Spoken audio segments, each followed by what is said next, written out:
Chicago didn't just make drill music. Chicago made drill music real. Everywhere else, rappers were telling stories. On the South Side, they were keeping score. A body drops on a Tuesday, and by Friday, there's a song about it. Names, nicknames, corners, taunts aimed straight at the block that just buried somebody. The music wasn't describing the war. The music was the war. And no city on earth has a history like this one. O Block and FBG, NLMB and Vivial. Beefs that spilled from the internet into the street and back again. And now a whole new generation of kids picking up wars that started before they could even talk, feeding them into TikTok and YouTube like gasoline. Some of these guys are dead, some are in prison, some got famous off of it, a lot of them managed 2 out of 3. But if you want to understand how deep this really goes, you have to start at the one that changed everything. The one that put 2 of the biggest names in the city on the news for reasons nobody wanted. 2 men who were never going to be in the same room without something happening, King Von and FBG Duck. Let's start there. Well-known Chicago area rapper was killed in a drive-by shooting early this morning in the Auburn Gresham neighborhood.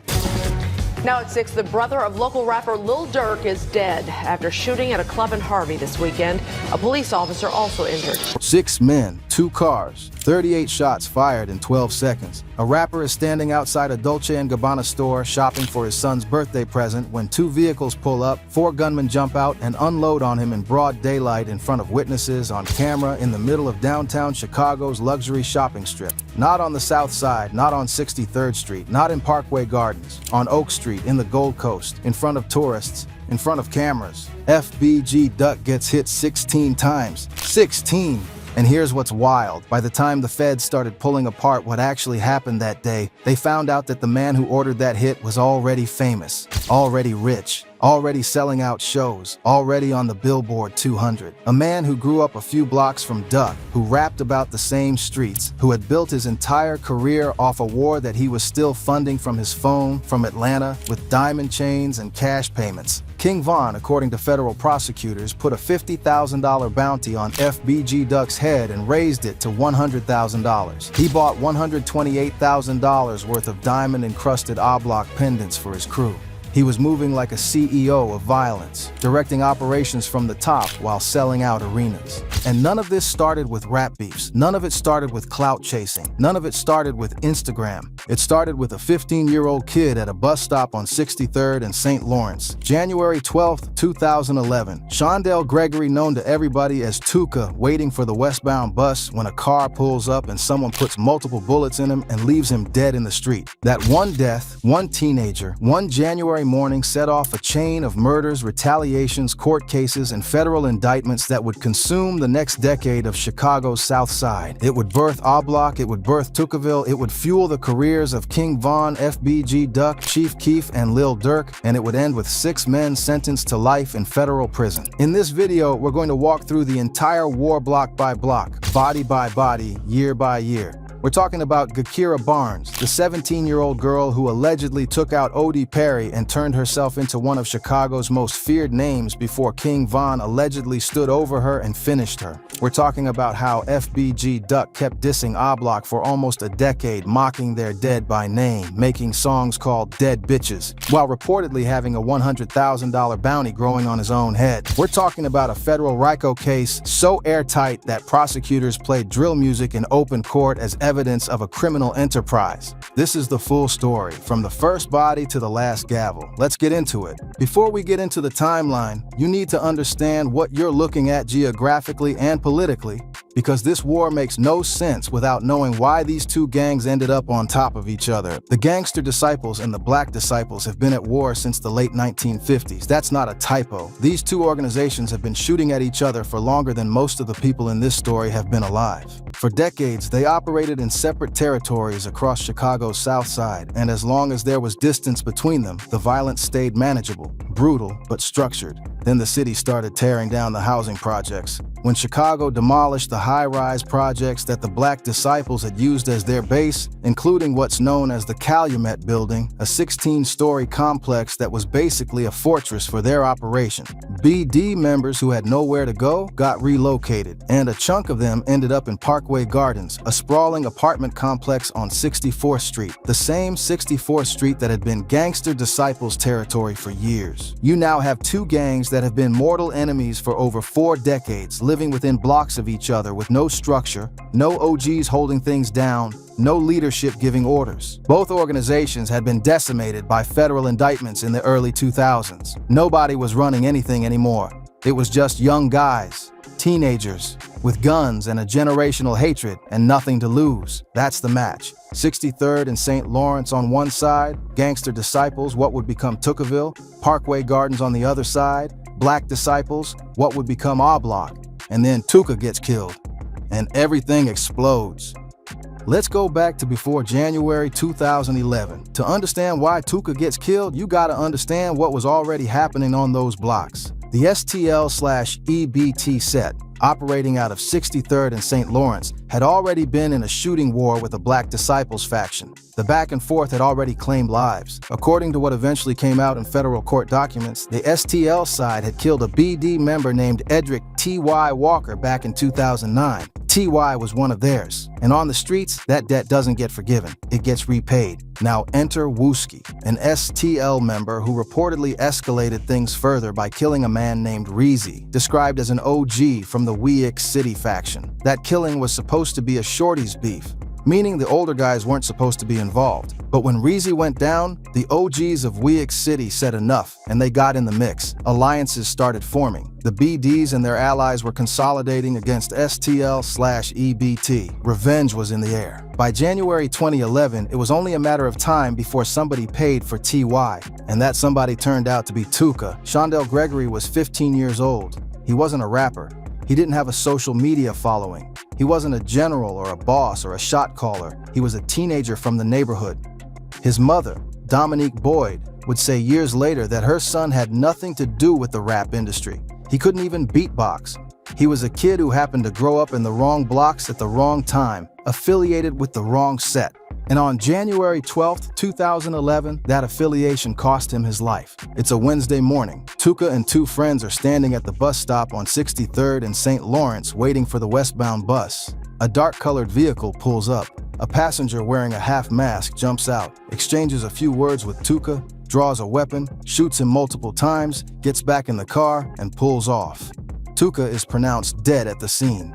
15 years old. Law enforcement identified Tooka as a Gangster Disciples member, and the working theory, never officially charged, never officially resolved, was that this was retaliation for the death of T.Y. Walker. O.D. Perry, a 20-year-old Black Disciples member, was widely rumored on the streets to have been behind the trigger. No charges were ever filed. No one was ever convicted for killing Tooka. But the streets moved on the information they had. Tooka's people, the STL/EBT Gangster Disciples, renamed themselves Tookaville in his honor. His corner at 63rd and St. Lawrence became a shrine, a memorial, and an identity. And the men who believed O.D. Perry pulled that trigger started planning. Meanwhile, a teenager named Carlton Weekly was processing the loss of his close friend. Carlton, who would become FBG Duck, had grown up in Woodlawn on Chicago's South Side, moving to the neighborhood in 2008. When Tooka was killed in 2011, Duck affiliated formally with the STL/EBT Tookaville faction of the Gangster Disciples. He wasn't just grieving, he was choosing a side.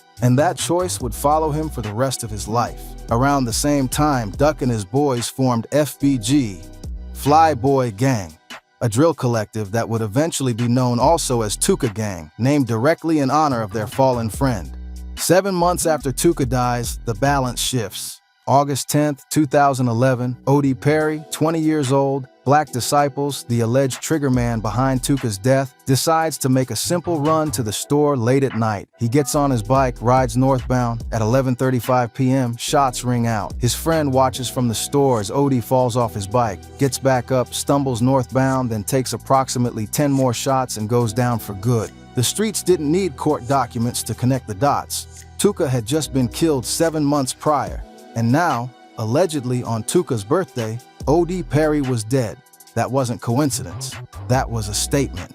It later came out in federal filings connected to the FBG Duck murder case that Gakira Barnes, a young woman affiliated with Tookaville, was alleged to have been the one who killed O.D. Perry. Her own brother reportedly confirmed this to federal investigators, but we'll get to K.I. in a minute because her story deserves its own chapter. What matters right now is the aftermath of O.D.'s death. The Black Disciples on the west side of MLK Drive renamed their territory A-Block in his honor. Just like the GDs had named their side Tukaville after Tuka, the BDs christened their block after their fallen soldier. 2 dead teenagers, 2 names, 2 sides that now had something personal to fight over every single day they woke up. Here's where it gets crazy, because now the war starts going viral before that was even really a thing.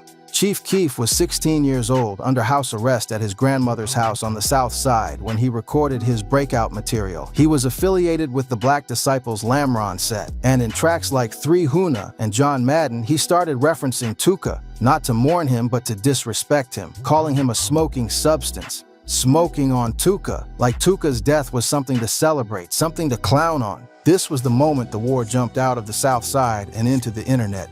People around the country started hearing the name Tuka and assuming it was just slang for weed, not understanding they were hearing the name of a real 15-year-old who had been shot dead at a bus stop. Tuka's mother would call this out years later, furious and heartbroken, saying, "Every song they make has got, 'We smoking on Tuka, Tuka this, Tuka that.' You know how long my son has been gone? Since 2011? This is 2022 and he's still a trending topic." But that disrespect became fuel. On 63rd, every bar Keef spit about Tuka was a reminder of what O-Block had done, and the Tukaville side was not about to stay quiet. You want to talk about someone who genuinely terrified both sides of this war? That's Gakira Barnes. Known on the streets as K.I., she was, by virtually every account, the most active shooter in this entire conflict during the early years. From age 14 to 17, Barnes was a member of the St. Lawrence Boys, the Tukaville gangster disciples side. Law enforcement suspected her in 3 to 5 confirmed shootings, including at least 1 murder. On the streets, the number people talked about was far higher. There were people who said she had caught over 15 bodies by the time she was 17. She allegedly killed O.D. Perry, the man A-Block was named after. She was running around Southside Chicago doing things that grown men with reputations were scared to do, and she documented her whole life on Twitter. Over 27,000 tweets between 2011 and April 2014. Researchers from Columbia University actually used her Twitter archive as a case study on how social media was being used to accelerate gang violence. She was 5 feet 3, 128 pounds, and had been described by people who knew her as shy in school. But on these streets and online, she was something else entirely. On April 11, 2014, Barnes tweeted a photo of herself on the porch of a house in Woodlawn. She was with friends. Normal. Hours later, she was shot 9 times on South Eberhard Avenue, just blocks from where she'd taken that photo. She died at 17 years old, the same age as Tuka had she lived 2 more years. The streets immediately started saying they knew who did it. This is one of the most significant and most explosive pieces of this entire story, and it didn't become fully public until Chicago Police Department documents were released through a Freedom of Information Act request years after the fact. Those documents stated plainly, the investigation revealed that the victim was killed by Davon Bennett. Davon Bennett, King Von. The same man who would go on to become one of Chicago's most celebrated drill rappers. The same man who was signed to Lil Durk's Only the Family. The same man who would eventually have a album debut at number 5 on the Billboard 200. According to prosecutors' 68-page federal filing, built for the FBG Duck murder trial, King Von stood over 17-year-old Gakira Barnes after shooting her and continued firing at close range. Barnes' own brother witnessed it and survived after being wounded himself. The Cook County State's Attorney's Office reviewed the investigation, agreed that Vaughn was positively identified as the killer, but declined to charge him because they didn't believe they could meet the burden of proof in court. No charges, no conviction. And if you listen to King Von's music, some people believe he basically confessed to it on a track called Wait, where he describes a confrontation with a female shooter in a way that lines up suspiciously close to what prosecutors say happened on Eberhard Avenue that day. Barnes's murder intensified everything. Her death meant Tukaville had lost their most feared soldier, and it meant King Von had established himself at 19 or 20 years old as the most dangerous man in A-Block. That reputation wasn't just street credibility, it was going to become a rap career. Now here's where things shift into a different gear, because up until now, this has been a story about teenagers with guns in a zip code most of America didn't know existed. But starting around 2017, something changes. The money gets real, the audience gets global, and somehow that makes the war worse. King Von had been in and out of the system for years, In July 2014, the same year K.I. died, he was charged with first-degree murder and 2 counts of attempted murder in connection with a separate shooting. He sat in Cook County Jail for over 3 years, going to trial in 2017. He was found not guilty in December 2017. The day he walked out of that courtroom, Lil Durk was waiting to sign him to Only the Family. Let that sink in. Von walks out of a murder acquittal and immediately starts recording music, and the music he makes is raw, vivid, specific. He raps about things that sound less like storytelling and more like testimony. Tracks like Crazy Story put listeners inside scenes of street violence with the kind of detail that only comes from being there. The authenticity was undeniable. By 2019, King Von was one of the hottest acts in Chicago. He had millions of streams, a growing national fan base, and an image built entirely around A Block, the Black Disciples faction named after O.D. Perry. The man his side had been at war with Tocqueville over for almost a decade, and while his career was taking off, the war with 63rd was very much still active. On January 9, 2019, King Von was featured on a remix of Exposing Me by fellow Chicago rapper Memo 600. The track had Von and Memo 600 trading bars about real-life feuds with neighborhood rivals. It wasn't abstract. It was specific, detailed, clearly aimed at people on the other side who would hear it and recognize their situations being described. Tocqueville didn't let it go unanswered. FBG Duck and Ruga dropped their own remix of the same song on February 4, 2019. 2 sides, same beat, going directly at each other's dead and living. This wasn't entertainment. This was a war being fought through microphones in addition to firearms. FBG Duck, for his part, had been dissing A Block since the beginning. His track, I'm from 63rd, was a declaration of identity and defiance. He released Chicago Legends in 2019, which paid tribute to fallen Chicago artists, but he also made clear which side he was on and which people he respected and which ones he didn't. And then Duck released Dead Bitches on July 10, 2020, less than 4 weeks before he was killed. Prosecutors in the FBG Duck murder trial specifically highlighted Dead Bitches as one of the central provocations that pushed A Block members to move on Duck. The track directly targeted and mocked dead members of the A Block faction. Charles C. Murda Liggins' brother was among those referenced. This wasn't subliminal. This wasn't metaphorical. This was Duck naming people and mocking their deaths by name publicly for millions of listeners to hear. From O Block's perspective, from a gang that had already reportedly placed a bounty on Duck's head, this was the last straw. In court, prosecutors made the case that Dead Bitches was what moved the timeline up. Duck had been circling a target for years. After that song dropped, the clock was running out. Meanwhile, as his career grew, Von wasn't just spending money on jewelry and videos. According to federal prosecutors, he was investing in the war. King Von paid $128,000 to an Atlanta jewelry store for diamond-encrusted A Block pendants. He kept the biggest one for himself and distributed the others to his associates. Most were bought before Duck was killed, some afterward. Prosecutors later used these pendant purchases as direct evidence linking Von to the individuals charged in Duck's murder. Proof that he was the financial backbone of the A Block criminal enterprise, not just a rapper who rapped about it. An FBI affidavit noted that Von had discussed the pendants on YouTube, naming specific crew members, Muop C. Murda, by their street names while talking about the jewelry designs. That affidavit became a roadmap for federal investigators trying to establish who was in Von's crew and what their relationships were. And according to a confidential informant who spoke to Chicago police detectives and FBI agents, King Von put a $50,000 bounty on FBG Duck's head, then raised it to $100,000. The name of the specific person said to have placed the bounty was redacted in court documents, but the description of that person matched Von precisely.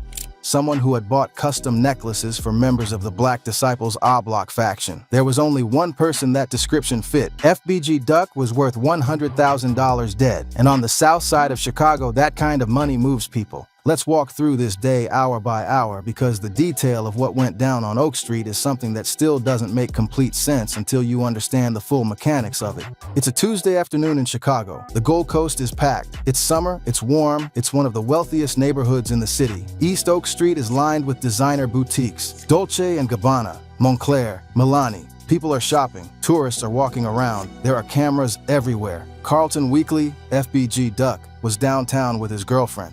They were shopping for his son's birthday present. By every account, this was a regular errand. Domestic, normal. He was a father buying a gift for his child.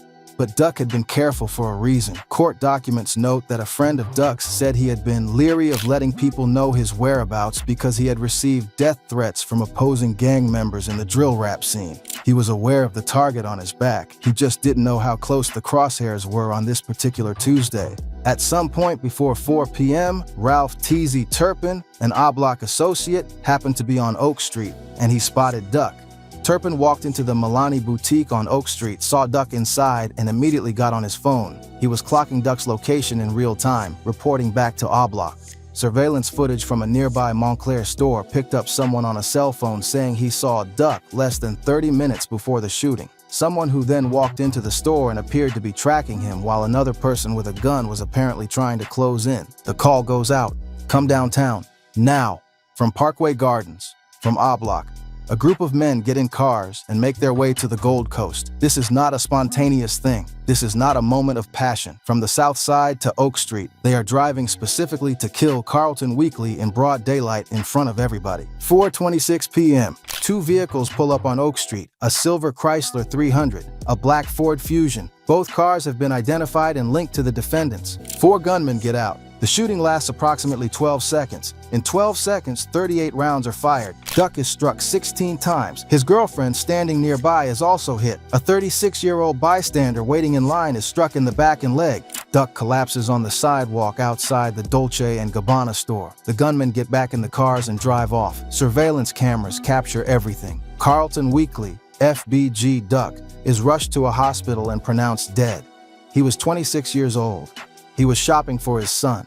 At 5:20 p.m., less than an hour after the shooting, Kenny Mac Robertson sends a text to someone. He includes a link to a news article about FBG Duck's killing. And in that text, according to federal prosecutors, Robertson tells the recipient that King Von had put out a hit on FBG Duck, and that was one of the reasons he had participated in the shooting. Think about that. The man is texting about the murder he just committed, name-dropping the man who ordered it, within 60 minutes of the body hitting the ground. That text message became one of the most damning pieces of evidence in the entire federal case. On the streets, the reaction from O-Block was immediate. Social media posts, celebrations, people posting about Duck being killed with the kind of pride that makes prosecutors' jobs easier. Because every post, every text, every YouTube video became potential evidence. The gang had spent years using social media and music to broadcast their criminal enterprise. Now the feds were going to use all of it against them. 3 months later, November 6, 2020, King Von is in Atlanta. His debut album, Welcome to O-Block, dropped just 1 week earlier. Named directly after the faction he'd been fighting for and funding his entire adult life. The album debuted at number 5 on the Billboard 200. He's at the top of his career. At around 2:15 a.m., Von and his crew are outside the Monaco Hookah Lounge in Atlanta when they get into an altercation with rapper Quando Rondo's entourage. Words get exchanged. Then somebody pulls out. Gunfire erupts in the parking lot outside the lounge. King Von is shot multiple times. He's transported to a hospital in critical condition. He doesn't make it. Davon Bennett, King Von's, dies that morning. He's 26 years old, same age as FBG Duck when Duck died 3 months earlier. The Georgia Bureau of Investigation reported 2 people killed and 6 wounded in the shooting. A 22-year-old named Timothy Lil Tim Leaks, a rapper affiliated with Quando Rondo, was placed in police custody for Bennett's murder. Charges against Leaks were ultimately dropped in August 2023 under Georgia's Stand Your Ground law. Von's death sent shockwaves through Chicago and through the rap world. Welcome to O-Block, the album he made celebrating Parkway Gardens and the faction that carried FBG Duck's blood on their hands, was his final work. It went top 5. He never saw the reaction. And now, with both Von and Duck dead within 3 months of each other, the feds were already moving. They had been building something for months. And in October 2021, it landed. The morning of October 13th, 2021, federal agents descended on Parkway Gardens, on O-Block, where King Von grew up, where the Black Disciples had been running their operation for years, and they came with indictments. 5 men charged with committing murder in aid of racketeering, conspiracy to commit murder, and federal firearm offenses. Every charge carries a mandatory minimum of life in federal prison. Prosecutors made clear from day one that they were also pushing for the possibility of the death penalty. The 5 original defendants, Charles C. Murda Liggins, 30 years old at the time of indictment, one of the primary shooters, identified via surveillance footage and witness testimony as having fired multiple rounds at Duck. His brother had been one of the people Duck mocked by name in Dead Bitches. Kenneth "Kenny Mac" Robertson, 28. The man who sent the text message after the shooting linking Vaughn to the hit, identified from vehicles registered in his name at the scene. To Carlos Los Offord, 30, charged as one of the participants who rushed downtown from Parkway Gardens when Turpin spotted Duck. Christopher C. Thang Thomas, 22 at the time of charges, one of the gunmen who emerged from the vehicles on Oak Street. Marcus Muop Smart, 22, named by King Von himself in the YouTube jewelry discussion. One of the people Von had bought an oblong pendant for, a gunman in the attack. He also appeared to rap about the killing in a song posted to Instagram nearly a year later, with lyrics that referenced someone from 63rd who couldn't get back up. A seventh suspect, Ezel Zel Munna Rawls, reportedly also participated in the shooting. He died by suicide on August 24, 2021, just weeks before the indictments came down. In April 2023, the government unsealed a superseding indictment adding a sixth defendant, Ralph Teasy Turpin, 33. He was the man who spotted Duck on Oak Street, called it in, and summoned the shooters. Without Turpin's eyes on Duck that day, the shooting doesn't happen when it does. He was charged with 1 count of murder in aid of racketeering and 1 count of conspiracy to commit murder in aid of racketeering. The evidence the government assembled was staggering. Surveillance footage from multiple cameras on Oak Street capturing the vehicles, the gunmen, their movements before and after the shooting. Ballistic evidence recovered at the scene linked to 5 other separate shootings where 1 person was killed and 5 were wounded. Cell phone data, texts, social media posts, but the most unusual evidence, the evidence that made this trial unlike almost any other, was the music. Prosecutors played drill rap songs in open court. They played Dead Bitches. They played Von's songs. They played Muop's Instagram clip. They played Exposing Me. They argued that these songs were not entertainment. They were documentation of a criminal enterprise, a gang that used social media and music to broadcast their violence, recruit members, intimidate rivals, and establish hierarchy. The songs weren't just evidence of motive, they were evidence of the enterprise itself. The defense pushed back hard. Mark Barnett, one of the roughly dozen defense attorneys in the case, argued that drill rap is strictly for entertainment and that using lyrics as evidence criminalized an art form rooted in Black experience on Chicago's South Side. It was a legitimate argument, one that courts across the country have wrestled with. But in this courtroom, with this evidence, against this backdrop of documented gang activity, the jury wasn't buying it. Among the most explosive testimony in the trial came from Rakim FBG Buta Wilton, a friend of Duck's, a fellow Tucaville affiliate, and someone who had a very specific reason to know about King Von's involvement in this war. Buta took the stand and confirmed something he had publicly denied for years. King Von had killed his sister, stood over her, shot her multiple times. He had previously told people publicly that Von hadn't killed her, and on the stand, he explained exactly why. As long as Von was walking this earth, Buta told the court, I never mentioned the man's name on no police. He changed his story after Von was killed in Atlanta in November 2020. With Von dead, the no-snitch code became less of a life or death calculation, and Buta's testimony connected directly to the K.I. killing, establishing the chain of violence that prosecutors were presenting as a continuous criminal enterprise. O.D. Perry, K.I. Barnes, and ultimately FBG Duck, all connected by the same war, the same factions, the same hatred. The trial also became a spectacle because of 2 YouTube bloggers, Martell Trenches News, Wiley, and FBG Buta, who had deep knowledge of the gang world and were called to testify. Both had built massive YouTube audiences covering Chicago street news and gang activity. Both proved mercurial on the stand, alternating between outbursts, evasive answers, and what courtroom observers described as near-comedic exchanges with defense attorneys. But through the chaos, they provided essential insight into the world prosecutors were trying to explain to a federal jury. They knew these people, they knew these streets, they knew the significance of every name, every neighborhood, every track that got played in that courtroom. Meanwhile, the trial itself was drawing a global audience. Every day's proceedings were being recapped on YouTube by channels with millions of subscribers. People in London, in Nigeria, and Brazil were following the FBG Duck murder trial the way people follow a high-profile celebrity case. The intersection of drill music, gang violence, and federal prosecution had created something that transcended Chicago, and the rap blogosphere was covering it in real time. Even before the criminal verdicts came in, the civil side of this story was blowing up. Duck's mother, Lashina Weekly, filed a 92-count civil lawsuit in Cook County Circuit Court naming Lil Durk, King Von's estate, Only the Family, and several major record labels, including Sony Music, Universal Music Group, and Empire Distribution, as defendants. The suit alleged civil conspiracy, wrongful death, negligence, battery, assault, and emotional distress. It accused OTF of operating as a criminal enterprise that orchestrated a campaign of violence to eliminate rivals and control Chicago's drill rap scene. It accused the major labels of promoting and profiting from violent behavior, essentially arguing that the labels knew what they were investing in and kept the money flowing anyway. It has been a long and painful journey fighting for justice for my son, Lashina Weekly said in a statement. Not a day goes by that I don't think about him and the life that was taken from him. The lawsuit named D-Thang, Dante Banks Jr., Lil Durk's older brother, as a central figure in facilitating the shooting. Court documents in the criminal case noted that Robertson had tried to reach D-Thang in the moments before Duck was killed, and that a phone number associated with D-Thang was active during the period when Turpin was calling the shots downtown.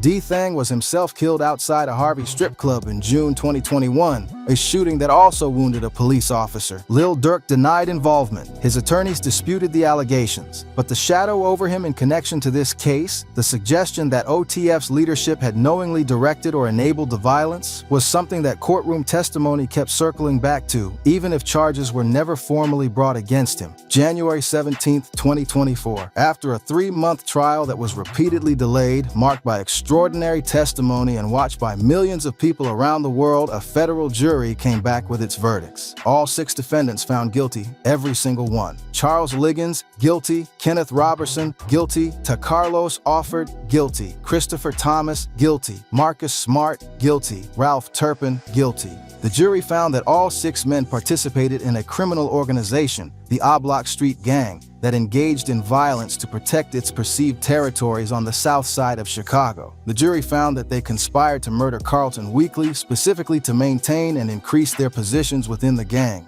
The mandatory sentence for murder in aid of racketeering under federal law, life in prison, no parole, no possibility of release. Every man who helped plan, coordinate, travel to, carry out, or report on the murder of FBG Duck on August 4, 2020 is going to die in federal prison. Duck's mother and family members broke down in tears in the courtroom as the verdicts were read. The judge set sentencings for August 6, 2024. Assistant U.S. Attorney Anne Marie Ursini, who delivered the government's closing arguments, had put it simply in her summation.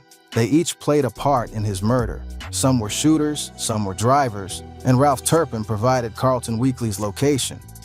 They hunted Carlton Weekly down and they brutally executed him in the street when he was out shopping for his son. Back from all of this for a second, because when you lay the entire timeline out, from Tuka getting killed at a bus stop in January 2011 to 6 men getting life sentences in January 2024, you're looking at 13 years of consecutive tragedy. 13 years of funerals, of prison sentences, of mothers burying children, of neighborhoods that never got to be anything but a battleground. What does this war actually represent? This war did something that no one fully anticipated when Chief Keef was recording 3 Huna under house arrest in 2012. It turned real gang violence into internationally consumed entertainment. The beefs, the diss tracks, the social media beef, all of it fed a global audience that had no skin in the game. People around the world were streaming songs that were literally documenting active murder conspiracies. They were watching YouTube documentaries about people who were still living and dying in real time. King Von's career is maybe the most striking example of this. He rapped about things he had actually done. He named real people. He described real situations, and tens of millions of people loved him for it. Because the storytelling was undeniably compelling, because the emotion was real, because the music was genuinely great. Crazy Story is a remarkable piece of art by any measure, but behind it was a man who, according to federal prosecutors, was simultaneously funding murders with diamond jewelry money. The FBG Duck murder trial became the moment the legal system fully caught up to what drill music had been doing for a decade. Prosecutors didn't just use lyrics as a backdrop, they used them as evidence of the criminal enterprise itself. They argued, and a jury agreed, that the music and the violence were not two separate things. They were the same operation expressed through different mediums. That has massive implications for Chicago drill, for rap music more broadly, and for how courts treat artistic expression going forward. The argument that it's just rap, it's just entertainment did not hold up in federal court when there were also text messages, surveillance footage, cell phone data, and a cooperating informant confirming what the lyrics were describing. Here's the thing, a plan. That policy decision, made by politicians in offices nowhere near 63rd Street or Parkway Gardens, created the geographic conditions for this war. When you force two groups with decades of hatred into the same space and remove the organizational structure that had kept violence somewhat structured, you get chaos. You get teenagers with guns and no OGs to stop them. The war between O'Block and Tocqueville wasn't inevitable. It was created by the collision of federal gang prosecutions, failed housing policy, and a city that never had a real plan for what happened when the projects came down. Tuka didn't have to die. Odie Perry didn't have to die. Gakira Barnes, who started carrying a gun at 14, should have been in school somewhere getting the education her middle school principal said she was capable of. None of them got what they should have gotten, and the cycle kept feeding itself. Tuka's mother, Dominique Boyd, spent years watching her son's name become a punchline, a meme, a brand. Tuka Pack printed on shirts, referenced in songs by artists who had never met her son and didn't know his real name. She finally went public in 2022, 11 years after his death, to beg rappers to stop. Not just for Tuka, but for all the dead whose names were being used as ammunition in beefs they were no longer alive to be part of. "What has my son done to y'all to make y'all disrespect him like this?" she asked. "He did not even know how to beatbox. He can't be here and be his voice, so I'm gonna do it for him." FBG Duck's mother spent years fighting, first for justice, then for meaning. She watched her son's death become a federal case, a media spectacle, a cultural moment. She filed civil suits against record labels. She pushed back against Lil Durk in the press. She attended a public memorial on Oak Street in August 2021, 1 year after her son was killed in that spot, and urged the community to reject retaliatory violence. Gakira Barnes' mother watched her daughter's life get turned into documentaries and academic studies and true crime content. The gap-toothed girl in the graduation gown next to the YouTube clips of her waving a gun. A A&E series called Secret Life of a Gang Girl premiered about her daughter's life in 2019. The world was fascinated by K.I. as a character. Her mother had to live with what K.I. actually was, a child who fell into violence so deep at such a young age that nobody could pull her out before it killed her. King Von's legacy. In August 2021, a mural of King Von was painted on a large wall overlooking Martin Luther King Drive in Parkway Gardens, the complex where he was raised, the complex that became O'Block, the complex that federal prosecutors called a criminal enterprise. The mural depicted him wearing a backward cap and an O'Block chain. It was commissioned as an art project, part of a mural movement. Some Chicago residents were furious. They argued the mural glorified gang violence and would attract crime to the area. Others felt it honored a real person who came from a real place and made real art about his real life. During the 63rd Annual Grammy Awards, King Von was included in the In Memoriam segment. So was FBG Duck.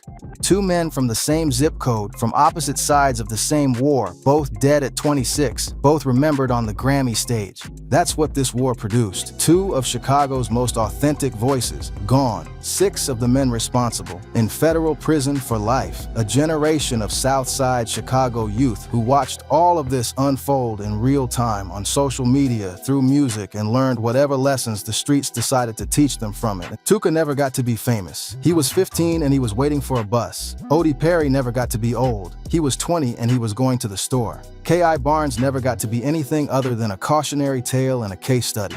Duck was shopping for his son's birthday present. Von dropped his debut album 7 days before he died. 13 years, countless dead, 6 life sentences, 2 gang names that meant everything to the people who claimed them and nothing to anyone who had to bury somebody over them. That's the war between O'Block and 63rd. No cap. If you made it this far, drop a comment. Where do you think the real blame lies in all of this? Is it the gangs, the city, the labels, the system that created the conditions in the first place? Right now in 2026, there are 2 teenagers from Chicago who have turned an entire city upside down. A beef so raw, so personal, and so deeply rooted in real blood that people who actually know Chicago are calling it the New Generation War. The 2026 version of the 2011 era that gave the world Chief Keef, Lil Reese, Fredo Santana, and put Chicago drill music on the global map forever. Back then, it was block against block, hood against hood, teenagers going at each other in the streets and on wax simultaneously while the whole internet watched in disbelief and fascination. That era changed the culture permanently. It created a template that rappers from London to Brooklyn to Atlanta have been borrowing from ever since. Now history is repeating itself, and the two names at the center of it are Fully Chopped and Lil Nooney, two young rappers. Two different hoods, one city, and a body count of real people they actually knew personally. People they grew up with, people they cried over, people they buried, sitting right in the middle of all of it. This ain't manufactured beef for streams. This ain't two artists with a label budget creating a fake rivalry to sell records. This is Chicago for real. Fully Chopped out of PGF, Psycho Gang Family, West Englewood, 59th and Paulina. Lil Nooney out of 147, and the spark that lit all of this on fire started on February 17, 2022, when a 15-year-old named Sosa, Fully Chopped's own cousin, got shot and killed by Lil Nooney's hood. 15 years old, gone. By the time this video is over, you're going to understand exactly how two teenagers went from unknown kids in the trenches to million-dollar signings. How a girl named Big Jada became one of the most controversial figures in the whole situation. How a single DJU interview completely flipped the script, and why both of these young men are still in Chicago to this day, still on the same streets, which makes everything about this story even more intense. Stay locked in, this one goes all the way deep. To understand what's happening between Fully Chopped and Lil Nooney right now, you gotta understand what Chicago actually is. Not the Chicago you see from the outside, not the tourist spots, not the famous skyline. We're talking about the South Side, specifically West Englewood and the surrounding blocks where these two hoods operate. Chicago has always had a reputation, but back in 2011, something happened that put it on a completely different level in the culture. A teenage Chief Keef started posting raw, unfiltered drill music from the block. No fancy studio, no major label, no filter. Pure reality captured on whatever camera was available, and the whole world couldn't look away.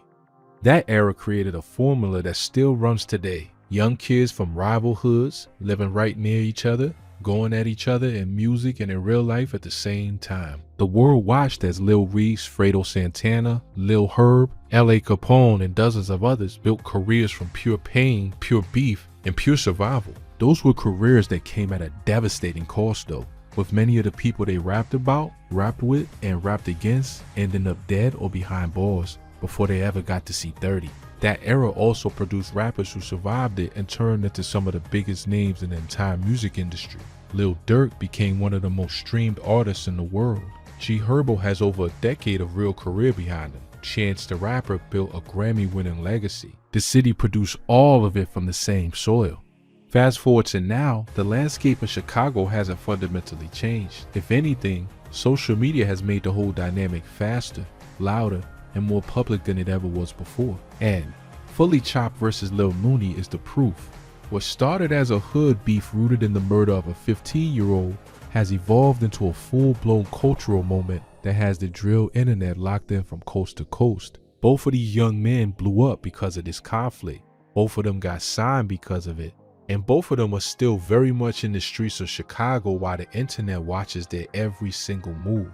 Now let's go back. Let's go all the way back to the beginning so you fully understand the roots of this thing. PGF, Psycho Gang Family, is a gang set operating out of West Englewood on the south side of Chicago. Their main territory is centered around 59th and Paulina, and they operate under the Black P. Stones Nation, one of the oldest and most historically significant gang affiliations in all of Chicago. The Black P. Stones go back to the late 1950s. They were originally formed as a social organization for black youth in Chicago's South Side, a community group that emerged from the same period that produced the civil rights movement and black power organizing across the country. Over the decades, like so many organizations born out of poverty and neglect in urban America, the Black P. Stones evolved and transformed into something very different from what they started as. By the time PGF came into being as a set within that larger nation, the Black P. Stones were one of the most established gang structures on the South Side.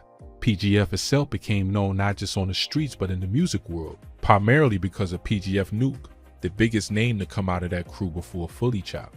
PGF Nuke's breakout moment is actually one of the wildest stories in recent Chicago drill history. In late 2021, his track called Wide Up went completely viral, and the story behind how that record came to exist is almost too good to be true. Nuke was in his kitchen making bacon. He was rapping to a beat, just doing what Chicago rappers do in their downtime, running through lyrics, freestyling, staying sharp. His girlfriend filmed it without him knowing she was recording. She knew he always wanted to capture his freestyles, so she hit record. What came out of that kitchen session was a drill record so raw and so natural that when it got posted and the clip started spreading, it caught fire within days.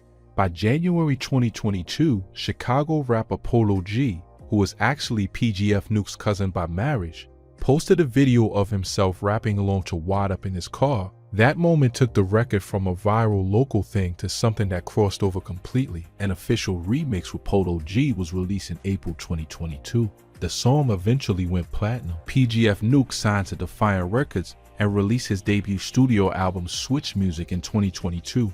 From making bacon to platinum record, all because someone hit the record button at the right moment.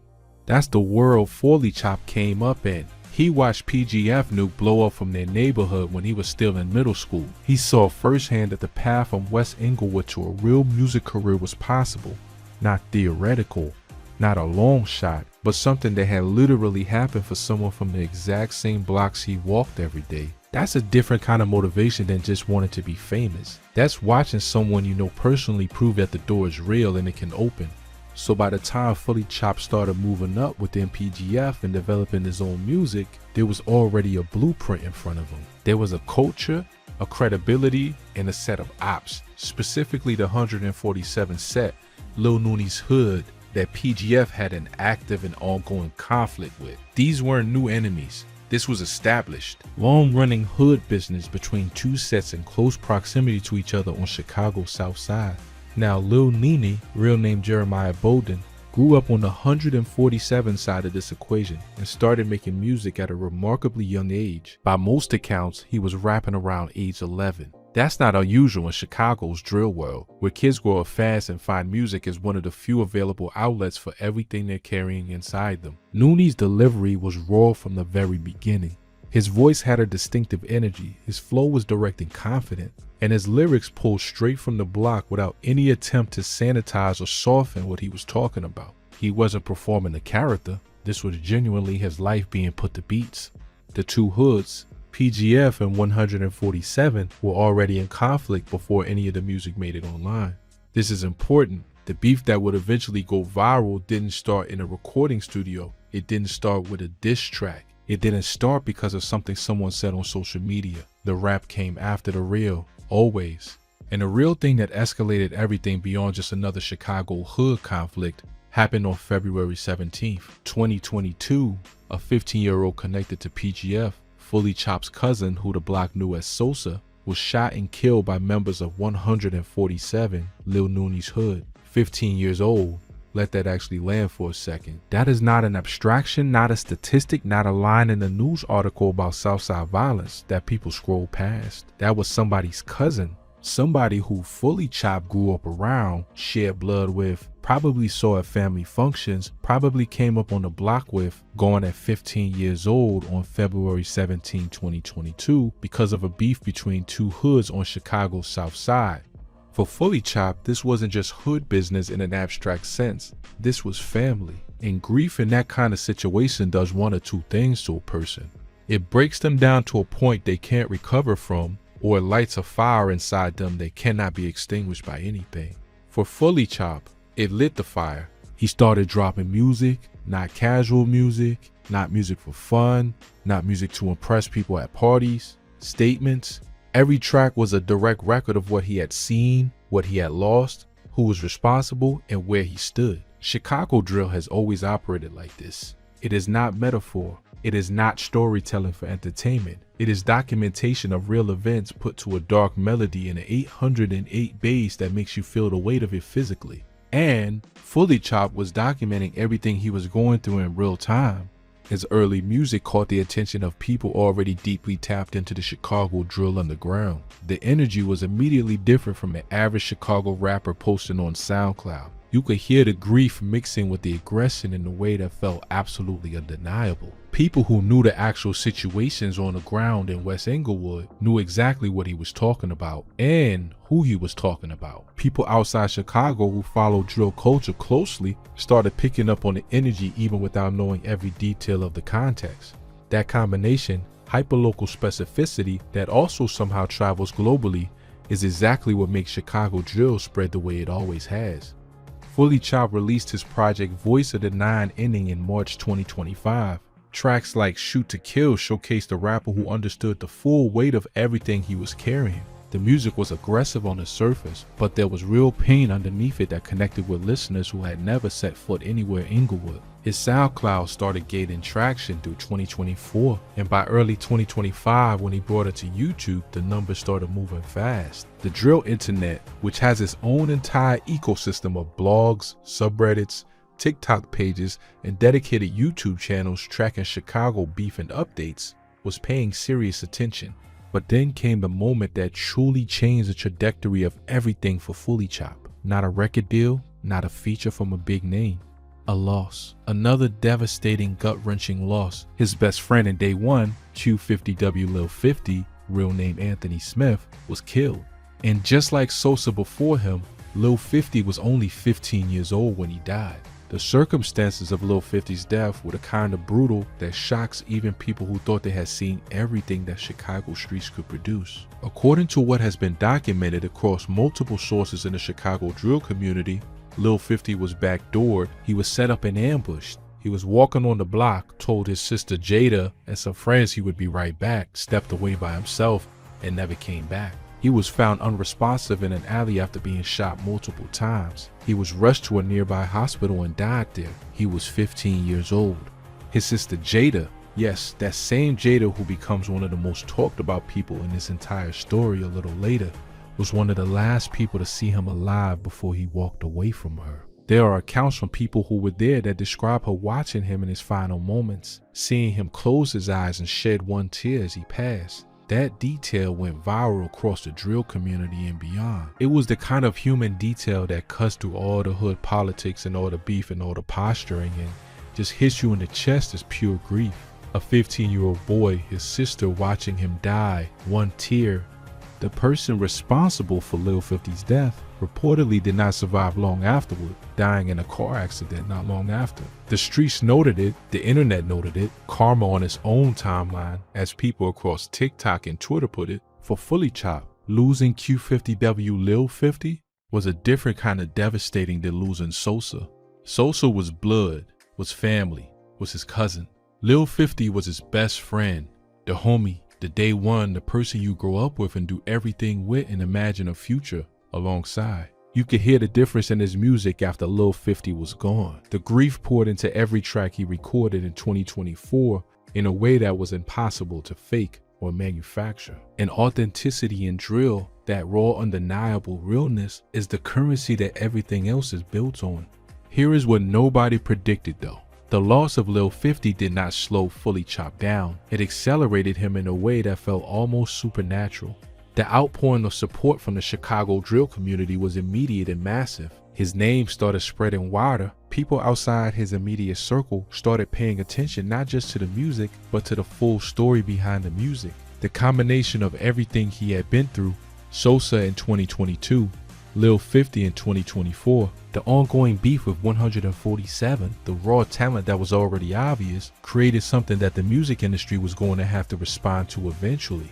And then Rod Wave got involved. Rod Wave, for anyone who needs the context, is one of the most successful artists in the entire game right now. He built his whole career on the intersection of pain and melody, on making music about struggle and loss and love and survival that resonates with people far beyond his hometown of St. Petersburg, Florida. His albums go platinum, his tours sell out. He is genuinely one of the most emotionally compelling artists working in rap and R&B right now. For Rod Wave to put his attention on a young drill rapper from Chicago is not a casual thing. That is a real cosign from someone who understands what it sounds like when an artist is rapping from somewhere true.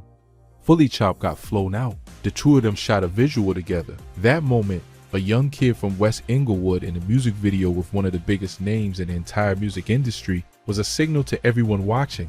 This was not a clout moment. This was not a favor or a charity feature. This was Rod Wave recognizing that Fully Chop had something real and putting his own name behind it. The footage and content from that collaboration spread across TikTok and Instagram almost immediately, reaching audiences way beyond the drill community and putting Fully Chop's name in front of people who had never followed a Chicago rapper before. The signing came around this time. Fully Chop got a deal. The exact terms were not always publicly confirmed in detail, but the streets were talking about it and the music industry was clearly moving. Think about the full arc of that for a second. 2 years prior, he was a young kid from PGF dealing with the murder of his cousin and living inside an active hood war. By 2025, he is getting thrown out by Rod Wave and signing deals. That kind of rise, that fast, that steep, from that specific starting point only happens in a city like Chicago, where the connection between street reality and musical output is more direct than almost anywhere else on earth. But here's what you have to understand about Chicago. Blowing up in the music industry does not mean you leave the block. Not when the credibility that got you the deal came directly from still being on the block. And the beef with 147 did not pause because a label got involved. Now here's where the situation gets a completely different kind of complicated. And this part of the story is what really set the internet absolutely on fire. Big Jada. To understand who Jada is and why her involvement in this situation became such a massive talking point, you have to go back to what we already established. She was Q50W, Lil 50's sister. She was physically present the night Lil 50 passed. She watched her brother die. Her grief, her pain, her proximity to Fully Chop's world from the very beginning, all of that made her someone that Fully Chop's circle knew and trusted deeply. She was not just a person connected to the situation by association. She was part of the inner circle by way of the bond between Fully Chop and her brother. When Lil 50 died, she was grieving alongside the same people Fully Chop was grieving with. That is as close as it gets. So when Jada started getting close to Lil Nooney, Fully Chop's top op, the face of the hood that was on the opposite side of the beef that defined Fully Chop's entire life at that point, the reaction from Fully Chop's side was not just surprise. It was a deep, personal, gut-level betrayal that went beyond normal hood politics. This was not just a female making a choice about who she spent her time with. This was the sister of a fallen homie, someone who had been right there in the middle of the grief, crossing directly into enemy territory. To Fully Chop and everyone in PGF, there was no framework to process that as anything other than a switch up of the highest order. When it became public, when clips started circulating of Jada appearing on stage with Lil Nooney, when the Chicago Clubhouse recorded a heated exchange about the situation, it exploded online in a way that went beyond just the drill community. Regular hip-hop fans who had never dug into Chicago beef before were suddenly watching these clips and trying to understand the full picture. The human drama of it was undeniable. Grief, loyalty, love, betrayal, all of it wrapped up in a situation that also happened to involve two of the most buzzed about young rappers in the city. Jada eventually made public statements about the situation. She went on record saying that Fully Chop and Lil Nooney were the tickets out of both of their hoods, and that they should not still be in harm's way given what they had in front of them musically. That comment, whether you agree with it or not, was an acknowledgement that both of these young men were on the verge of something enormous. But coming from Jada specifically, in the specific context of everything that had happened, it landed very differently for Fully Chop and his people. You cannot separate who is saying something from what they are saying when the history is this deep. Fully Chop responded the way Chicago rappers respond, in the music. He dropped a diss aimed directly at both Lil Nooney and Jada together, and the reaction from the internet was immediate and intense. PGF supporters, drill fans across Chicago, people following the situation from outside the city. Everyone had something to say. The Jada chapter transformed this beef from a hood conflict that music was documenting into something that felt like a drama with real human characters that people were emotionally invested in. And that investment, that level of audience engagement, was pushing both Fully Chop's and Lil Nooney's names into spaces they had never reached before. Now here is something that needs to be said directly because it gets overlooked in most conversations about this beef. Lil Nooney's rise to national attention was partially, and in a very real way, fueled by Fully Chop mentioning him. Every single time Fully Chop put Nooney's name in a track, every diss, every reference, Every lyric that called him out by name or by hood, it pushed Lil Nooney into the feeds of Fully Chopped's growing audience. People who found Fully Chopped through the Rod Wave collaboration and had no previous knowledge of Chicago hood politics started asking who Lil Nooney was. That is not shade on either artist. That is just how the drill ecosystem has always functioned. Chief Keef made Lil Reese famous. Lil Durk put on a dozen rappers just by acknowledging their existence in his music. When you are beefing with a name that is bubbling nationally, you bubble too regardless of which side you are on. Lil Nooney was already working independently and building momentum before any of this reached its peak. He started making music around age 11, began posting on YouTube and Spotify in early 2025, and his first record, Three-Headed Shark, hit Spotify before most people outside Chicago had even registered his name. His single Nooney Home hit YouTube in 2025 and racked up over 3 million views within just a couple of months. That is not a slow organic build. That is momentum. That is a rocket that was already going up before the larger audience found it. But the moment everything shifted to a completely different level for Nooney was when DJU came calling. For those who are not already deep in the Chicago drill media world, DJU is one of the most respected and recognized interviewers in Chicago's entire drill ecosystem. He is the interviewer that Chicago rappers go to when they want to say something to the streets with full credibility behind it. The DJU platform has consistently been the space where the most real conversations happen. It is not the same dynamic as going on No Jumper or giving a quote to a music blog. When you sit down with DJU, you are talking directly to Chicago. You are being seen and heard by the people who actually know what is real and what is not. There is no performance that passes in that room. The streets know too much. When Lil Nooney got that interview, it was a confirmation from Chicago's own credibility infrastructure that he was a legitimate figure, not just a viral moment, not just someone attached to a beef, a real one with real standing. And Nooney came through with everything that interview needed. He talked about his life, his hood, his music, and the beef, all with a directness and composure that made people who had not been following him immediately hit the subscribe button. There was no stumbling over words, no backing down from hard questions, no deflecting away from the reality of what he was involved in. He was clear about where he was from and what that meant. For Chicago, that clarity carries everything. For people outside Chicago watching drill culture from a distance, it made him compelling in a completely different way. The interview spread everywhere. It got pulled and reposted across TikTok and Instagram within hours of dropping. People who had learned Nooney's name through Fully Chopped's music were now putting a face, a voice, a personality, and a full story to it. The abstract op in somebody else's music became a real person with his own perspective and his own undeniable presence. For the internet, that transformation from name to full character is often the tipping point. After the DJU interview, the music became the real battleground in a way it had not been before. Both artists dropping, both sides responding, the internet analyzing every single word for references and receipts. Lil Nooney's Mari Glock, the song he dropped with Lil Psy in December 2025, became his most streamed song on Spotify and his clearest artistic statement up to that point. The song's energy is aggressive and direct. The production, the delivery, the lyrical content, all of it is designed to communicate exactly where Nooney stands and who he is standing across from. References to walking down on ops, to the block being fully active, to the ongoing war between 147 and the other side. It is all present in the lyrics without any attempt to disguise it. The line about the ops steady dissing while his side is the one actually putting in work was a direct response to everything Fully Chopped had been saying in his music. The reference to a Q50 in the lyrics, a specific type of firearm, carried a loaded meaning in the context of this beef given who Q50W Lil 50 was and what his name meant to Fully Chopped. Whether every listener caught that detail or not, the people in Chicago caught it immediately.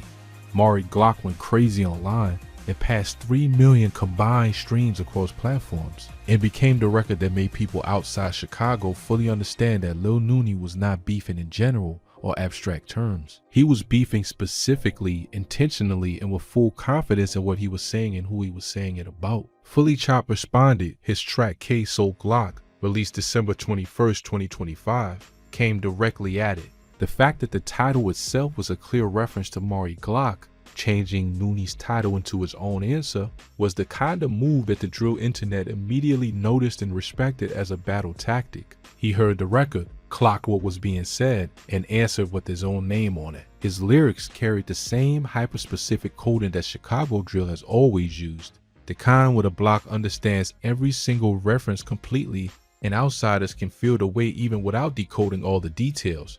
The back and forth between these two records created something that the drill community was fully locked into by the end of 2025. Every new drop from either side got analyzed line by line, word by word. Sharecology Reddit, one of the most active and knowledgeable online communities for tracking Chicago beef, drill culture updates, and street news in real time, was following every development closely. Posts breaking down who said what specific incidents were being referenced, in which lyrics, what the actual street context was behind each line. This is the level of scrutiny that only the biggest and most real beefs generate. You cannot fake your way into that kind of sustained attention. The internet, especially the Chicago drill internet, has seen too many performers try. Both artists were also making music that existed beyond pure diss territory. Fully Chop's catalog showed range, tracks about grief, about the block, about loyalty to the people he had lost. Nooney's catalog hit similar emotional registers from his angle and his perspective. The beef gave both of them a sharpness and an urgency in that music that they might not have arrived at as quickly without the real pressure of having a genuine op out there responding to everything they said. Then came the announcement that stopped the internet. In early 2026, it was widely reported across multiple outlets that Lil Nooney had signed a record deal in the range of $2 million. Facebook pages, Instagram accounts, drill blogs, YouTube channels. The documentation of Chicago drill culture confirmed it across the board. Clips circulated of Nooney after the signing was announced. And one of the most viral moments from that entire period was footage of him with Jada right after the deal came through. The same Jada whose presence in this story had already caused so much commotion. The internet had a field day with that image. Let that number sit for a second. $2 million. A teenager from 147 from Chicago's South Side who started posting music on Spotify in 2025 signed for $2 million in 2026.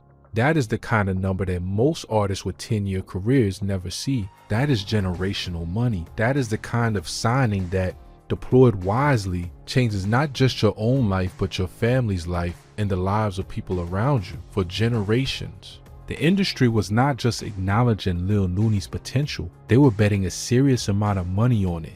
The deal also changed the conversation around this entire beef in a fundamental way. Before the signing, this was a story about two talented young rappers from rival hoods whose conflict had generated significant buzz in the drill world. After the signing, this became a story about the music industry putting real resources behind talent that came directly out of one of the most dangerous and high-stakes situations imaginable. A teenager making millions because he turned his real life, his real conflicts, his real grief, and his real block into art that the world wanted to hear. Now there are two signed artists on opposite sides of an active beef. Both of them with deals, both of them with resources, both of them with growing national audiences, both of them with industry backing. And both of them still in Chicago. That last fact matters more than almost anything else when you are thinking about what comes next. Because in Chicago's drill history, getting signed does not automatically mean getting safe. The streets do not stop because a label entered the picture. The beef does not dissolve because there is money involved. If anything, increased visibility can sometimes increase the danger because it makes it easier for people who want to find you to know where you are.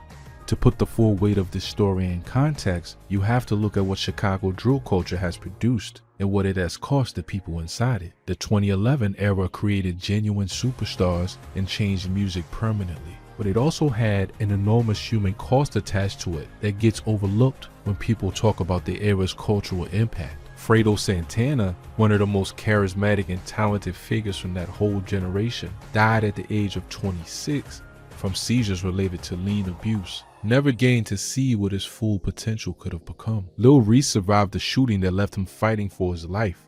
Countless names that appeared on those early Chief Keef tracks and those early drill compilations are gone, dead or locked up, before they ever got a real chance to build something sustainable. The exceptions are the rule people talk about. The rule is the thing most people try not to look at directly. For PGF specifically, the recent history carries its own heavy weight. PGF Nuke, The artist who proved that a platinum record could come from 59th and Paulina is currently in federal custody on armed carjacking charges. The leader of the crew that Fully Chopped came up under is facing serious federal time, while his younger affiliate is trying to build a music career and stay alive simultaneously. That is not an unusual dynamic in Chicago drill. It is unfortunately a very familiar one. For Fully Chopped, whose real name is Damon Wells, the complexity of his situation is hard to overstate.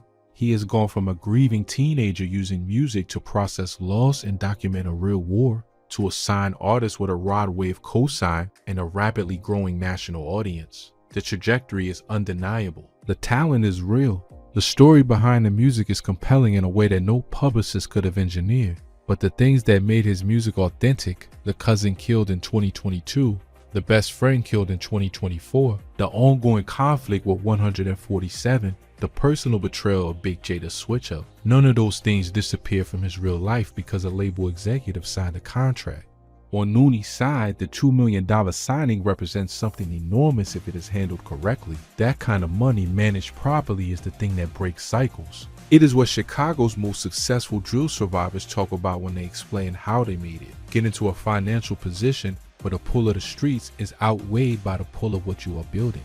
Lil Durk talks about it. G Herbo talks about it. The money creates options that poverty never provided. But the money also does not automatically create the wisdom to navigate everything that comes with it, especially when you are still a teenager and the streets that shaped you are still right outside the door. The Jada situation continues to add layers of complexity to everything. She occupies a position in this story that has no clean resolution. She lost her brother Q50W Lil 50. She formed a connection with Lil Nooney, Fully Chopped's top op. She has made public statements trying to frame the situation as two talented young men who have real futures ahead of them and should not be putting those futures at risk. She has also been dragged publicly by people who knew Lil 50 and feel that her choices represent a betrayal of his memory.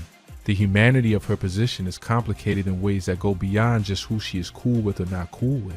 She is a grieving sister caught between the worlds of two men whose conflict is rooted in the same violence that took her brother. The DJU interview that launched Nooney to a new level of visibility was a turning point, but it was also a moment of real exposure. When you make yourself that publicly visible in a city where the beef is real, and the blocks are geographically close together, you are creating visibility that goes beyond just social media followers. The same platform that builds your fan base also makes your movements, your whereabouts, and your persona more knowable to people whose intentions are not about music. Both Fully Chopped and Lil Nooney are navigating the exact same impossible tension that Chicago drill has always created and that has always defined the stories of the artists who come out of it. The tension between the authenticity that makes the music matter to the world and the safety that the music's success should theoretically be able to provide. The tension between the block that made you who you are and the future that your talent is trying to build. Chicago drill has always forced artists to live in that tension without any clean way out of it. Now here's what is actually wild when you step back and look at the full picture of this situation. The 2011 era in Chicago changed hip-hop permanently. Before Chief Keef went viral, drill was not a recognized genre with a global footprint. Before those Southside teenagers started posting their reality to YouTube with no budget and no industry support, the world did not understand what Chicago's streets sounded like or why it mattered. What those kids did, mostly without any plan, mostly just by being exactly where they were and making music about exactly what they were living, was create something that still influences rap, UK drill, Brooklyn drill, Australian drill, and half a dozen other subgenres more than 15 years later. Fully Chopped and Lil Nooney are doing the same thing right now in real time in 2026. Their music is not just Chicago music anymore. The kids who follow them are not just from West Englewood or from 147's territory. They are from Atlanta, from New York, from the UK, from Australia, from everywhere that Chicago drill planted its flag and never left. The story of two teenagers with a real beef who both blew up simultaneously because of it is the kind of narrative that cuts through algorithms and marketing budgets and industry politics and reaches people directly because it is undeniably real. What makes this new generation war different from 2011 is not the content, it is the speed and scale. In 2011, it took time for the world to find Chief Keef. The clip spread but slowly through file sharing and early YouTube and blogs that had to be sought out. In 2026, a single TikTok from either Fully Chop or Nooney can hit 1 million views in a day. A diss track gets analyzed on Reddit within hours of dropping. The Cheercology community has thousands of people tracking these situations in real time and providing context that would have taken weeks to spread in 2011. The machine moves faster now, which means the stakes escalate faster, the audience grows faster, and everything, the money, the fame, and the danger arrives quicker than any previous generation of Chicago drill rappers had to deal with. PGF Nuke's Wada blew up because a girlfriend accidentally filmed a freestyle in the kitchen. Fully Chopped blew up in a context with life or death stakes attached to every single thing he rapped about. Nooney blew up because the beef generated enough visibility for the world to see what he was already doing. Independently, both of those paths are uniquely Chicago. You cannot replicate that dynamic anywhere else because nowhere else has the combination of the specific culture, the specific history, the specific geography, and the specific rawness that Chicago's South Side produces in its music. For Fully Chopped, Dameron Wells, the legacy being built right now is that of a teenager who converted unimaginable personal loss into art that speaks to people all over the world. The cousin murdered at 15 in 2022. The best friend murdered at 15 in 2024. The hood war that defined his entire coming of age, the rod wave cosign, the signing, all of it happening at an age when most kids are still figuring out who they are and what they want to be. That is not just a rap story. That is a whole generation of Chicago compressed into one person's life trajectory. For Lil Nooney, Jeremiah Bolden, the legacy is of a young man who came from 147, started making music at 11 years old, stayed true to exactly where he was from even as the world started paying attention to him, and turned a beef that could have kept him defined only in the context of the streets into something that defined him in the broader culture. The Mari Glock visual, the Nooney home video with 3 million views, the DJU interview, the $2 million signing, all of it tied together by the thread of authenticity that Chicago drill has always demanded from its artists and that Nooney has never once appeared to be performing. As of right now, both Fully Chopped and Lil Nooney are still in Chicago, still on their respective blocks, still putting out music, still very much on opposite sides of a conflict that has not been resolved and that shows no signs of being quietly set aside. The beef has not been squashed. There is no handshake moment on the horizon, no joint project announcement, no mutual agreement to let it go. The internet is still watching every move both of them make and will continue to do so as long as both names are ringing. Big Jada is still one of the most talked about figures surrounding the whole situation, a woman who simultaneously represents grief, loyalty, betrayal, and survival all at once depending on whose perspective you are hearing the story from. The Cheercology Reddit, TikTok accounts dedicated to Chicago drill updates, YouTube pages breaking down every development, all of them continue to document this story in real time because the audience demand for it has not slowed down. The most hopeful version of how this ends is two young men using their music careers to build a way out of the conflict that created them, getting to a point where the money and the fame and the future they are building genuinely outweigh every other pull. Chicago drill has produced that outcome before. Lil Durk is proof that it is possible. Chance the Rapper is proof that it is possible. Chance the Rapper is proof that Chicago can produce artists who navigate all of it and come out the other side building something lasting.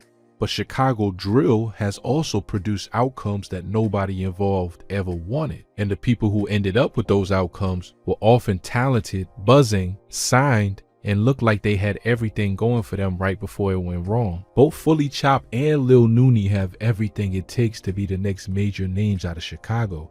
The talent is undeniable. The stories are already written into the culture. The audiences are already behind both of them with real money. The only question, the same question that has hung over every Chicago drill story since 2011, is whether the streets and everything attached to them will allow these two young men to fully become what their music suggests they are capable of becoming. That is what makes this the new generation war. Not just two hoods going at each other, not just two rappers beefing for streams. A whole generation of young people in one of America's most unforgiving cities trying to turn pain into art, trying to turn grief into careers, trying to build something that lasts before the same environment that gave them something to rap about takes everything away. Keep watching because this story is nowhere close to being over. And to really understand why people outside of Chicago care so deeply about what happens to both of these young men, Fully Chopped raps about losing Sosa and then losing Lil 50 in the same years of his life. He is filing a report on what growing up in West Inglewood actually looks and feels like from the inside. When Nooney raps about walking down on ops and staying on alert in his neighborhood, he is describing a daily reality that most of his listeners will never experience firsthand, but that millions of people around the world recognize on a gut level, because poverty and danger and loyalty and grief are universal even when the specific geography is not. That connection between very specific local experience and universal human emotion is the engine that drives all of Chicago Drill's global reach, and it is exactly what both Fully Chopped and Lil Nooney have tapped into in their own music. You do not need to know the exact block at 59th and Paulina to feel what Fully Chopped is carrying when he raps about his cousin and his best friend. You do not need to know the exact layout of 147 territory to understand what Lil Nooney is communicating when he talks about staying on alert and never letting his guard down. The emotions translate even when the map does not. This is also why the Jada situation resonated so far beyond Chicago's drill community. Because betrayal, the feeling of someone you trusted crossing to the side of someone you consider an enemy, is not a Chicago-specific emotion. It is one of the oldest and most painful human experiences there is. When clips of Jada appearing with Lil Nooney started circulating, the reaction from people who had never once thought about Chicago hood politics was visceral and immediate, because they understood what it meant from the most basic human level, even without knowing every layer of the specific situation. That is powerful. That is the kind of content that goes beyond its original community and touches something universal. And both Fully Chopped and Lil Nooney are at the center of it. There is also a generational dimension to this story that deserves attention. Both of these young men are products of a Chicago that has been shaped by decades of disinvestment, concentrated poverty, and the kind of institutional neglect that creates the conditions where gang structures become the primary community infrastructure in neighborhoods that the city's official systems have largely abandoned. This is not a new story. It is not unique to Chicago, but Chicago has been particularly stark in the concentration of it on its south and west sides, and the drill music that emerged from those conditions has been one of the clearest and most honest accounts of what that neglect produces in the lives of real young people. Fully Chopped did not choose to lose his cousin at 15. He did not choose to lose his best friend at 15. He did not choose to grow up in a neighborhood where the war between PGF and 147 was the ambient reality of daily life. Those were the conditions he was born into, and what he did with those conditions, turning them into music that the world is now responding to, is both a remarkable individual achievement and a reminder of how much talent and potential the streets of Chicago have always produced, and how much of it has historically been lost before it ever got a chance to develop. Lil Nooney did not choose to be from 147 or to grow up in a specific geography that put him on the opposite side of that conflict.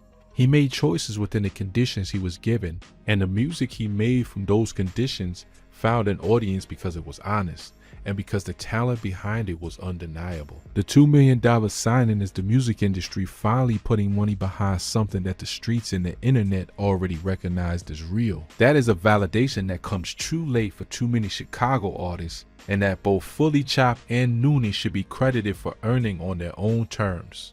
The comparison to 2011 is not just about the beef dynamic.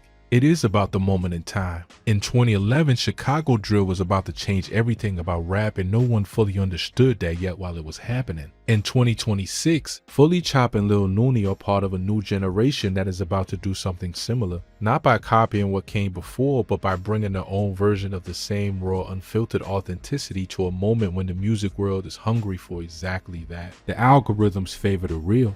The audiences can feel the difference between manufactured content and someone actually rapping from their life. And both of these young men are rapping from their lives in a way that cannot be manufactured at any price. What happens next is genuinely unknown. This is not a story with a predetermined ending. It is not a movie where you can skip to the final act. Both Fully Chopped and Lil Nooney are young, signed, talented, and still very much in the environment that produced them. The choices they make over the next few years will determine which version of this story gets told a decade from now. The version where two talented kids from Chicago made it through everything and built something lasting, or a different version that Chicago drill fans have unfortunately seen too many times before. What is certain is that right now, in this moment, Both of them represent something real about Chicago, about young black men in America, about the power of music to document and communicate lived experience, and about the complicated, dangerous, and sometimes beautiful intersection of street life and artistic ambition that Chicago has been producing for the world for over a decade. Watch their music, follow the story, pay attention to what they are building. Because whether it ends in triumph or tragedy, the story of Fully Chop and Lil Nooney is one of the most honest and human stories that Chicago's streets have produced in years. 2 weeks later, nigga, this G Herbo say, nigga, you can't come back to this block. Dead. Instantly. True Chirac shit. Feel me?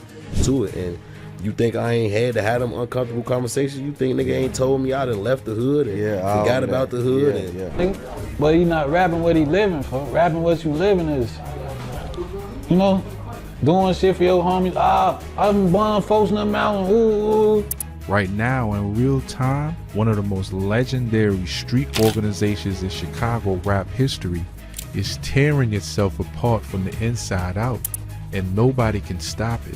We're talking about NLMB, No Limit Muskegon Boys, the same crew that helped put G Herbo on the map, the same crew that Lil Bibby repped on every single record he ever made, the same crew that turned the east side of Chicago into one of the most watched, most talked about, most documented street stories in the entire history of drill music. And right now, they're at war with each other, not with a rival set, not with an opposing block, with themselves. Brothers who came up together, brothers who were in the trenches together, brothers who put Chicago on their backs together, now picking sides, throwing shots on social media, and according to people closely following this situation, allegedly catching bodies over the fallout. And here's the part that's going to keep you watching until the very end of this video. All of this, every single bit of the civil war that's been unfolding, every alliance that's been broken, every side that's been chosen, every loss that's been taken, it all traces back to one person's death. One man going on live and saying what a lot of people in that hood have been feeling for a long time. One moment that cracked the foundation of NLMB so wide open that not even the people involved could put it back together. So if you've been seeing the posts, if you've been seeing the comments, if you've been wondering what is actually going on with NLMB and why the entire Chicago street rap world is picking sides right now, stay right here. Because by the end of this video, you're going to understand exactly how one of Chicago's most legendary crews went from being untouchable to being divided down the middle. This is the story of the NLMB Civil War, and it's only getting worse. Before we get into the chaos that's unfolding right now, you need to understand what NLMB actually is, and more importantly, what NLMB was. Because if you don't understand the legacy, you're never going to understand why this collapse hurts as deep as it does. NLMB isn't just another Chicago street clique. This isn't a random corner crew that popped up overnight and got a little shine on World Star. No, NLMB is the kind of organization that shaped the entire sound and image of Chicago drill music during one of its most critical periods. These are the guys that the whole world looked at when they looked at Chicago. These are the guys that media outlets wrote think pieces about. These are the guys that made politicians nervous and made record labels spend millions of dollars to sign their affiliated artists.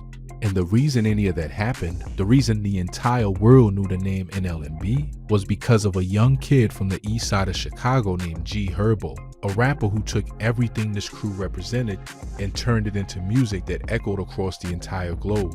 But here's what nobody really sat down and talked about seriously. What happens when that one person who made everything famous gets rich and famous, and then the people he left behind feel like they got abandoned? That's where this whole story begins. That's the crack in the foundation that everything else fell through. Because the NLMB Civil War didn't start with a shootout. It didn't start with a beef over money or a girl or territory in the traditional sense. It started with a feeling that had been building for years inside of NLMB, a feeling that finally got spoken out loud. And once those words were out there, once people started saying what they'd been thinking, there was no taking it back.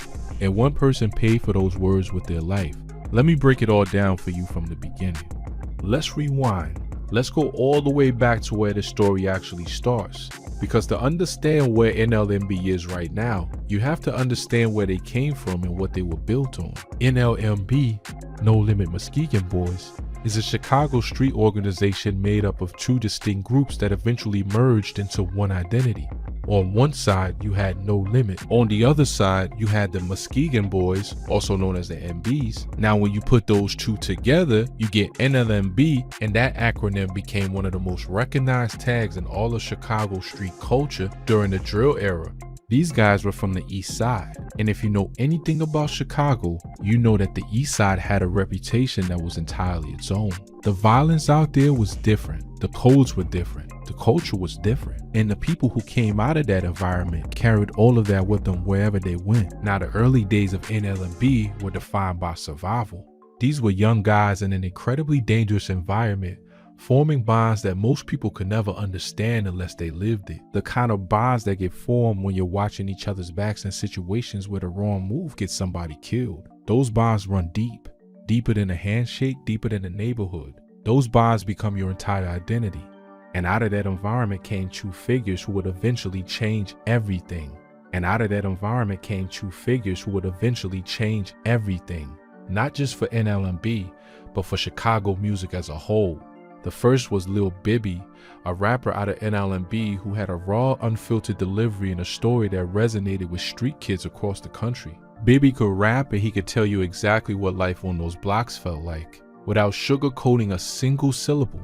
He was one of the first NLMB affiliated artists to start getting real industry attention. The second, and the one whose rise would ultimately become the catalyst for everything we're going to talk about today, was G Herbo. Born Herbert Randall Wright Jr., known back then as Lil Herb, G Herbo was different from the jump. He had something in his voice that made you feel every word he was saying.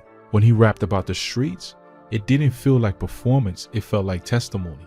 It felt like he was reporting from a war zone in real time. And in a lot of ways, he was. G Herbo came up out of NLMB and he wore that affiliation proudly on every record he made. NLMB wasn't just where he was from, it was his brand, it was his identity, it was the foundation that everything he built stood on top of. His early mixtapes, Welcome to Fazo Land, Pistol P Project, those weren't just street tapes, those were documents, historical records of what life in that specific corner of Chicago looked and felt and sounded like. And the world couldn't get enough of it.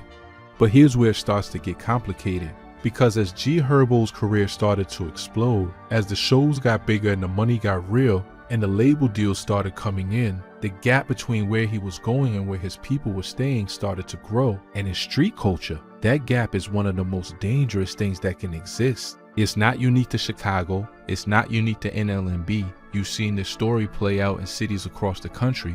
One person from the hood makes it, and the people they left behind either celebrate them or eventually start to resent them depending on how they handle it.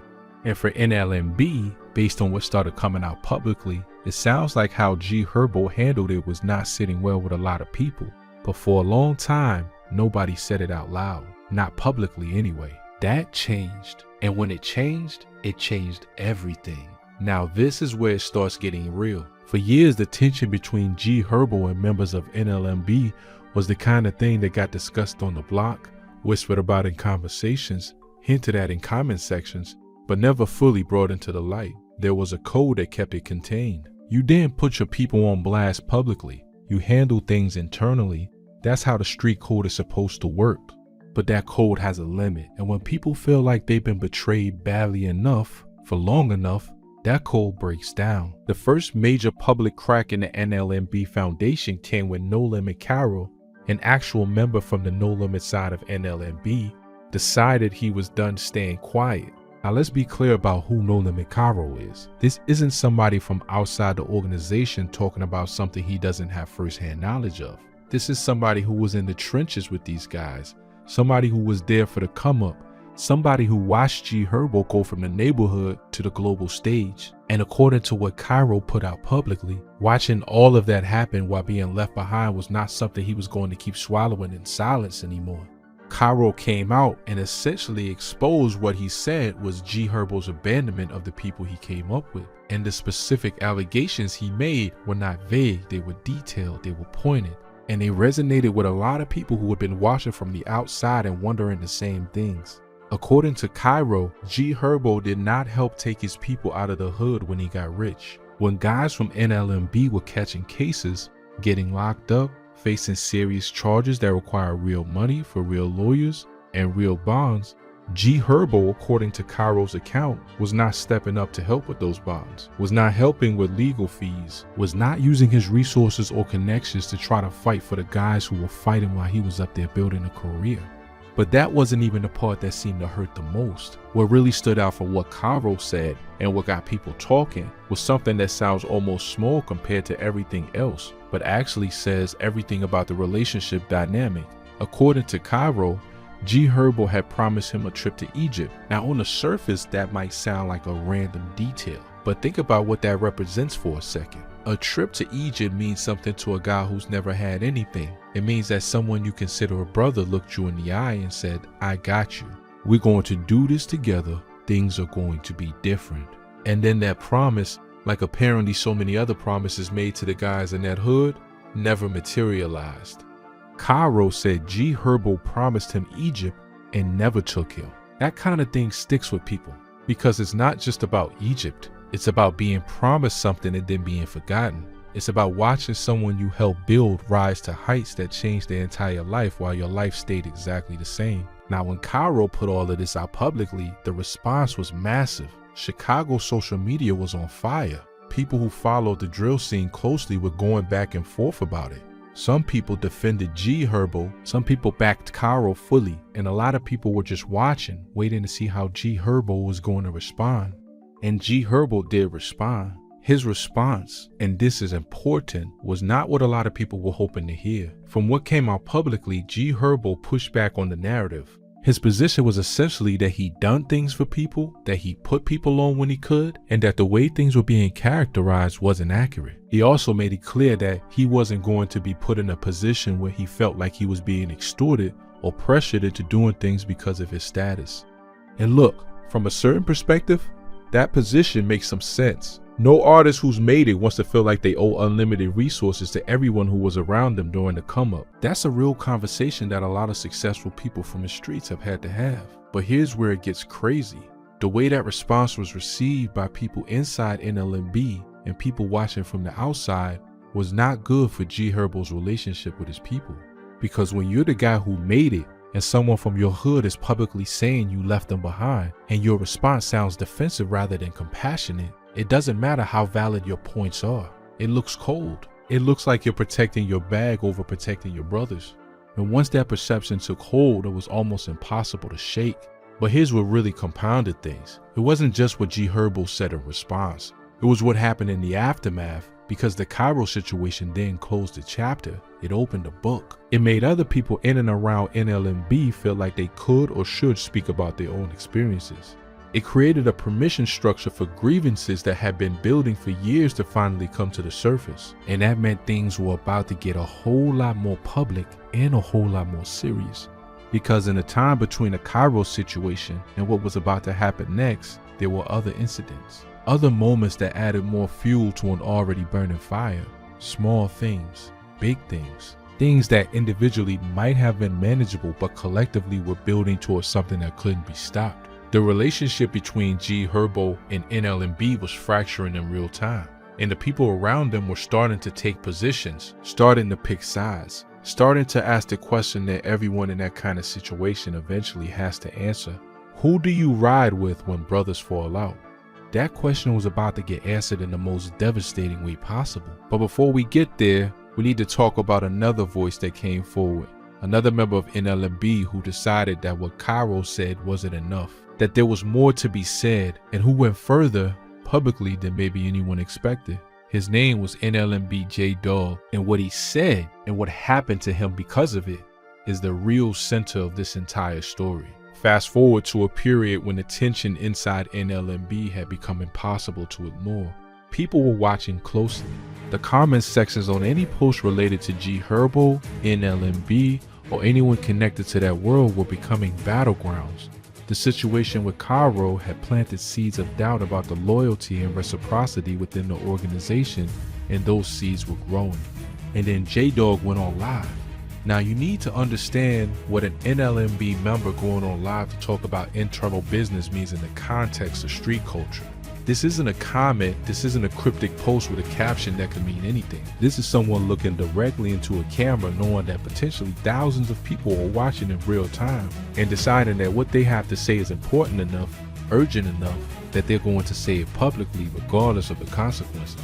That's not a decision made lightly. That's a decision made by someone who has reached a point where they feel like they have nothing left to lose by speaking the truth as they see it. J-Dog went on live and he echoed and amplified everything that Cairo had already said, but he took it further. He didn't just talk about G Herbo, he brought in the conversation to include other members of NLMB who had gotten rich and famous, and according to J-Dog's account, had turned their backs on the people they came up with. He talked about Mansky, he talked about Bibby, he named names, he pointed fingers, and he said what a significant portion of the people still on those blocks were apparently feeling. That the guys who made it got money, got status, got out, and never looked back. That when brothers were catching cases and sitting in county and fighting for their lives in courtrooms, the people with the resources to help weren't picking up the phone. According to J-Dog, there was a systematic abandonment of the guys who were still in the struggle. Not just by G Herbo, but by multiple members of NLMB who had risen to positions of financial comfort while others were left to fight their battles alone. That live stream spread fast, the clips got clipped, the screenshots got taken, the commentary flooded every platform that had any connection to Chicago street culture. People were reacting in real time and the reaction was loud. Some people praised J-Dog for having the courage to say what he said. Some people said he was violating the code by putting business in the streets. Some people were skeptical about his motivations, but almost everyone agreed on one thing. The things he was saying reflected a real tension that had been simmering inside NLMB for a long time. And then, not long after that live stream, J-Dog was killed. Let that sink in for a second. A man goes on live and airs out grievances about his own organization, specifically about members of that organization failing the people they came up with. And then he ends up dead. Now we have to be careful here because nobody has definitively proven a direct causal link between what J-Dog said on that live stream and his death. That's not something we're going to claim with certainty because that's not how responsible reporting on this kind of situation works. But here's what we do know, and this is the part that sent shockwaves through Chicago and through everyone following the NLMB situation closely. An individual connected to NLMB was charged in connection with J-Dog's death. Let that sit. Not an outside rival, not someone from an opposing crew that NLMB had been at war with for years. News of Zach's death first broke back in 2018. The reaction across Chicago's hip-hop community was immediate. Tributes poured in across social media all morning, with people specifically calling out how much Zach had done to shine a light on parts of the city that the people actually in power never bothered to address themselves. Tony Woods, his mentor and business partner, confirmed the shooting to local outlets that same morning, clearly shaken. This wasn't some YouTube personality nobody in the city had heard of. This was a guy whose death actually registered immediately across an entire community that recognized exactly what had been lost.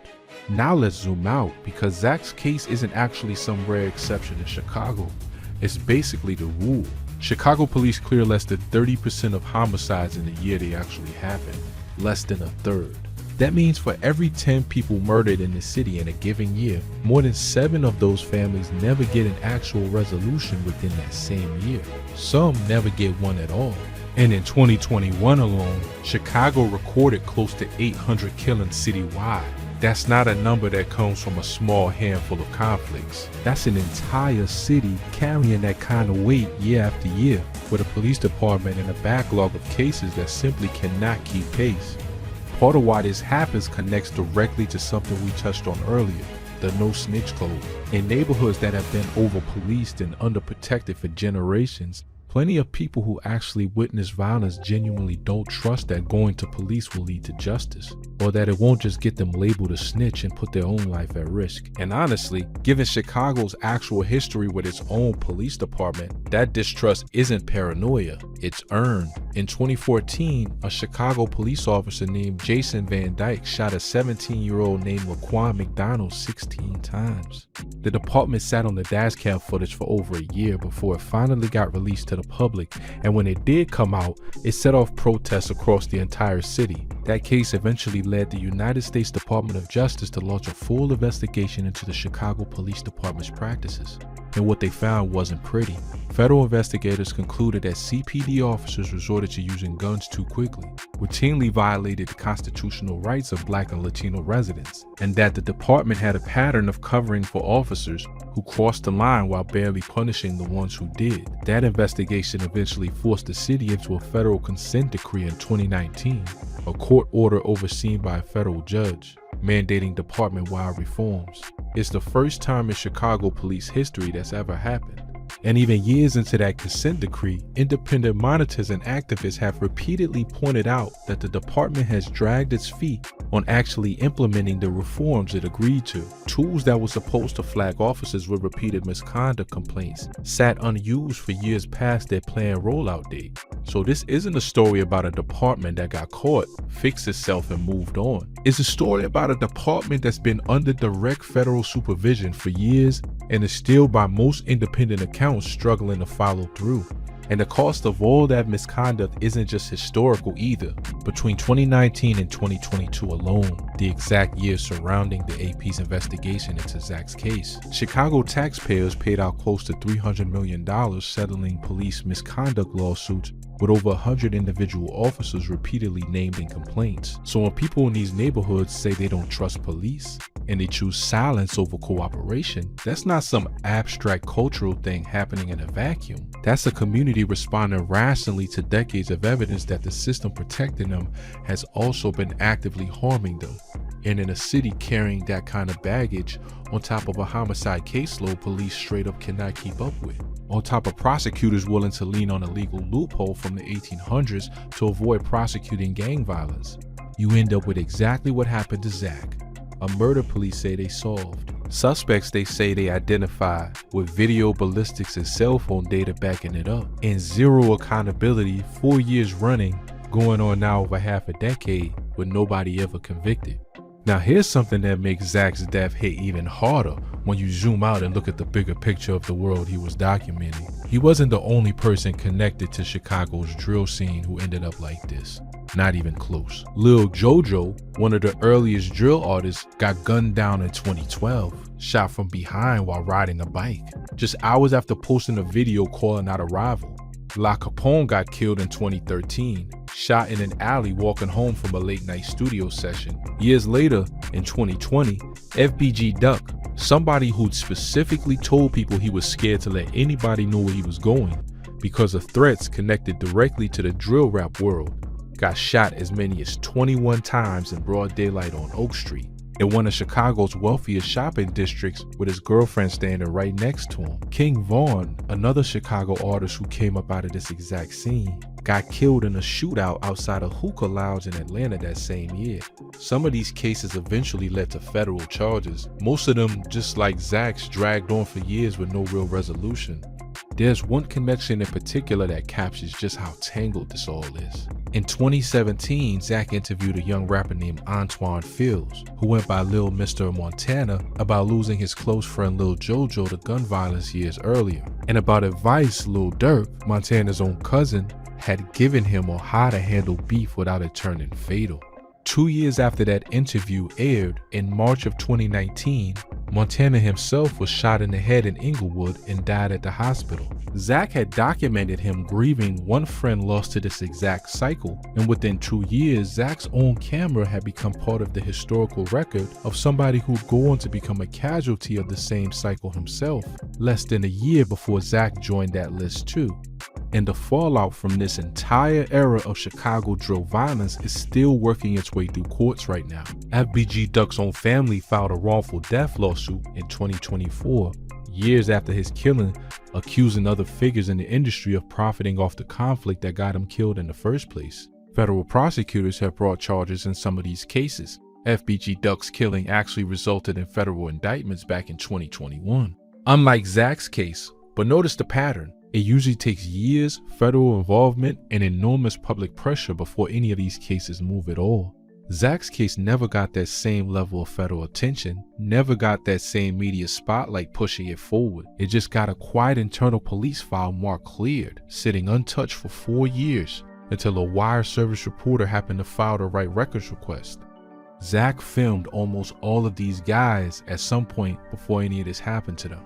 He gave plenty of them their very first real on-camera moment. He watched this entire genre he helped document from the ground up turn into a list of names that, by the early 2020s, reads less like a music scene and more like an obituary page. And then he became part of that same list himself. That's the part of this story that I think gets missed the most. People hear Hood CNN and they think it's just a flashy nickname. But think about what it actually means for somebody to spend 9 years as a one-man news network covering an active, ongoing war.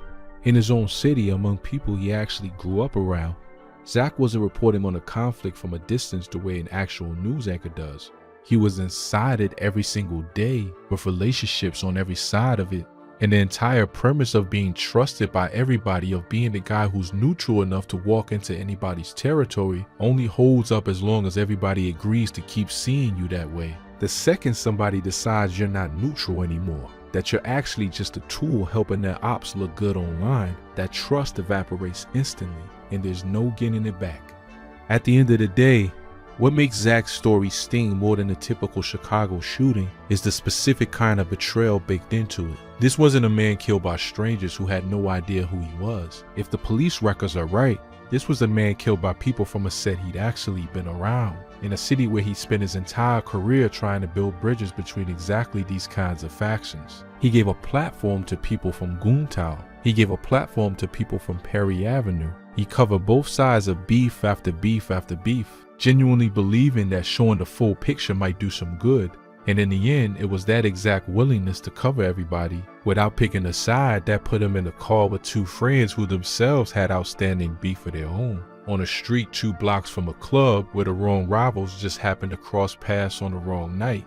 Police say they know who pulled the trigger. They arrested the people they believe did it, with video, ballistics, and cell phone evidence to back it up. And because of a 19th century legal concept and a prosecutor's office that decided the case wasn't worth the risk of losing in court, every single one of those suspects walked free. 2 of them are dead now anyway, taken out by whatever else the city's violence eventually does to people like that. The rest are just out there free, while Zach's family, his friends, and the entire community he spent 9 years documenting are still waiting for an actual conviction that, at this point, might never come. And here's something almost eerie if you go looking for it yourself. Zach TV 1, the channel, is still up right now. Years after his death, you can still go scroll through over 1,000 of his uploads. Teenage Chief Keef, early Lil Durk, all of it just sitting there frozen in time exactly the way Zach left it. It's basically an entire decade of Chicago street history, archived for free, made by a guy who never got an actual newsroom, never got real protection, and never got to see how much the genre he helped document would eventually blow up worldwide. Even now, people in Chicago's hip-hop community still bring his name up whenever the conversation turns to who actually documented the city's real history, instead of just chasing clout off of it. Younger creators doing exactly the kind of street-level interviews Zach pioneered will sometimes credit him directly as the reason that lane exists at all. He didn't get a statue. He didn't get a street renamed after him. What he got was a YouTube channel that's still pulling in views from people discovering his work for the first time, years after he can't benefit from any of it. If there's one thing this case proves above almost anything else, is that in a city like Chicago, documenting violence honestly can be just as dangerous as living inside it. Zach never pulled a trigger in his life. He never repped a set, and he still ended up exactly where so many of the people he covered ended up. Gone too early, with the people responsible never actually held accountable in a court of law. Zach Stoner spent his whole career trying to answer one question: what can we do to resolve the violence in Chicago? Almost a decade later, with his own murder sitting unsolved despite police saying it's solved, that question still doesn't have an answer. And honestly, that might be the most Chicago ending to this story there could possibly be. If you've made it this far, let me know in the comments what part of this story actually surprised you the most. Because every time I research this case, I find something that makes this whole situation even more frustrating than the last time. And if you want me to keep covering cases like this, real ones, fully researched, no fluff, no fake drama added in, make sure you're subscribed, because there's a lot more Chicago's history that nobody's actually telling the full story on. And for NLNB, given everything that had been publicly put out there in the weeks and months leading up to J-Dog's death, the live streams, the social media posts, the public airing of grievances, there was a lot of material to work with. Now we're not going to speculate about ongoing investigations or what law enforcement may or may not be building toward, because that's not responsible and it's not the point of this video. But what we can say is that the legal dimension of this situation has added another layer of pressure on top of an already catastrophically strained organization. When guys in your circle are facing murder charges, it changes everything. It changes how people move, it changes how freely people talk, it changes who's available and who's not available. It creates stress on relationships that might have been able to survive other kinds of pressure but can't survive this. And for the families involved, for J-Dog's family in particular, none of the organizational drama matters as much as the basic human reality that someone they loved is gone. And the circumstances of how he's gone carry a particular kind of pain that goes beyond what most people will ever have to experience. On the streets, the response to J-Dog's death was also complicated by the fact that people were not in agreement about the narrative around why it happened. Some people pointed directly to his live stream as the reason. Some people said the situation was more complicated than that and involved factors that weren't necessarily connected to what he said publicly. And some people used the uncertainty around the circumstances to push their own narratives about who was responsible and what should happen in response. That lack of consensus around the story of J-Dog's death and the fact that someone connected to NLMB was charged became the fuel that powered the ongoing civil war. Because when you can't agree on what happened, you can't agree on what justice looks like. And when you can't agree on what justice looks like, people start taking matters into their own hands according to their own understanding of the situation. That's a dangerous dynamic in any environment. In Chicago, in a street organization that has access to weapons and has a history of violence, it's potentially catastrophic. Now let's talk about the specific allegiances that have formed since the G-Money Main Ski split, because this is where the Civil War takes on a dimension that goes beyond just NLMB itself and starts to involve the broader landscape of Chicago street organizations. According to people who are closely following this situation, people embedded in Chicago street culture who have tracked these relationships for years, the fallout from the NLMB Civil War has pulled in organizations well beyond NLMB's own membership. Specifically, what has reportedly happened, and this is something that has been discussed extensively in Chicago street circles, is that Chief Keef's Four Corner Hustlers affiliated Glow Gang reportedly ended up siding with Main Ski in this conflict. Now let's slow down on that for a second, because the weight of that needs to land properly. Chief Keef, Glow Gang, Four Corner Hustlers. We're talking about one of the most iconic names in the history of Chicago drill music. We're talking about a figure whose influence on Chicago street culture and on hip-hop globally is almost impossible to overstate. Chief Keef is not just a rapper, he's a symbol. He's a representative of an entire era and an entire philosophy of how Chicago street life gets expressed through music. And Glow Gang's reported alignment with Main Ski in the NLMB Civil War is not just a celebrity endorsement on one side of a local beef. It represents real organizational backing. It represents connections, resources, and the kind of credibility that changes the stakes of a conflict significantly. On the other side, reportedly siding with G-Money, are the Bloodhounds. The Bloodhounds bring their own history and their own organizational weight to this equation. And their alignment with G-Money means that this is no longer just an NLMB internal matter.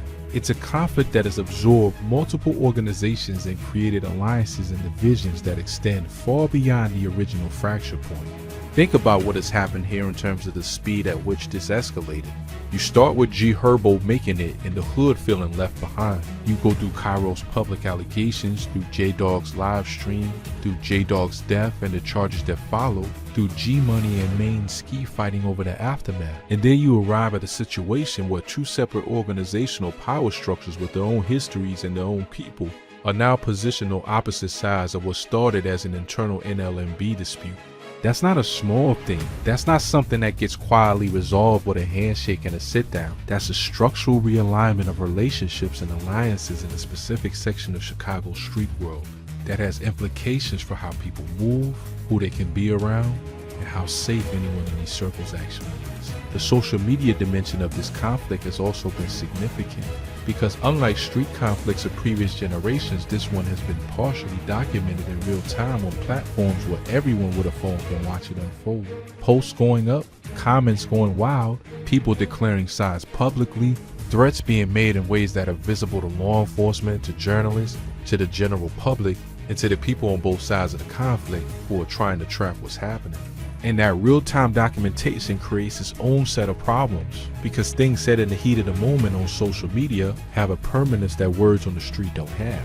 Screenshots live forever, posts get archived, and in legal context, the things people say publicly about conflicts like this can become evidence. The people caught in the middle of this, members of NLMB who had genuine relationships with people on both sides of this divide, found themselves in an incredibly difficult position. In street culture, neutrality is often interpreted as cowardice or disloyalty. The pressure to declare a side is immense, and the consequences of picking the wrong side or being perceived as not being fully committed to the side you picked can be severe.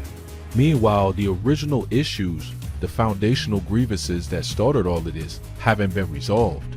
G Herbo's relationship with NLMB remains complicated.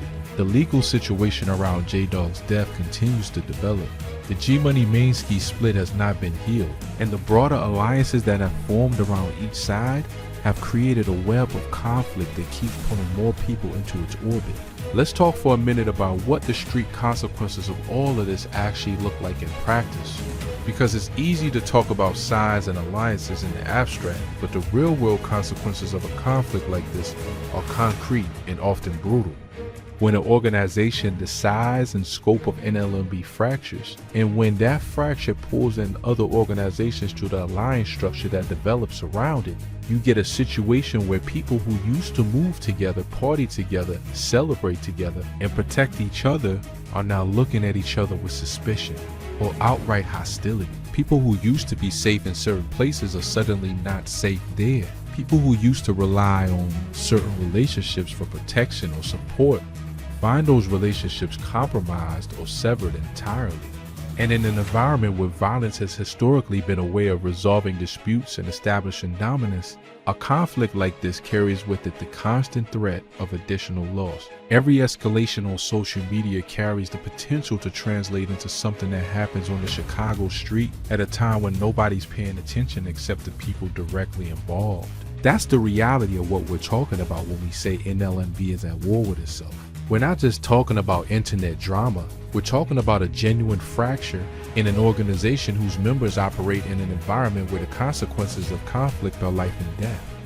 And the most tragic part of it all, the people most at risk are the ones who are already the most vulnerable, the ones who stayed on those blocks, the ones who never had a G Herbo moment, the ones who built their lives around the organization because the organization was the only thing that gave them a sense of identity and security. Those are the people who have the most to lose when the organization turns on itself. Now let's also acknowledge something that's been present throughout this entire story but hasn't always been said explicitly. The role of money and what happens to a tight-knit community when one or two people get wealthy and others don't. This isn't a NLMB specific problem. This is something that is played out in street organizations connected to the music industry across the country. When a rapper from a street background blows up, they enter a world that is fundamentally different from where they came from.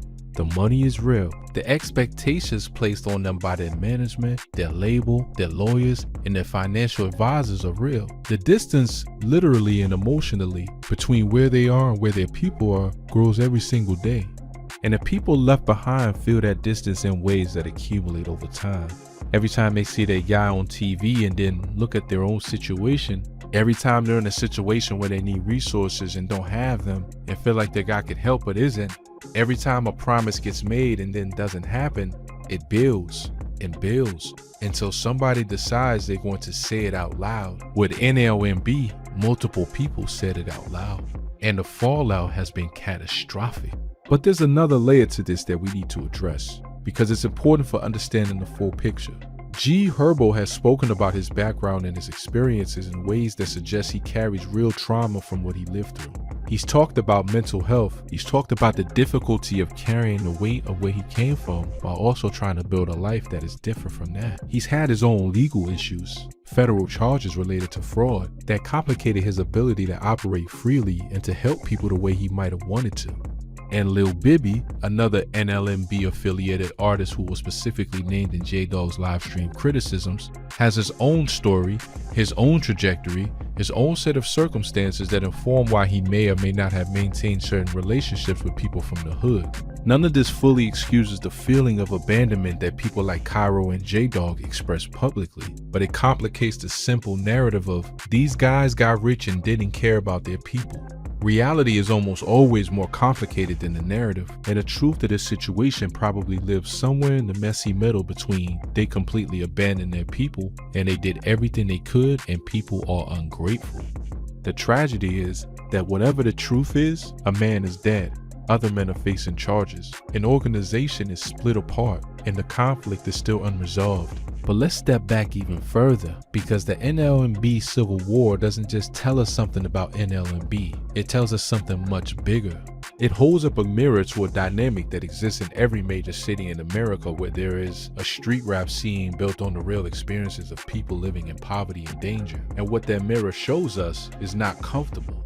The story of NLMB is really the story of what happens when a cultural movement is built on the reality of people suffering, and then some of those people get rich off the cultural representation of that suffering, while the people whose suffering provided the raw material for that culture are left behind. Drill music, Chicago drill in particular, was always honest about this. It didn't pretend that the streets were glamorous in the way that earlier rap movements sometimes did. It showed you the reality, the fear, the loss, the desperate calculation that goes into every decision made in an environment where your options are severely limited and the consequences of wrong moves are terminal.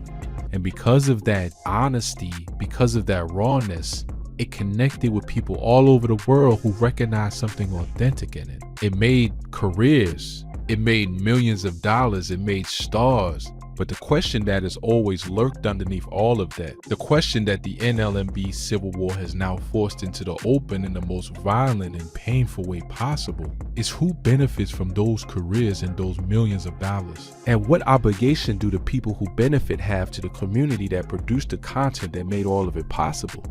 This is not a simple question with a simple answer, and anyone who tells you it is either not thinking about it deeply enough or has a stake in pushing a particular narrative. On one hand, artists like G Herbo didn't create the conditions they grew up in. They didn't choose to be born into poverty in a dangerous neighborhood with limited resources and limited pathways. They survived an environment that takes many lives and built something remarkable out of that survival. The idea that survival and success create an unlimited financial obligation to everyone who was around during the struggle is not a sustainable position. On the other hand, the marketing of that survival, the business model that turned authenticity and street credibility into commercial products, was built on the collective reality of an entire community. The hood wasn't just a backdrop, it was a co-author. The people who stayed, who kept things real, who were the living proof of the authenticity that made the music credible, they are part of the story in a way that deserves acknowledgement and arguably some form of reciprocity. Where exactly that reciprocity begins and ends is something that every artist from a street background has to work out for themselves. And the way they work it out or fail to work it out has consequences that they may not fully anticipate when they're in the early stages of their success. G Herbo was not the first artist to find himself in this position. He won't be the last. The specific tragedy of NLMB is not that it happened. Versions of this have happened before, but that it escalated to the point where people are dead and people are facing murder charges, and an organization that helped shape Chicago culture is now tearing itself apart publicly. And for the young people still on those blocks in the east side of Chicago, the next generation of kids who are watching all of this unfold and processing what it means, what lessons are they taking from it? What does the NLMB Civil War teach a 14-year-old in that neighborhood about loyalty, about what success looks like, about whether organizations and codes and bonds can actually be trusted? Because the education that the streets provide is often the most powerful education young people in those environments receive. And right now, the lesson being taught by the NLMB Civil War is one about betrayal, about broken promises, about what happens when the bonds that were supposed to be unbreakable turn out to be only as strong as the money and the proximity and the self-interest that underpin them. That's a devastating lesson to learn at any age, but it's particularly devastating when you're young and you're watching it happen to people you looked up to. Now let's talk about where things stand currently, and this is the part of this video that I want to be very clear about. The situation is ongoing, it is developing. Things that are true as of when this video is being made may change. People's situations may evolve. Charges may be resolved one way or another. Relationships that are currently strained may be repaired or may deteriorate further. New information may come out. What we know right now is this: NLMB is divided. The G Money side and the Mainski side represent two distinct factions of what used to be one organization. Those factions have different alliances. Glow Gang reportedly behind Mainski. The Bloodhounds reportedly behind G Money. Those alliances bring real organizational weight to both sides of this conflict. G Herbo's relationship with NLMB as a whole has been publicly damaged by the Kiro situation and by what J-Dog said before his death. Whether that relationship can or will be repaired is an open question, but the public nature of the damage means that any repair would have to be equally public to be meaningful. Lil Bibby, who was also named in J-Dog's criticisms, has largely kept his public commentary on the situation limited. His position within the context of the Civil War and its various factions is something that people are watching closely. The legal situation around J-Dog's death continues to develop, and the outcome of that legal process will have significant implications for everyone involved. And perhaps most importantly, people's lives continue to be at risk. Real human beings are navigating a situation where alliances have been broken, accusations have been made, violence has already occurred, and the potential for additional violence remains present. Every day that this situation remains unresolved is another day that someone who woke up that morning might not make it to the next one. That's the weight of what we're actually discussing here. Not just entertainment, not just street politics, but actual human lives. Now here's what I think needs to be said in closing. And I say this with full respect for everyone who has been impacted by this situation, including the families of people who have lost loved ones, including the members of NLMB who are caught in this conflict, and including the fans and followers who grew up on the music and are now watching the community behind that music fracture in real time. The NLMB Civil War is a tragedy. Full stop. There's no other way to characterize it. It's a tragedy because it started from a place of real legitimate pain. People who felt abandoned by those they trusted. People who went on record to say that the bonds they'd built their lives around had turned out to be conditional. People who were brave enough or desperate enough to speak the truth as they saw it regardless of the consequences. It's a tragedy because one of those people ended up paying for speaking with his life. J-Dog is gone. Whatever you think about what he said, whatever position you take on the internal politics of NLMB, a human being is dead. And the circumstances of that death have now set in motion a chain of events that is causing more damage, more division, more pain. It's a tragedy because the organization at the center of it, NLMB, represents something that was genuinely important, not just to Chicago music history, but to the people who grew up in that neighborhood and found in NLMB something that gave their lives structure and meaning and a sense of belonging. The loss of that, the destruction of that sense of collective identity through internal conflict, is a real loss that real people are grieving. And it's a tragedy because it didn't have to go this way. If the grievances that Cairo and J-Dog expressed publicly had been addressed internally, if there had been systems within NLMB for people to raise concerns and be heard without having to go to social media, maybe things unfold differently. Maybe J-Dog says what he's feeling to the people he's feeling it about. Those conversations happen. Some kind of resolution or understanding is reached. Maybe he's still here. Maybe if the success that G Herbo and Bibby achieved had been accompanied by more intentional systematic investment back into the community. Not charity, but real structural investment in legal defense funds, in financial education, in creating pathways out for the people who were still in. The resentment never builds to the level where people are going on live to expose their own. Those are big maybes. They're hypotheticals. They don't change what actually happened, but they're worth thinking about for anyone in a similar situation. Anyone who's made it from a background like this and is navigating the question of what this success means for the people they came up with. Because the NLMB story is going to be a case study. It already is. People in Chicago street circles and in the broader hip hop industry are watching and taking notes. And the note they're taking is, when you don't handle this right, it can end in the worst way imaginable. For the legacy of NLMB, which let's be honest was already complicated before all of this happened, because that's the nature of an organization that was built in an environment as brutal as the one they came from. This civil war represents the possibility of defining them by how they fell apart rather than by what they built. And that's not what anyone who was there from the beginning would have wanted. G Herbo built something remarkable with the music he made coming out of NLMB. Those early projects are classics. Gangway, Red Snow, PTSD. The way he documented what he lived through and turned it into something universal that connected with people across the world, that's real artistry, that's legacy.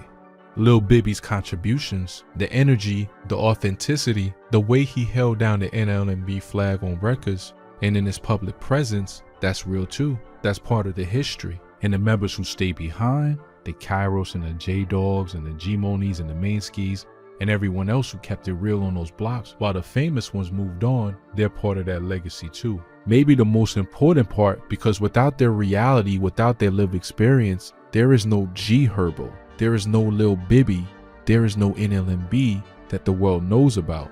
Legacy is complicated. It always is when the story isn't over yet, and when the story that's still being written is a painful one. But here's what I'll say about where NLMB goes from here. Civil wars and street organizations, like civil wars and nations, end in one of a few ways.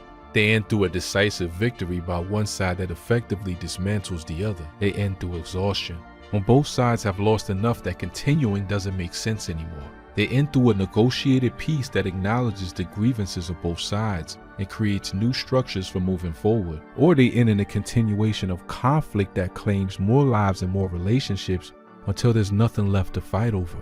Nobody on the outside can determine which of those endings NLMB is headed toward. That's determined entirely by the people inside the situation, by the choices they make, by whether anyone with enough credibility, enough relationships on both sides of the divide steps up to try to broker some kind of resolution. It's worth noting that the people with the most credibility to do that, the artists who have platforms, who have resources, who are known and respected by people on both sides, are also the people whose perceived failures created this situation in the first place. So the path back from this for the famous members of NLMB likely runs through a real, tangible, demonstrable commitment to the people they're accused of leaving behind. Not a press release, not an Instagram post, not a verse on a record that references the situation. Real, structural, sustained commitment, the kind that changes material conditions for the people involved. Whether that happens, whether anyone is willing to make that kind of commitment, and whether the people on the receiving end are willing to accept it at this point, is something none of us can predict from the outside. What we can say is that the cost of not finding a resolution keeps going up. Every day this continues is another day where the risk of additional loss, legal, financial, and most importantly human, is real. And for the people watching this situation from the outside, including everyone watching this video right now, there's a responsibility to think about what it means to consume content about real people's real conflicts, to engage with this not just as entertainment or as drama, but as a human situation with human consequences. J-Dog was a real person with a family who loved him. The person charged in connection with his death is a real person with a family. The members of NLMB on both sides of this civil war are real people, navigating a situation that most of us have never had to face, and hopefully never will. That doesn't mean we can't discuss it. That doesn't mean there's no value in trying to understand what's happening and why. But it does mean approaching it with some consciousness about what we're actually looking at. The NLMB Civil War is not just a story. It's not just content. It's the real, complicated, painful unfolding of a community that was already operating under enormous stress. Poverty, violence, criminalization, the particular weight of being from a neighborhood that the world sees as a symbol of something, rather than as a place where real human beings with real human needs live their real human lives.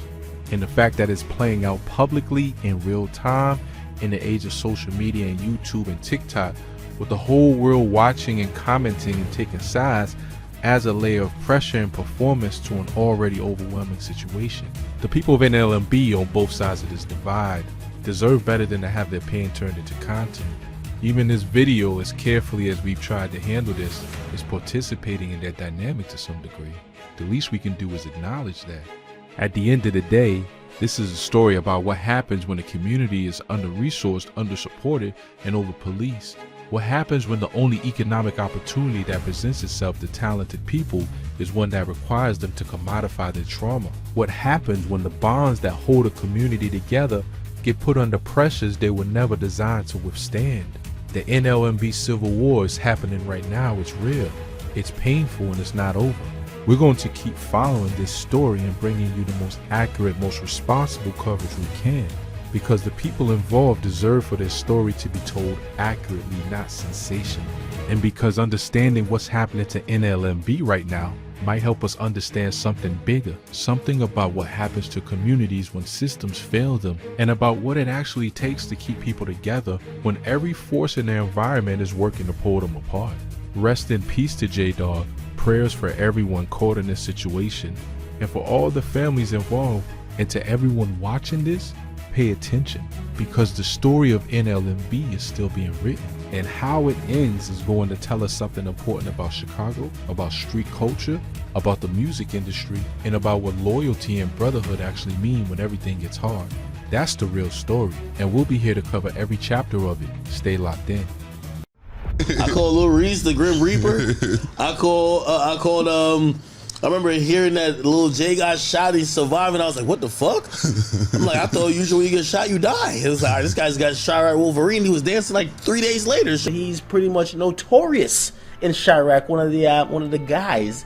And pretty much they said that he spells his name with Reckless with 2 Z's, because he'll put a nigga to sleep real quick. What if I told you that one man sitting behind a computer screen in New Jersey was responsible for escalating a gang war that claimed dozens of lives in Chicago?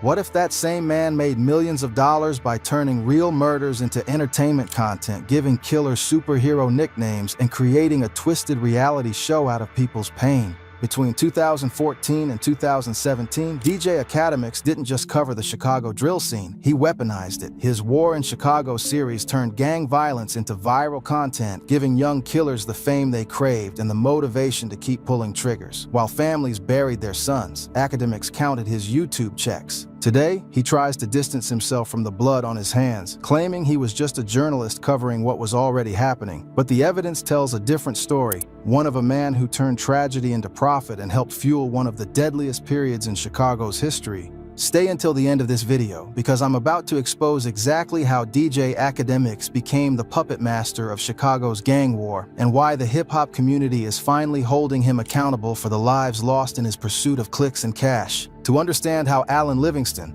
DJ Academics' real name, became the architect of Chicago's digital gang war, we need to go back to his roots. Born on May 17, 1989 in Spanish Town, Jamaica, Alan's early life was shaped by struggle and ambition in equal measure. His mother was a teacher, his father a principal. Education was everything in the Livingston household. My mom teacher, father principal. We had no life, all we did was just bookwork, Academics would later recall. This academic pressure would follow him across continents and shape his obsessive personality that would later drive him to post 7 videos a day while exploiting Chicago's violence. The Livingston family represented the Caribbean immigrant dream, educated, hardworking, and determined to succeed in America. But this dream came at a cost. Alan's childhood was devoid of the typical experiences that might have taught him empathy or social connection. Instead, he was raised in an environment where achievement was everything and human connection was secondary.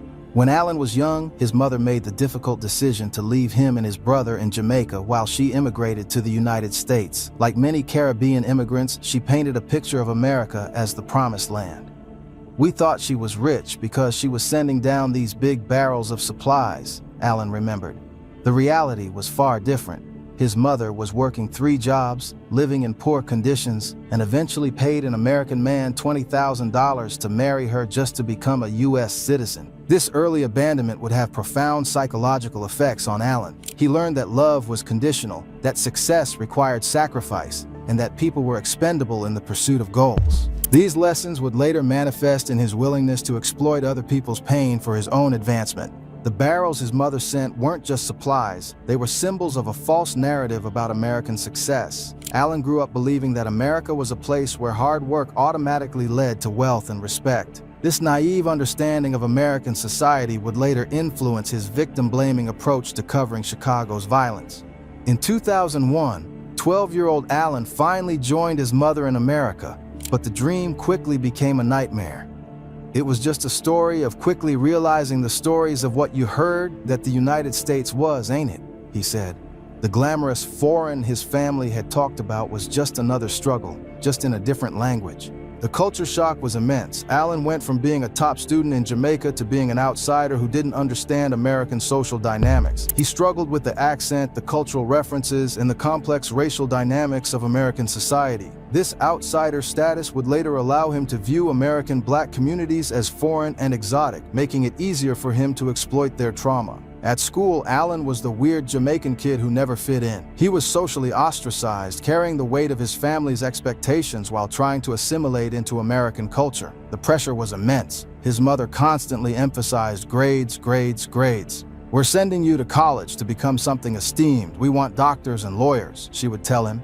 This isolation and pressure would shape Allen's worldview in ways that would later prove deadly for Chicago's streets. He learned to observe from the outside, to analyze and comment without truly belonging. It was a skill that would serve him well as a content creator, but terribly as a human being. The immigrant experience also instilled in Allen a sense of superiority over African Americans. He saw himself as more disciplined, more focused, more deserving of success than the Black Americans he encountered.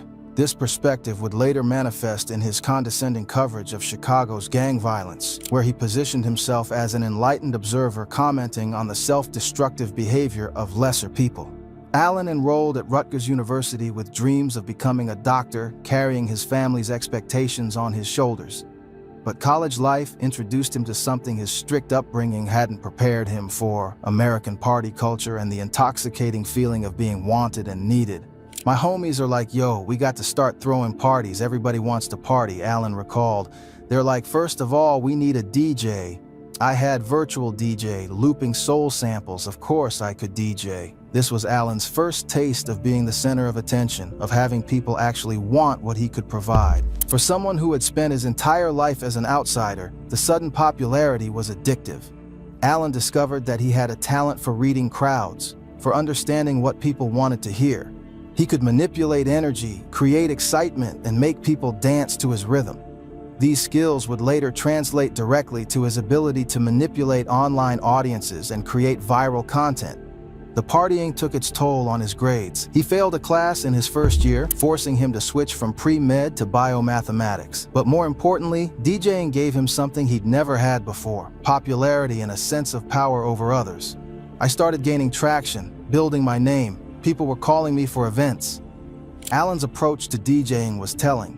He didn't just play music, he created narratives, built tension, and manipulated emotions. He would study the crowd, identify what they responded to, and give them more of it. This same approach would later define his YouTube content strategy, where he would identify what generated the most engagement and double down on it, regardless of the human cost. It was also during college that Allen first revealed his problematic views about Black Americans. In a later interview, he would say, "The people who work the hardest, you see them Africans who are immigrants, they study all night. Only people who I be seeing chilling a lot of the Black Americans, they be in there cooling." This perspective, viewing himself as superior to African Americans because of his immigrant background, would later influence how he covered Chicago's gang violence. He saw himself as an outsider, looking down on what he perceived as self-destructive behavior, never understanding the systemic issues that created the conditions he would later exploit. Allen's college years also revealed his obsessive personality and willingness to sacrifice everything for success. He would spend hours perfecting his DJ sets, studying what worked and what didn't, constantly refining his approach. This same obsessive attention to detail would later drive him to post multiple videos per day and track every metric of his YouTube success. Allen also joined his college radio station, where he began developing the persona that would make him famous and infamous. They used to say, "Play more music, speak less." I used to come on that and play one song and talk for the rest of this. He was already learning that controversy and personality could be more engaging than the actual content. His radio show became a testing ground for the provocative commentary style that would later define his YouTube career. Allen discovered that he could generate more listener engagement by being controversial, by saying things that other people wouldn't say, by pushing boundaries that others respected. The college radio experience also taught Allen about the power of media to shape narratives and influence behavior. He saw how his commentary could affect campus social dynamics, how his opinions could make or break someone's reputation. This early taste of media power would later corrupt him completely when he gained access to a much larger platform. On October 13, 2012, the DJ Academics YouTube channel was officially created. Allen didn't want to lose the momentum he'd built on college radio, so he started posting his radio shows online. Soon, he branched out into hip-hop gossip and album reviews, posting from his car during breaks at his day job at Verizon. "I get a job because DJ just wasn't that lucrative. I'm in the back of my car recording YouTube videos when I tell my boss I gotta go to the bathroom," he remembered. This hustle mentality, combined with his outsider perspective and willingness to say controversial things, was about to create a monster. The early YouTube videos showed Allen's natural talent for content creation. He understood pacing, knew how to build tension, and had an instinct for what would generate engagement. But more importantly, he was willing to say things that other content creators wouldn't say, to cross lines that others respected. By 2013, Allen was posting almost 7 times a day across multiple channels, treating content creation like a mathematical equation to be optimized. His breakthrough came when YouTube's monetization started paying real money. His first big check was $38,000 for a single month. That's when he knew he had to quit his day job and fully commit to becoming a content creation machine. The moment that changed everything came when a Verizon customer recognized his voice. "You sound like this guy on YouTube. You sound like Academics," the customer said. "Why are you here?" Allen didn't have an answer, but he knew it was time to go all in on a career built on controversy and engagement at any cost. "I wanted to just be in the game by any means possible," he would later admit. This phrase, "by any means possible," would become the guiding principle that led to so much death and destruction. Allen had decided that no ethical boundary was too sacred to cross if it meant achieving his goals. Allen's advantage was speed and his willingness to cover topics that mainstream media wouldn't touch. "If it happened today, within 2 hours I'm already talking about it. By the time the Breakfast Club talks about it, I've been talking about it." He was becoming the TMZ of hip-hop, but with none of the ethical guidelines, legal oversight, or basic human decency. His content strategy was ruthlessly efficient. Allen would monitor social media, police scanners, and street sources for breaking news. He would then quickly create content around these events, often before the facts were clear or the families had been notified. Speed was more important than accuracy, engagement more valuable than empathy. Allen also discovered that controversy generated more engagement than quality content. A thoughtful album review might get 50,000 views, but a video about rap beef or street drama could get 500,000 views. The algorithm rewarded sensationalism, and Allen was happy to provide it. In 2014, Allen started noticing a pattern in his analytics and comments. Every time I would do a video on Lil Durk, Lil Reese, or Chief Keef, and also Fredo Santana, they'd be like, "Yo, you gotta cover the whole thing." His audience was hungry for more than just music coverage. They wanted the street drama, the violence, the real-life consequences of the drill music they were consuming. This audience feedback revealed something disturbing about Allen's viewership. Many of his subscribers weren't interested in hip-hop as an art form. They were interested in black trauma as entertainment. They wanted to see real violence, real consequences, real death, all packaged as content they could consume from the safety of their suburban bedrooms. Allen recognized this demand and saw an opportunity. Instead of questioning the ethics of feeding this appetite for black trauma, he decided to capitalize on it. He would give his audience exactly what they wanted, regardless of the human cost. So on June 24, 2014, Allen created a separate channel, The War in Chiraq. This wasn't just another YouTube channel. It was about to become the digital headquarters for one of the most violent periods in Chicago's history, a platform that would turn real gang warfare into viral entertainment. "I was trying to figure out how do I cover hip-hop in this realm because a lot of the things I didn't like, I was mortified by," Allen said. "I said the only appropriate way is to I did it with satire.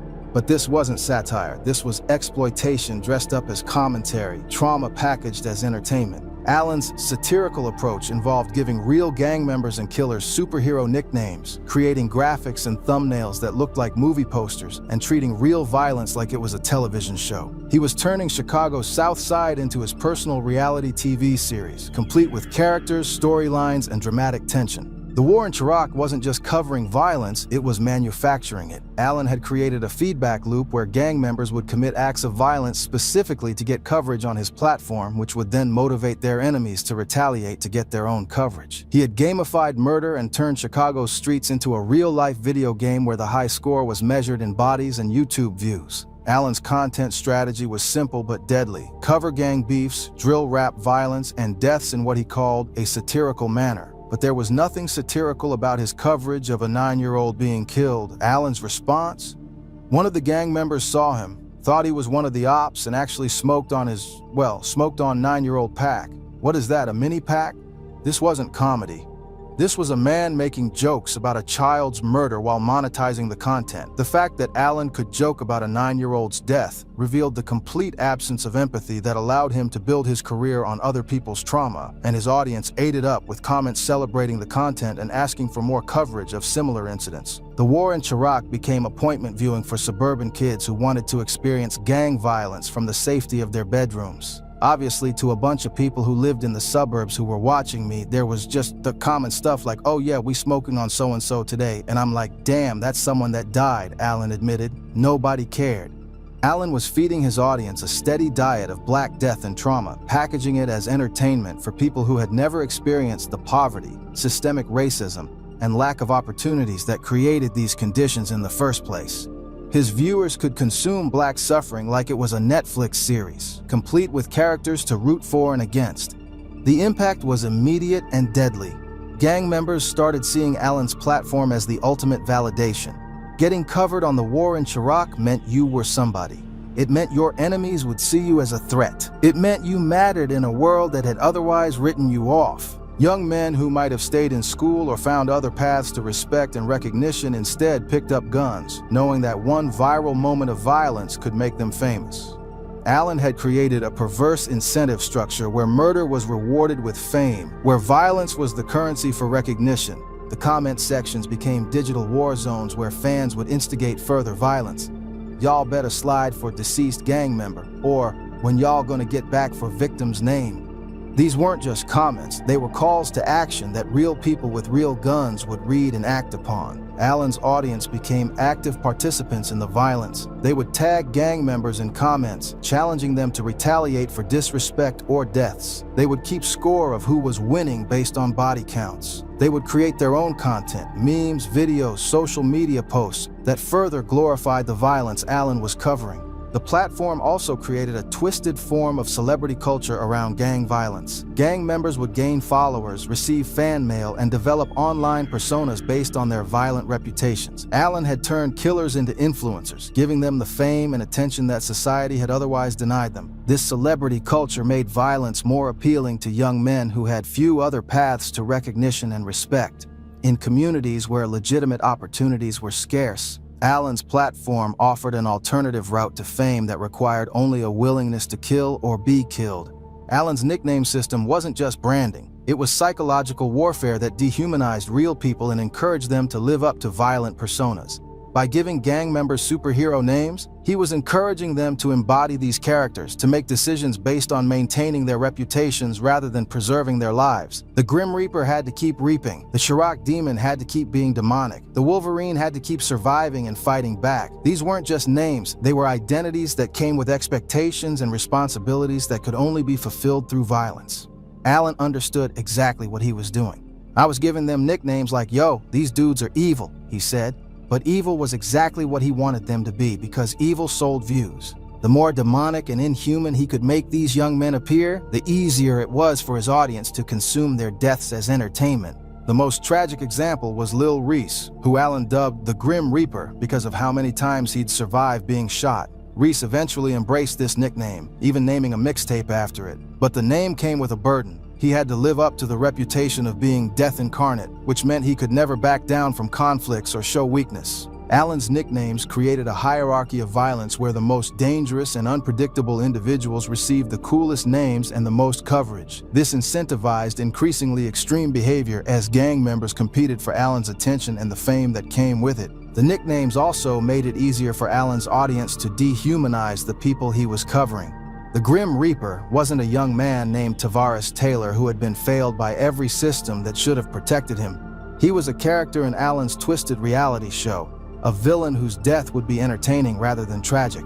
Allen's naming system extended beyond individuals to entire conflicts. He would create storylines around gang beefs, giving them dramatic titles and treating them like ongoing television series. The war in Chiraq itself was just the overarching title for dozens of smaller conflicts that Allen packaged as entertainment. These storylines created pressure for real-world events to match the dramatic narratives Allen was creating. Gang members felt obligated to live up to the characters Allen had created for them, to provide the content his audience expected. Reality began to mirror the fiction Allen was selling. The psychological impact on the young men Allen covered was devastating. Many of them were teenagers who were still developing their identities. Having a YouTuber with millions of followers define them as killers and demons affected how they saw themselves and how they believed others saw them. Allen's nicknames also affected how law enforcement and the justice system treated these individuals. When someone is known as the Grim Reaper, it's easier to see them as irredeemably evil rather than as a young person who might be capable of change. Allen's branding followed these young men into courtrooms and prison cells. Perhaps most tragically, Allen's nicknames affected how these young men's families saw them. Parents had to watch their children transformed into monsters in the public imagination, their humanity stripped away by a YouTuber who had never met them and didn't care about their potential for redemption. By 2015, the war in Chiraq had created a self-perpetuating cycle of violence that operated like a twisted social media algorithm. Gang members would commit acts of violence specifically to get Allen's attention. Allen would cover the violence, giving it his satirical spin and memorable nicknames. His audience would react, often instigating further violence in the comments. The opposing gang would feel pressured to retaliate to maintain their reputation and get their own coverage. This cycle was most evident in the ongoing beef between different Chicago factions. When FBG Duck was killed, Allen didn't just report it. He created an entire content series around it, complete with graphics, backstory, and speculation about who was responsible. The coverage turned Duck's death into a cliffhanger, with Allen's audience eagerly waiting to see how his enemies would respond. The comment sections became recruitment centers for violence. Fans would tag gang members, challenging them to slide for their dead friends. They would keep score of who was winning the war based on body counts. They would create their own content, memes, videos, social media posts that further glorified the violence Allen was covering. Allen's platform had become the unofficial scoreboard for Chicago's gang war. Getting mentioned on the war in Chiraq was like getting your name in the newspaper, except the newspaper was actively encouraging more violence to generate more content. Young men would commit murders specifically to get featured in Allen's next video. The most insidious part was how Allen framed this as inevitable. "I don't believe I caused any murder," he would later claim. "But if my videos, because they were popular, instigated any two parties, I'll take blame for that."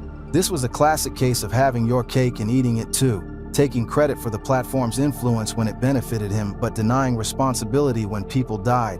The truth is that Allen's content didn't just cover the gang war, it accelerated it. His platform gave young men a reason to kill and die that went beyond territory, drugs, or personal beefs. Now they were killing for fame, for recognition, for the chance to be featured in Allen's next video. The viral nature of Allen's content also meant that local conflicts became national entertainment. Beefs that might have stayed contained within Chicago neighborhoods were now being watched by millions of people around the world.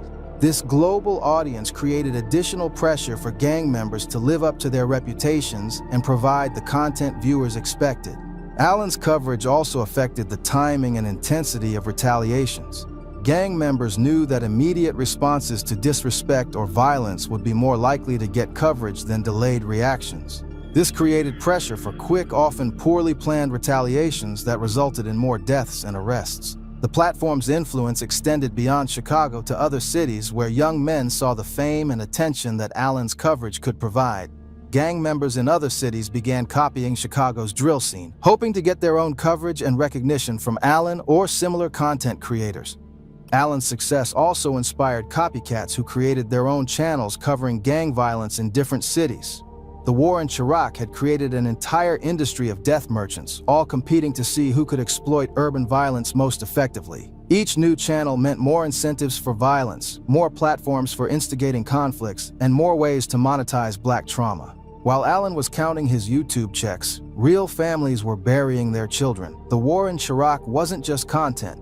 It was a body count that included teenagers, young adults, and even innocent bystanders caught in the crossfire of conflicts that Allen's platform helped escalate and perpetuate. The most heartbreaking aspect was how young these victims were. Many of the people Allen was covering weren't hardened criminals. They were kids, some as young as 14 or 15, who got caught up in cycles of violence that Allen's platform helped perpetuate. These were children who should have been in school, playing sports or learning trades, but instead were carrying guns and planning murders to get featured on a YouTube channel. Take the case of Gakira Barnes, known as K.I., who was killed at just 17 years old. Allen covered her death as content, complete with his signature satirical tone, never acknowledging that this was a child who had been failed by every system that should have protected her. K.I. had been an honor roll student before the streets claimed her, but Allen's coverage focused only on her alleged body count and street reputation. Allen's coverage of K.I.'s death was particularly callous. He made jokes about her appearance, speculated about her sexual relationships, and treated her murder like it was the season finale of a television show. The comment section was filled with celebrations of her death and speculation about who would be killed next in retaliation. Or consider the innocent victims, the children, elderly people, and bystanders who were killed in the crossfire of beefs that Allen's platform helped escalate. These weren't gang members or drill rappers. They were just people who happened to be in the wrong place when someone decided to slide for the cameras. 7-year-old Amari Brown was killed in a shooting that was connected to gang conflicts Allen had covered extensively. The little boy was just playing outside when he was caught in gunfire meant for gang members. Allen's response was to create content about how the shooting was connected to ongoing beefs he had been covering, turning a child's death into another episode of his twisted series. The psychological impact on the community was devastating. Parents were afraid to let their children outside. Schools became war zones where students had to navigate gang territories just to get an education. Entire neighborhoods were traumatized by the constant threat of violence that Allen's platform helped normalize and encourage. Community leaders and activists watched in horror as Allen's platform made their work harder. They were trying to convince young men to put down guns and pursue education or legitimate careers, while Allen was offering them fame and recognition for picking up weapons. His platform undermined every peace initiative and violence prevention program in the city. The trauma extended to the families of both victims and perpetrators. Parents had to watch their children's deaths turned into entertainment, their grief monetized for someone else's benefit. Mothers of gang members had to see their sons transformed into monsters in the public imagination, their humanity stripped away by Allen's dehumanizing coverage. But perhaps the most tragic aspect was how Allen's coverage affected the perpetrators themselves. These were often young men who had been failed by the education system, the job market, and society as a whole. Instead of finding ways to address these root causes, Allen's platform offered them a different path to respect and recognition through violence. Many of these young men are now dead or in prison, their lives destroyed by a cycle of violence that Allen helped create and profit from.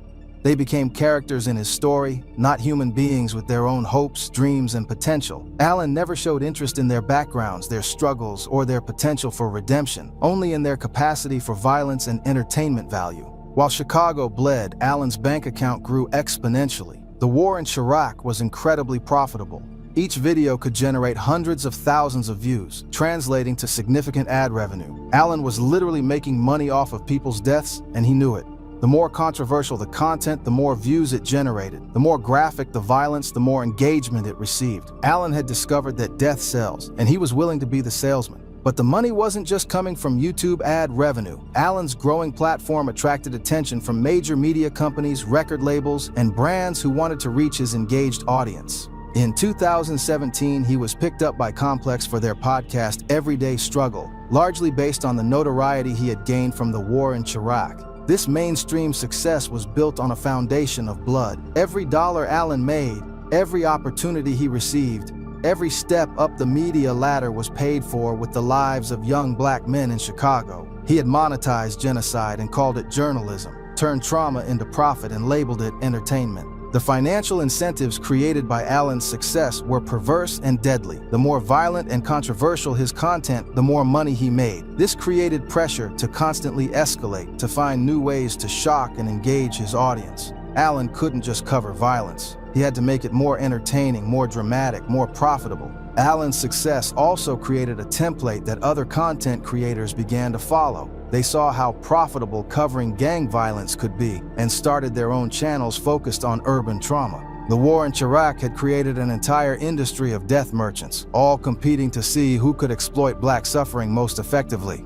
The most disgusting part was how Allen justified this to himself and others. He claimed he was providing a service, showing people how ridiculous the violence was.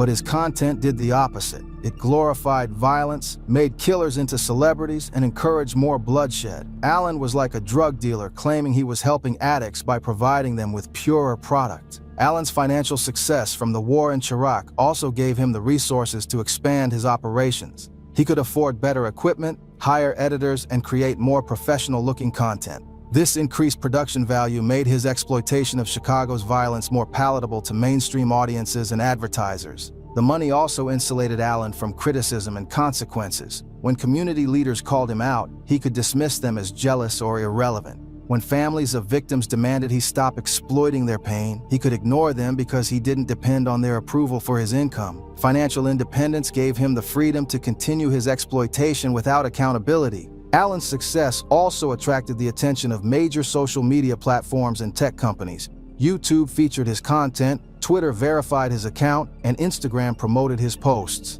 These platforms were profiting from Allen's exploitation of Chicago's violence, taking their cut of the ad revenue generated by content that was literally built on dead bodies. The mainstream media's eventual embrace of Allen, despite his problematic history, also raises questions about the industry's own ethical standards. By giving him platforms and legitimacy, traditional media companies became complicit in his exploitation of Chicago's violence. They were willing to overlook the blood on his hands because he brought ratings and engagement. By 2017, people were starting to notice what Allen had done and the devastating impact his platform had on Chicago's communities. The first major confrontation came when he appeared on Everyday Struggle and was confronted by Vic Mensa, a Chicago rapper who had watched Allen profit off his city's pain and was finally in a position to call him out publicly. "I wanted to slap you in your face," Vic told Allen on live television, his voice shaking with barely controlled rage. "What made you feel like you had a space to have a perspective on our people dying on a daily basis? You specifically. You ain't never have a right. Whatever made you feel like you had a space to have a perspective on our people dying on a daily basis?" This was the moment when Allen's victims finally had a voice, when someone with a platform called him out for what he really was, a vulture who had built his career on other people's trauma. Vic's confrontation was raw, emotional, and devastating because it came from someone who had lived through what Allen had turned into entertainment. But Allen's response was telling and revealed his complete lack of remorse or understanding. Instead of showing empathy or taking responsibility, he became defensive and dismissive. He claimed he was just covering what was already happening, that he didn't cause any murders. This would become his standard defense: deny, deflect, and play the victim. Allen's defensive response showed that he had learned nothing from the criticism and felt no genuine remorse for his actions. He was more concerned with protecting his reputation and income than acknowledging the harm he had caused. This lack of accountability would become a pattern that continues to this day. Other Chicago artists began speaking out after Vic's confrontation gave them permission to voice their anger. G Herbo, Lil Durk, 600 Breezy, and others who had lived through the violence Allen had exploited started calling him out publicly. They understood what Allen had done to their city, how he had turned their trauma into his profit, and they weren't going to stay silent anymore. "Academics always got me into some stop putting together, and I'm going to get up with you academics," 600 Breezy said in one video, expressing the frustration that many Chicago artists felt about Allen's coverage. They had watched him make millions off their pain while contributing nothing positive to their community. The hip-hop community began to turn against Allen as more artists and industry figures spoke out about his exploitative practices. Artists refused to work with him. Other media personalities called him out. The culture that had made him rich was finally holding him accountable for the damage he had caused. But Allen's response wasn't to apologize or change his ways. It was to double down on his controversial approach. He became more combative, more willing to attack anyone who criticized him. He had tasted the power that came from exploiting Black Death, and he wasn't willing to give it up without a fight. Allen also began trying to rewrite history, claiming that his coverage had actually helped Chicago by bringing attention to the violence. This revisionist narrative ignored the fact that his coverage had made the violence worse, not better. He was trying to position himself as a hero rather than the villain he actually was. The criticism also revealed the extent of Allen's disconnect from the communities he had exploited. He genuinely seemed to believe that his coverage was helpful, that he was providing a service by turning real violence into entertainment. This delusion showed how completely he had dehumanized the people he covered. In March 2017, Allen quietly stopped uploading to the War in Chiraq channel. There was no announcement, no explanation, no apology to the families whose pain he had monetized. He just moved on as if the blood on his hands would wash away with time and the bodies he had helped create would be forgotten. When pressed about why he stopped, Allen claimed it was because the situation in Chicago was getting out of control. But the truth was that he had achieved what he wanted: mainstream success and financial security, and no longer needed to exploit Chicago's violence to maintain his relevance. The war in Chiraq had served its purpose as a stepping stone to bigger opportunities. Allen began trying to rehabilitate his image, focusing more on mainstream hip-hop coverage and less on street violence. But he never apologized for what he had done. He never acknowledged the role his platform played in escalating Chicago's gang war. He never donated money to victims' families or violence prevention programs. Instead, Allen began crafting a revisionist history of the war in Chiraq that painted him as a misunderstood journalist rather than an exploitative content creator. He claimed he was just covering what was already happening, that he was trying to show people how ridiculous the violence was. He portrayed himself as a victim of unfair criticism rather than the architect of a digital genocide. This gaslighting was perhaps the most offensive part of Allen's legacy. Not only had he profited off of people's deaths, but now he was trying to convince the world that he had actually been helping. It was the ultimate insult to the families who had lost loved ones to violence that his platform had helped escalate. Allen's attempts to distance himself from the war in Chiraq also revealed his cowardice. He was willing to exploit Chicago's violence when it benefited him, but unwilling to take responsibility when the consequences became clear. He wanted the profits without the accountability, the fame without the blame. The quiet shutdown of the war in Chiraq also showed Allen's awareness of what he had done. If his coverage had truly been helpful or harmless, why stop? Why not continue providing this supposed service to the community?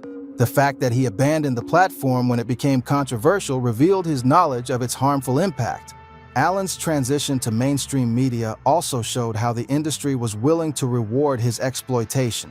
Despite building his career on the bodies of young black men, he was given opportunities at major media companies. The message was clear: exploiting black trauma was not only acceptable but profitable and career-advancing. The lack of consequences for Allen's actions sent a dangerous message to other content creators. They saw that you could build a career on exploiting urban violence without facing any real accountability.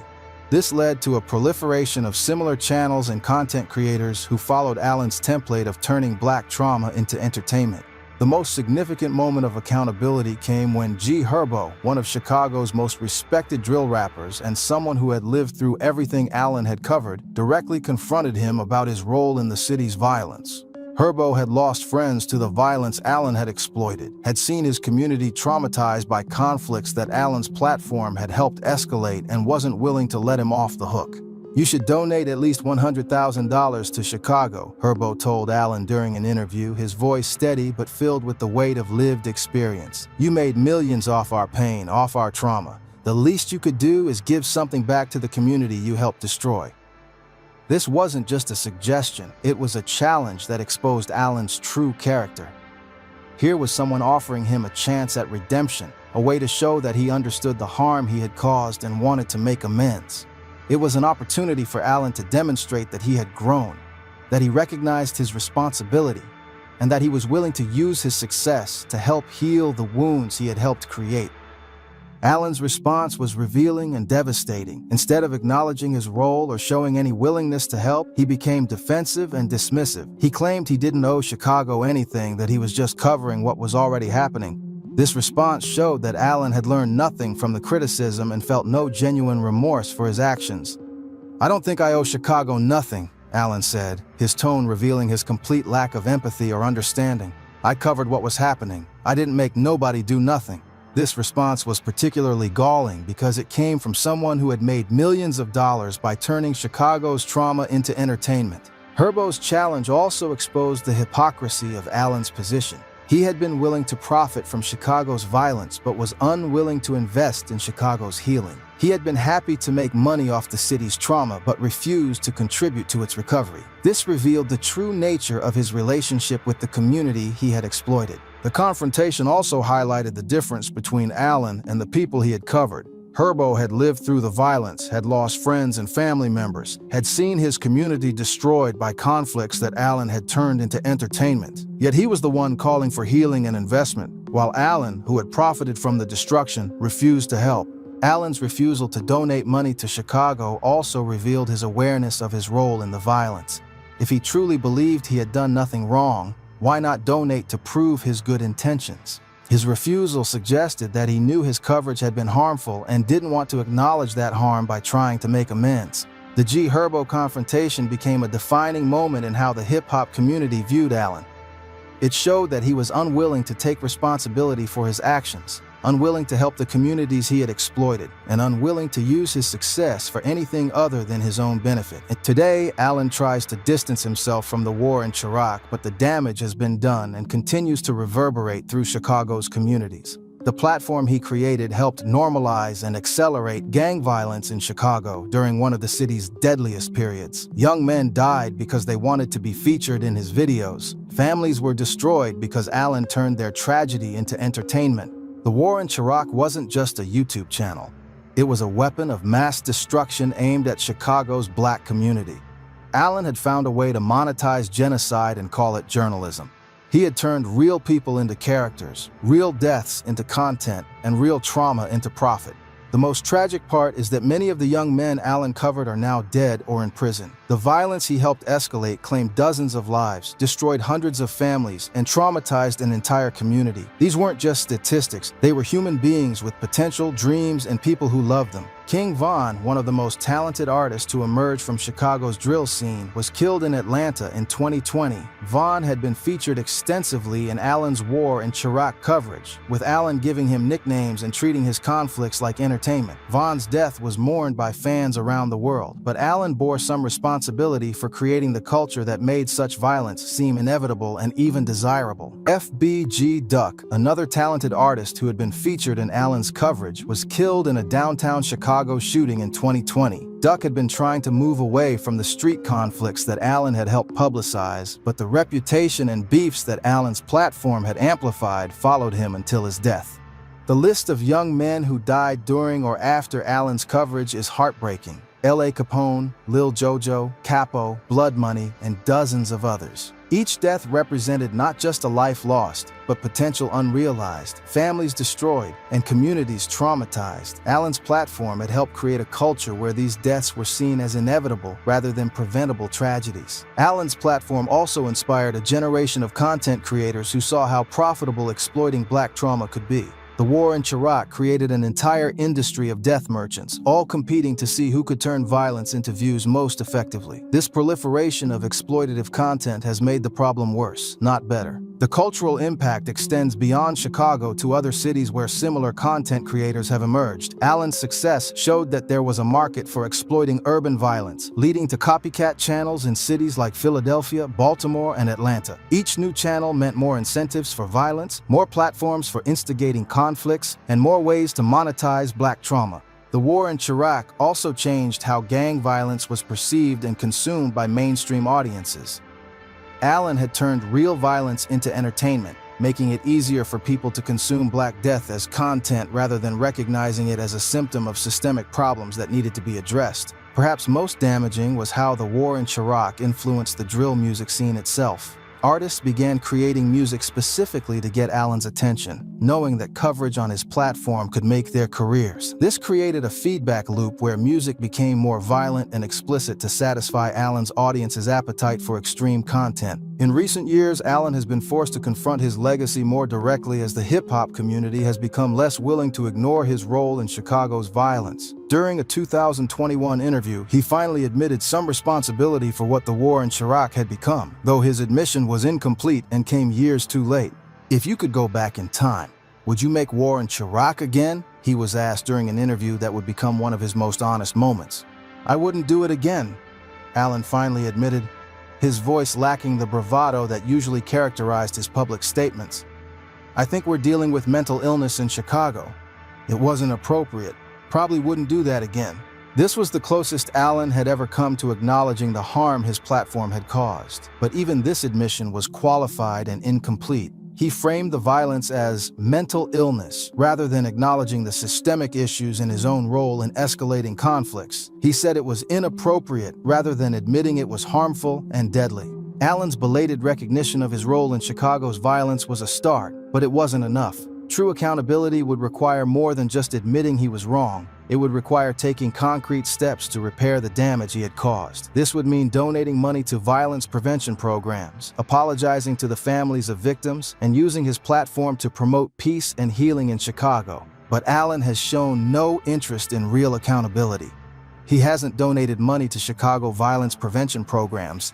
He hasn't apologized to the families whose pain he monetized. He hasn't used his platform to promote peace or healing. Instead, he has continued to profit from his mainstream success while trying to forget the blood money that built his career. Allen's refusal to take meaningful action to address the harm he caused reveals the superficial nature of his supposed remorse. If he truly understood the damage his platform had done, he would be working actively to repair it. His inaction suggests that his admission of wrongdoing was more about managing his reputation than genuine accountability. The hip-hop community has also been inconsistent in holding Allen accountable. While some artists and media figures have called him out, others continue to work with him and give him platforms. This mixed response has allowed Allen to maintain his position in the industry despite his problematic history. The lack of consequences for Allen's actions also reflects broader problems in how society deals with the exploitation of black trauma. Allen was able to build a career on the bodies of young black men without facing any real accountability from the platforms that hosted his content, the advertisers that funded it, or the industry that eventually embraced him. The war in Chiroc's impact extended far beyond Chicago, creating a template for exploiting urban violence that has been replicated across the country. Allen's success showed the media industry that there was a huge audience for content that exploited urban violence and black trauma, leading to a proliferation of similar content across platforms. This proliferation has had devastating consequences for communities across the country. In Philadelphia, content creators began covering gang violence using Allen's template, leading to increased conflicts and deaths. In Baltimore, similar channels emerged that turned local beefs into entertainment. In Atlanta, content creators began exploiting the city's rap scene conflicts for views and profit. Each new city that adopted Allen's model meant more young men dying for content, more families destroyed for entertainment, and more communities traumatized for profit. The war in Chiraq had created a virus that spread across the country, infecting other cities with the same toxic dynamic between content creation and violence. The platform also changed how gang violence was perceived and consumed by mainstream audiences. Allen had normalized the consumption of Black death as entertainment, making it easier for people to view urban violence as inevitable rather than as a symptom of systemic problems that could be addressed through policy changes and investment. Perhaps most damaging was how the war in Chiraq influenced the drill music scene itself across the country. Artists in multiple cities began creating music specifically to get coverage from Allen or similar content creators, knowing that such coverage could make their careers. This created a feedback loop where music became more violent and explicit to satisfy audiences' appetite for extreme content. The platform also affected how law enforcement and policymakers approached gang violence in Chicago and other cities. Instead of addressing root causes like poverty, lack of educational opportunities, and systemic racism, they focused on the symptoms that Allen's platform had made visible. This led to more policing and incarceration rather than investment in communities. Allen's success also inspired major media companies to create similar content. Networks began producing documentaries and series about gang violence that followed Allen's model of turning real trauma into entertainment. The war in Chiraq had created a template for exploiting urban violence that continues to be used by mainstream media today. The cultural impact of Allen's work also extends to how young people in urban communities view violence and fame. The war in Chiraq helped create a culture where violence was seen as a path to recognition and respect, where being featured on a YouTube channel was worth risking your life. This cultural shift has had lasting consequences for how young people in these communities make decisions about their futures. Instead of seeing education, legitimate careers, or artistic expression as paths to success, many began to see violence as the quickest route to fame and recognition. The most powerful indictment of Allen's legacy comes from the people who lived through what he covered and continue to deal with the consequences of his exploitation. Chicago residents, family members of victims, and community leaders have been clear about the harm his platform caused and continue to demand accountability. He turned our pain into his profit, said Dwight Boone Doty, whose son was killed during the height of the war in Chirac era. He made jokes about our children dying while he got rich off our tears. My son wasn't a character in his show. He was a human being with dreams and potential. The impact on families has been particularly devastating. Parents have had to watch their children's deaths turned into entertainment, their grief monetized for someone else's benefit. The dehumanization of their loved ones, turning them into characters with nicknames like the Grim Reaper, added insult to the injury of their loss. When I see that man on TV now making millions, I think about my son who will never get to see his potential realized, said another mother who lost her child to violence during the war in Chirac era. He profited off our tragedy and never looked back. Community activists have been equally critical of Allen's legacy and its ongoing impact. Academics didn't just cover the violence, he encouraged it, said Tio Hardiman, a longtime Chicago violence prevention worker. Young men were killing each other to get on his channel. He gave them a reason to die that had nothing to do with their actual conflicts. The activists point out that Allen's platform made their work significantly harder. While they were trying to convince young men to put down guns and pursue education or legitimate careers, Allen was offering them fame and recognition for picking up weapons. His platform undermined every peace initiative and violence prevention program in the city. Perhaps most heartbreaking are the stories of young men who were influenced by Allen's platform to make deadly decisions. Family members describe sons and brothers who became obsessed with getting featured on the war in Chirac, who saw violence as a path to fame and recognition rather than the dead end it actually was. My nephew used to watch those videos all the time, said one Chicago resident. He would talk about wanting to be famous like the guys academics covered. He started carrying a gun because he thought it would make him somebody. Now he's dead, and academics is still making money. These stories reveal the human cost of Allen's exploitation in ways that statistics cannot capture. Each view, each dollar of ad revenue, each moment of fame came at the cost of real human lives and real family trauma. The community members also point out the ongoing nature of the harm Allen caused. The violence he helped escalate didn't end when he stopped making war in Chirac videos. The cycles of retaliation he helped create continue to claim lives years later. The damage he did is still happening, said one community leader. Young men are still dying because of beefs he helped publicize. Families are still being destroyed because of the culture he helped create. But he's moved on to making millions while we're still dealing with the consequences. The hip-hop community's response to Allen's legacy has been mixed but increasingly critical as more artists and industry figures have spoken out about what he represents and the damage his platform caused. While some continue to work with him, others have taken a principled stand against his exploitation of urban violence. Artists like Nipsey Hussle, Vic Mensa, and G Herbo have been vocal critics of Allen's approach to covering urban violence. They understand the difference between journalism and exploitation, between informing the public and profiting from trauma. Their criticism has helped educate the broader hip-hop community about the harmful impact of Allen's work. He's not a journalist, he's a vulture, said one prominent rapper who asked not to be named. Real journalists try to understand and explain problems. He just feeds off them. He made our pain into his entertainment and our trauma into his profit.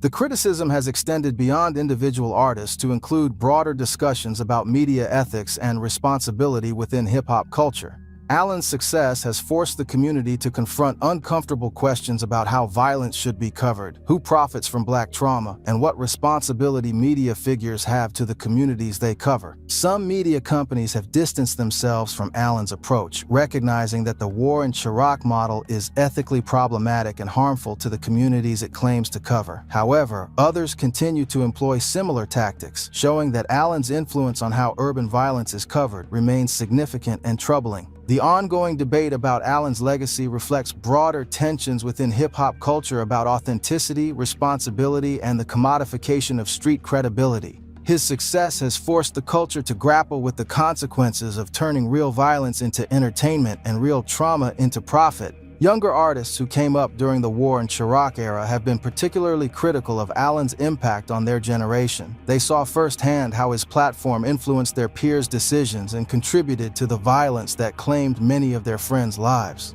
"A lot of my friends died trying to get on his channel," said one Chicago artist. "They thought if they did something crazy enough, he would cover them and they would be famous. Instead, they just ended up dead or in prison while he got rich." The criticism has also led to broader discussions about the responsibility of content creators and media figures who cover urban communities.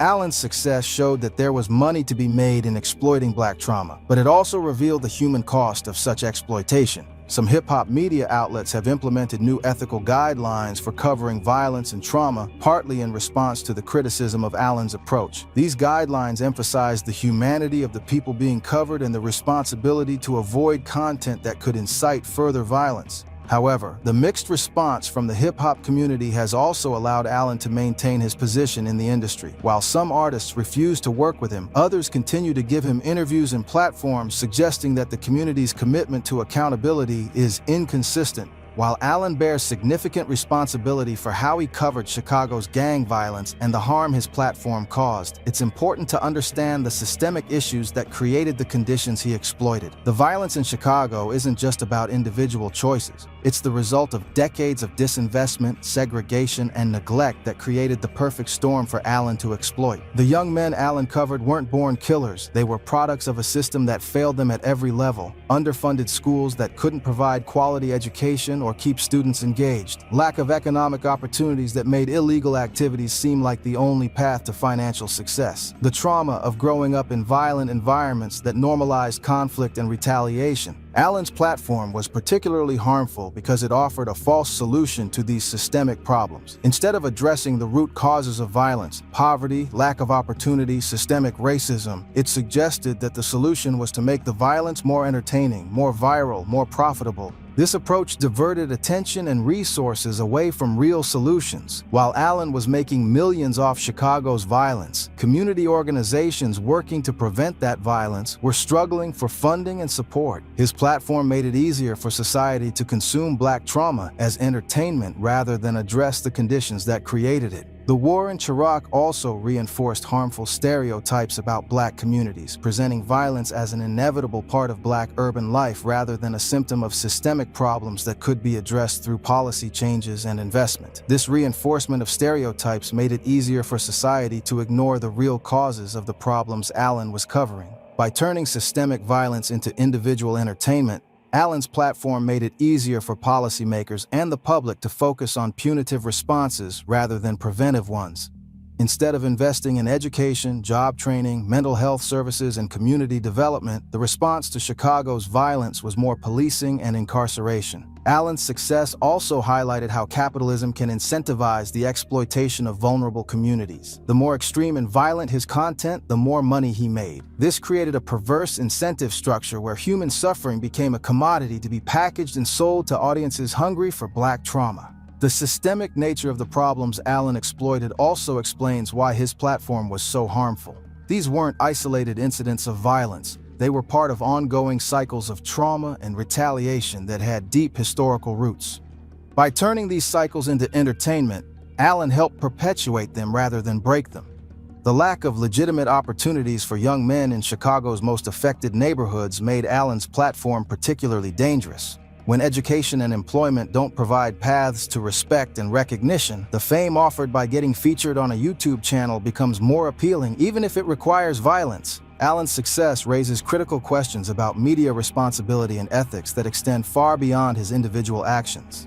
While he operated as an independent YouTuber, his influence and reach gave him significant power to shape public perception and behavior, power that came with responsibilities he completely ignored. Traditional journalism has ethical guidelines about how to cover violence, particularly when it involves young people or could potentially inspire copycat behavior. These guidelines emphasize the humanity of subjects, the importance of context, and the responsibility to avoid content that could cause harm. Allen operated outside these guidelines with no editorial oversight or ethical constraints. The result was content that prioritized engagement over accuracy, entertainment over ethics, and profit over human welfare.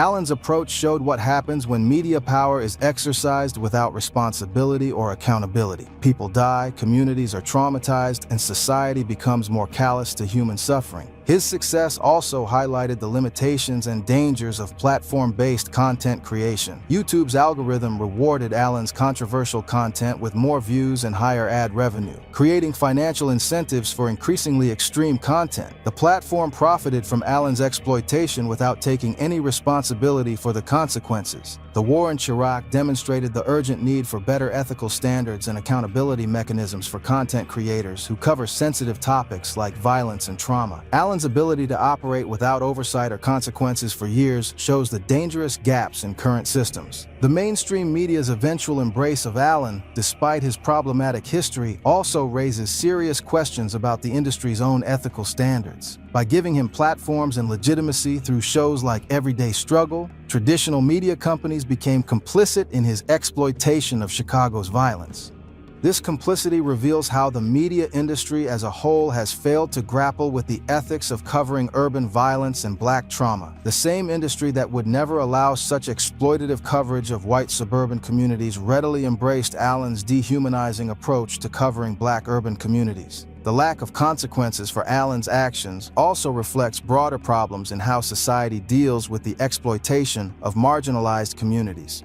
Allen was able to build a career on the bodies of young black men without facing any real accountability from the platforms that hosted his content, the advertisers that funded it, or the industry that eventually embraced him. The war in Chiraq also showed how quickly and effectively digital media can amplify and accelerate real-world harm. Allen's content could reach thousands of people instantly, including the gang members he was covering and their rivals. This immediacy and reach created new forms of media responsibility that existing ethical frameworks weren't equipped to handle. Allen's story is also a cautionary tale about the power and dangers of digital media in the modern age, showing how online platforms can be weaponized to exploit vulnerable communities and amplify real-world violence. The war in Chiraq demonstrated the dark side of democratized media, where anyone with a camera and internet connection can build an audience by exploiting others' trauma. Social media and YouTube gave Allen unprecedented access to audiences and the ability to influence behavior in real time. His content could reach thousands of people instantly, including the gang members he was covering and their rivals. This immediacy and reach created new forms of media responsibility that existing ethical frameworks weren't equipped to handle. The interactive nature of digital media also created new problems that traditional media never faced. Allen's comment sections became spaces where violence was planned, instigated, and celebrated. His platform wasn't just covering violence, it was facilitating it through the community it created around consuming black trauma. The monetization of digital content created additional perverse incentives that made Allen's exploitation profitable. His financial success was directly tied to the engagement his content generated, which meant more extreme and controversial content was more profitable. The algorithm rewarded exploitation with money and fame. The war in Chiraq showed how digital platforms can be weaponized to exploit vulnerable communities and profit from their trauma. This has implications far beyond Chicago or gang violence. It's a model that can be applied to any community experiencing conflict or crisis, from natural disasters to political unrest. The global reach of digital platforms also meant that local conflicts became international entertainment. Beefs that might have stayed contained within Chicago neighborhoods were now being watched by millions of people around the world, creating additional pressure for participants to live up to their online reputations. The permanence of digital content also means that Allen's exploitation continues to cause harm years after he stopped making war in Chiraq videos. The content remains online, continuing to dehumanize victims and glorify violence for new audiences who discover it. The success of Allen's model has also inspired countless imitators who have applied his template to other cities and communities. The war in Chiraq created a blueprint for exploitation that continues to be used by content creators looking to profit from others' trauma. The lack of accountability mechanisms for digital content creators means that people like Allen can cause significant harm without facing meaningful consequences. Unlike traditional media figures who answer to editors, advertisers, and regulatory bodies, digital content creators often operate with complete freedom to exploit and harm. Today, Allen continues to operate as a major hip-hop media figure, but his legacy from the war in Chiraq continues to cast a long shadow over his work and the communities he exploited. The families he traumatized haven't forgotten. The community he helped destroy hasn't healed. The culture he helped damage is still grappling with the consequences of his actions. Allen's current success is built on a foundation of blood money that he refuses to acknowledge or address. Every opportunity he's received, every dollar he's made, every platform he's been given can be traced back to the notoriety he gained from exploiting Chicago's violence. His mainstream career exists because he was willing to build it on the bodies of young black men. His refusal to take full responsibility or make meaningful amends has only made his legacy worse. By continuing to profit from his mainstream success while ignoring the harm he caused, Allen has shown that he learned nothing from the criticism and feels no genuine remorse for his actions. The war in Chiraq also continues to influence how urban violence is covered by other media outlets and content creators. Allen's model of turning real trauma into entertainment content has been replicated across platforms and cities, spreading the damage he pioneered to new communities and new victims. Perhaps most tragically, the young men Allen covered are still dying, and the cycles of violence his platform helped accelerate continue to claim lives in Chicago and other cities. The entertainment value of their deaths has faded for Allen's audience, but the human cost remains for their families and communities. The ongoing impact is also visible in how young people in urban communities view violence and fame. Allen's platform helped create a culture where violence was seen as a path to recognition and respect, where being featured on a YouTube channel was worth risking your life. This cultural shift continues to influence decision-making years after the war in Chiraq ended. Community organizations in Chicago report that they still deal with the aftermath of Allen's coverage. Young men still reference his videos, still aspire to the fame he offered, still see violence as a path to recognition. The damage he caused continues to undermine violence prevention efforts. The lack of accountability for Allen's actions has also sent a message to other content creators that exploiting black trauma is acceptable and profitable. This has led to a proliferation of similar content across platforms, with creators competing to see who can monetize urban violence most effectively. Allen's success has also influenced how major media companies approach covering urban violence. The popularity of his exploitative approach has led to more sensationalized coverage that prioritizes entertainment value over human dignity and community impact. DJ Akademiks didn't just cover Chicago's gang war. He weaponized it, turning real violence into viral content and real trauma into profit. His War in Chiraq platform gave killers superhero nicknames, created financial incentives for young men to kill and die for fame, and turned one of America's most troubled cities into his personal reality show. While families buried their children, Allen counted his YouTube checks. While communities struggled with trauma, he built a media empire. While Chicago bled, he got rich. His legacy is written in blood. The blood of young men who died trying to get featured in his videos. The blood of innocent victims caught in crossfires he helped create. The blood of a community traumatized by violence he helped normalize and accelerate. The evidence is overwhelming and undeniable. Allen's platform didn't just cover the war, it conducted it from behind a computer screen in New Jersey. He created a feedback loop where violence generated content, content generated profit, and profit incentivized more violence. He turned murder into entertainment and genocide into a business model. Today, Allen tries to distance himself from this legacy, claiming he was just a journalist covering what was already happening. But journalists don't give killers superhero nicknames. Journalists don't turn children's deaths into punchlines. Journalists don't create content designed to instigate further violence. Allen wasn't a journalist, he was a digital arms dealer, supplying the motivation and platform for young men to kill each other for his profit. The hip-hop community is finally holding him accountable, but accountability without action is meaningless until Allen takes concrete steps to repair the damage he caused, donating significant money to violence prevention, apologizing to victims' families, using his platform to promote healing. His legacy will remain one of exploitation and death.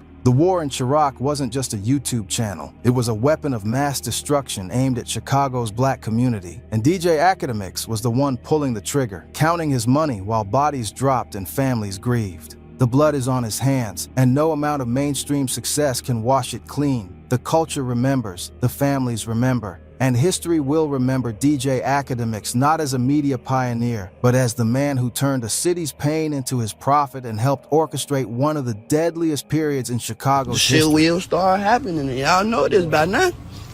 I went black for like a week, and poof. Where you at? Gotta go after that one. Poof. I came back. Poof. I don't live them niggas though. In the history of American law enforcement, very few things are as strange as this. A 21-year-old from the south side of Chicago openly recording music videos in which he counts bodies. Not metaphorical bodies. Not rap bragging about make-believe violence. Actual, documented, named victims, men whose deaths were reported in the Chicago Tribune, Fox 6, and ABC 7. Men whose mothers had to bury them, and this kid would sit in interviews, nod along to the body count being read back to him, and smile. No arrest, no indictment, not even a formal question from Chicago PD while he was alive. This is not a theory or a damn conspiracy. This is a documented, verifiable, publicly available fact. By the time Bloodhound Lil Jeff died on June 8, 2024, shot 19 times in the chest on a porch in enemy territory, the only thing the Chicago Police Department had officially confirmed about him was his name on a death certificate. Everything else, the alleged murders, the diss video where he reenacted a killing for fun, the interview where he snorted a perk on camera and talked about killing school, with a minimum enrollment requirement of 2 bodies, all of it existed in plain sight, on the internet, forever archived, watched by millions. And yet, here is what makes this story different from the usual Chicago drill cautionary tale. Lil Jeff was not hiding. He was not coded. He was not giving plausible deniability through clever wordplay. He was a 21-year-old kid who openly named his enemies reenacted crime scenes, tattooed his body count on his arm, and built an entire rap career, a career that would rack up over 250 million streams posthumously on the foundation of being the most credibly dangerous shooter in a city that has seen more than its share of dangerous shooters. The question this video answers is not who Lil Jeff was. The question is, how does a person do all of that in public in America in 2000-2004 and never once get put in handcuffs for it? How does a system that incarcerates people at the highest rate in the developed world manage to entirely miss a 21-year-old who was quite literally broadcasting his crimes to millions of viewers? That answer is not simple, but it is real. And by the time we get there, you are going to understand something about how Chicago works and how America works that the news will never explain to you in a clean 3-minute segment. This is the story of Bloodhound Lil Jeff. Let's start from the beginning. To understand Bloodhound Lil Jeff, you need to understand the geography he came from. Because in Chicago, geography is destiny.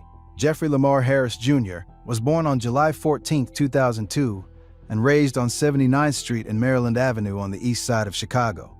This is Black Disciples territory, not a safe neighborhood on its best day and on its worst days. The kind of block where 14-year-old boys get caught in crossfire from feuds that started before they were born. That is not a metaphor for Jeff's childhood. That is his literal childhood. At age 14, his house was shot up, not because Jeff had done anything, because of his older brother's gang ties. Jeff was just a kid trying to sleep in his own bed, and suddenly bullets were coming through the walls of his home. That is the kind of thing that either breaks a person or hardens them so completely that fear becomes a concept that belongs to other people. His father, who wasn't around, allegedly had ties to the 068C block set, so on both sides of his family tree, the streets were already deeply woven into the fabric of daily life before Jeff ever made a single decision for himself. The one thing that briefly offered a different path was basketball. Jeff loved the game. He had the height, the build, the hunger. For a while, hooping was the thing that made sense to him, the thing that felt like it could take him somewhere. And then, at 16, he didn't make the varsity team. In a later interview, he talked about that moment with the kind of clarity that only comes from someone who has already processed it thoroughly. I was trying to play basketball, he said. I ain't make the varsity team. So at 16, that's when I was real. I don't know what I'm going to do, 'cause after that point, once you don't make that team, it's over. One cut, one coach looking over a list and deciding a 16-year-old's name wasn't on it. And just like that, the door that led somewhere closed. What opened instead was a door that a lot of young men on Chicago's South Side know very well. With no direction, in a neighborhood full of people who had already found their identity in the streets, Jeff didn't drift toward gang life so much as he walked directly into it. The Bloodhound Crew, formally organized around 2015 as an offshoot of the Brain Dead and Drill City 079 factions, was waiting. Jeff hopped off the porch at 18 and pledged his allegiance to the set. His enemies immediately became the men of BKN, Trap City 800, and 8 Trey Mob. And from the very first day, he was not the type to sit back and watch. He was not the type to establish a reputation over time through patience and calculated moves.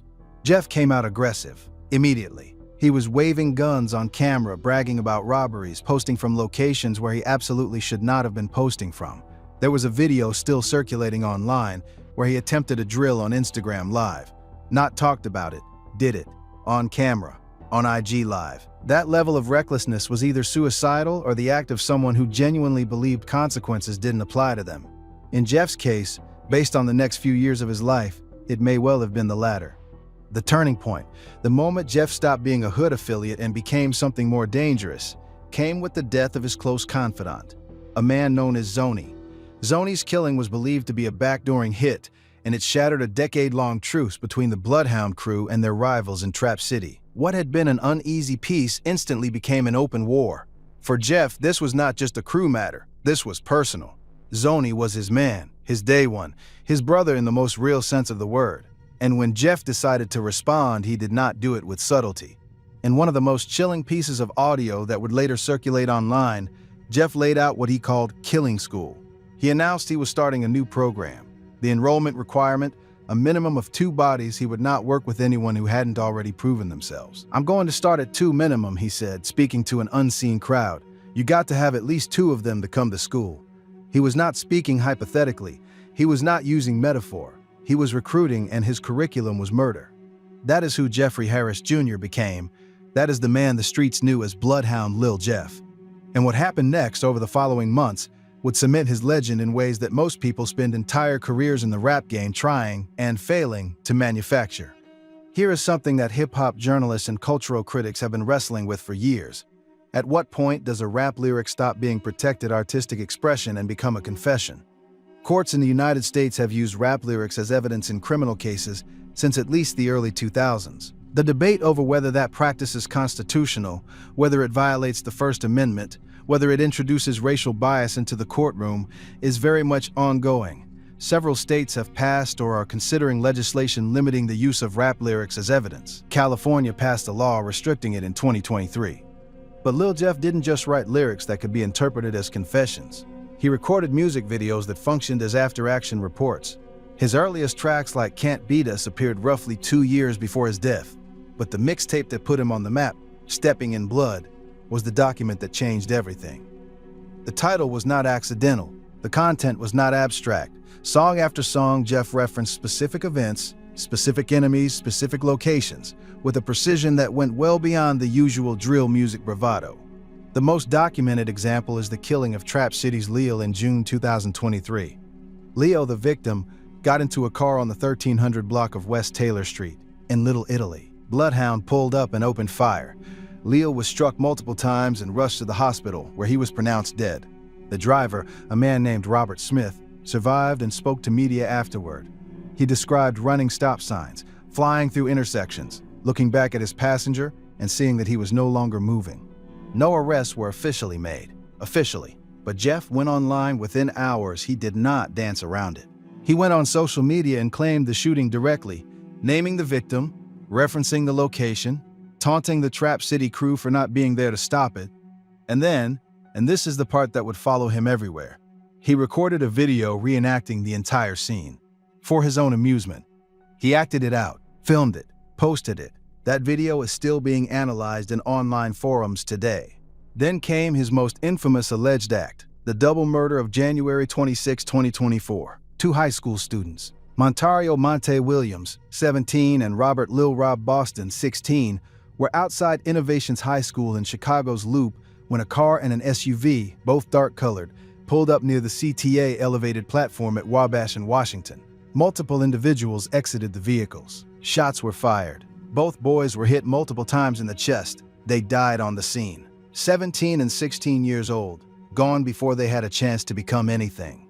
In interviews conducted before the killing, Jeff had talked openly about an attempted robbery he believed BKN members had pulled on him.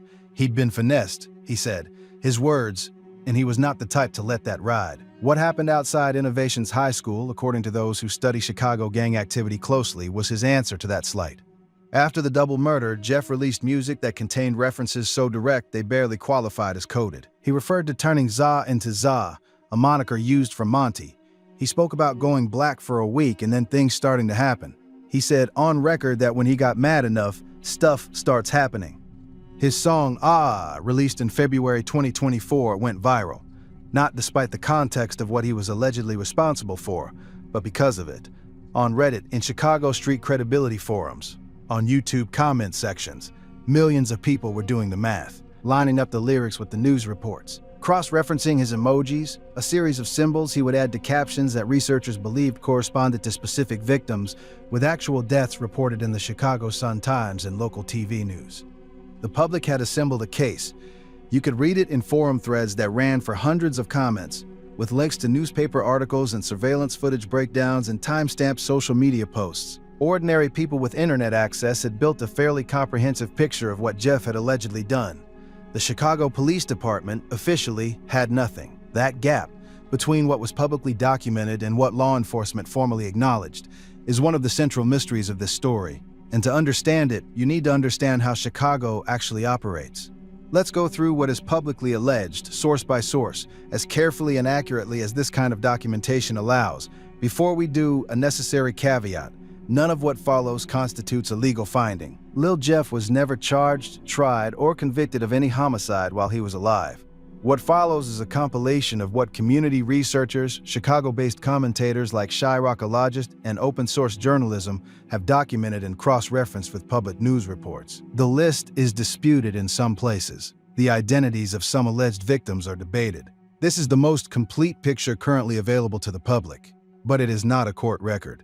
With that said, the name that comes up most consistently at the beginning of Jeff's alleged body count is tied to a dispute around the Hit Squad set, a figure referred to in online discussions as Lil Gouda. This is listed as one of Jeff's earliest alleged victims, though documentation here is thin and debated. Moving into more documented territory, Clay, affiliated with an East Side crew, is frequently cited. His death was reported in local news, and multiple Chicago gang community forums cross-referenced his name with Jeff's lyrics and social media activity. From the 8 Trey mob side, a 33-year-old known as Black, whose death was covered in local reporting, is cited repeatedly.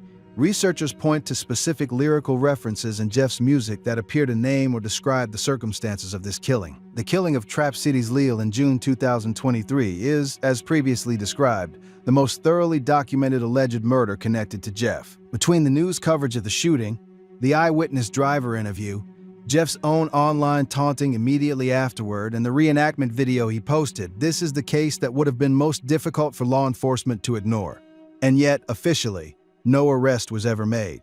The Innovations High School double murder, Montario Williams and Robert Boston, on January 26, 2024, is arguably the most shocking and the most publicly visible alleged crime connected to Jeff's name. 2 minors, shot in broad daylight in the Loop, not on the South Side, not in a neighborhood where violence is invisibilized, but directly under an elevated train platform in one of the busiest parts of the city in the middle of a school day. CPD called it a targeted attack. News cameras were on the scene within minutes. The story ran nationally. And still, no arrest while Jeff was alive. Beyond Chicago, researchers began developing what became known as the Milwaukee Theory. In Jeff's music, and in the music of his close collaborator Q50, there were lyrics hinting at paid contract killings in another city, references to doing hits for the change in Milwaukee, references to a first hit that was supposed to be 1 person and turned into 3, a 2-for-1. Milwaukee police records from the relevant time period show an unsolved triple homicide that community researchers have argued fits the timeline and the lyrical descriptions. Jeff had appeared in music videos from Milwaukee-based rappers. Artists like K-Rex had paid Instagram tribute to him. The connection was circumstantial but dense enough that it became one of the most discussed theories in the online community that was tracking his alleged activity. In total, the count that community researchers arrived at, the number that Jeff himself seemed comfortable with, based on his behavior in interviews and his social media activity, was somewhere between 10 and 12 bodies. He had a tattoo commemorating a milestone of 10. He spoke about numbers in interviews without exactly confirming them, but without denying them either. He sat in front of cameras and let people read the count back to him and responded with smiles and shrugs. The number that this video's title uses, 12, represents the upper end of what researchers have documented and what Jeff's own lyrical output appears to reference. Not all of those 12 are equally well documented. Some are more solidly tied to news reports and multiple independent sources. Others are based on lyrics, forum research, and community knowledge from people inside the Chicago street world who will never talk on camera. But all of them represent a real person who is no longer alive. And the man many people believe is responsible for their deaths spent the last years of his life giving interviews, releasing mixtapes, and watching his streaming numbers go up. This is the section that the title promises. This is the question that sits underneath everything else in this story. And the honest answer is not one thing, it is 6 or 7 things operating simultaneously, compounding each other, creating a system-wide failure that allowed a young man to allegedly commit murder after murder in one of America's largest cities without ever being brought to trial. Let's go through them one by one. Reason 1. The witness problem. Chicago's South Side, and specifically the neighborhoods where Jeff operated, has one of the highest rates of witness non-cooperation with law enforcement of anywhere in the United States. This is not because the community is lawless or doesn't care about justice. It is because the community has, over generations, developed a deeply rational distrust of the police. People on these blocks have watched family members get wrongfully convicted. They have watched police use confidential informant status as leverage to flip people against their own crews, destroying lives and creating new violence in the process. They have watched cases where witnesses cooperated and then found themselves, or their families, targeted by retaliation that the police could not protect them from. The calculus is not complicated. Talking to the police puts you at risk. Not talking to the police keeps you safe, at least in the immediate term. For people who live on these blocks every single day, that immediate term calculation is the one that matters most. This is why in the Leo killing, where a driver witnessed the entire shooting and spoke to media, he still did not apparently provide testimony that produced an arrest. This is why, despite Jeff publicly claiming the murder on social media, no formal charge was brought. The social media posts were not enough. A conviction requires witnesses, physical evidence, and a chain of custody that courts will accept.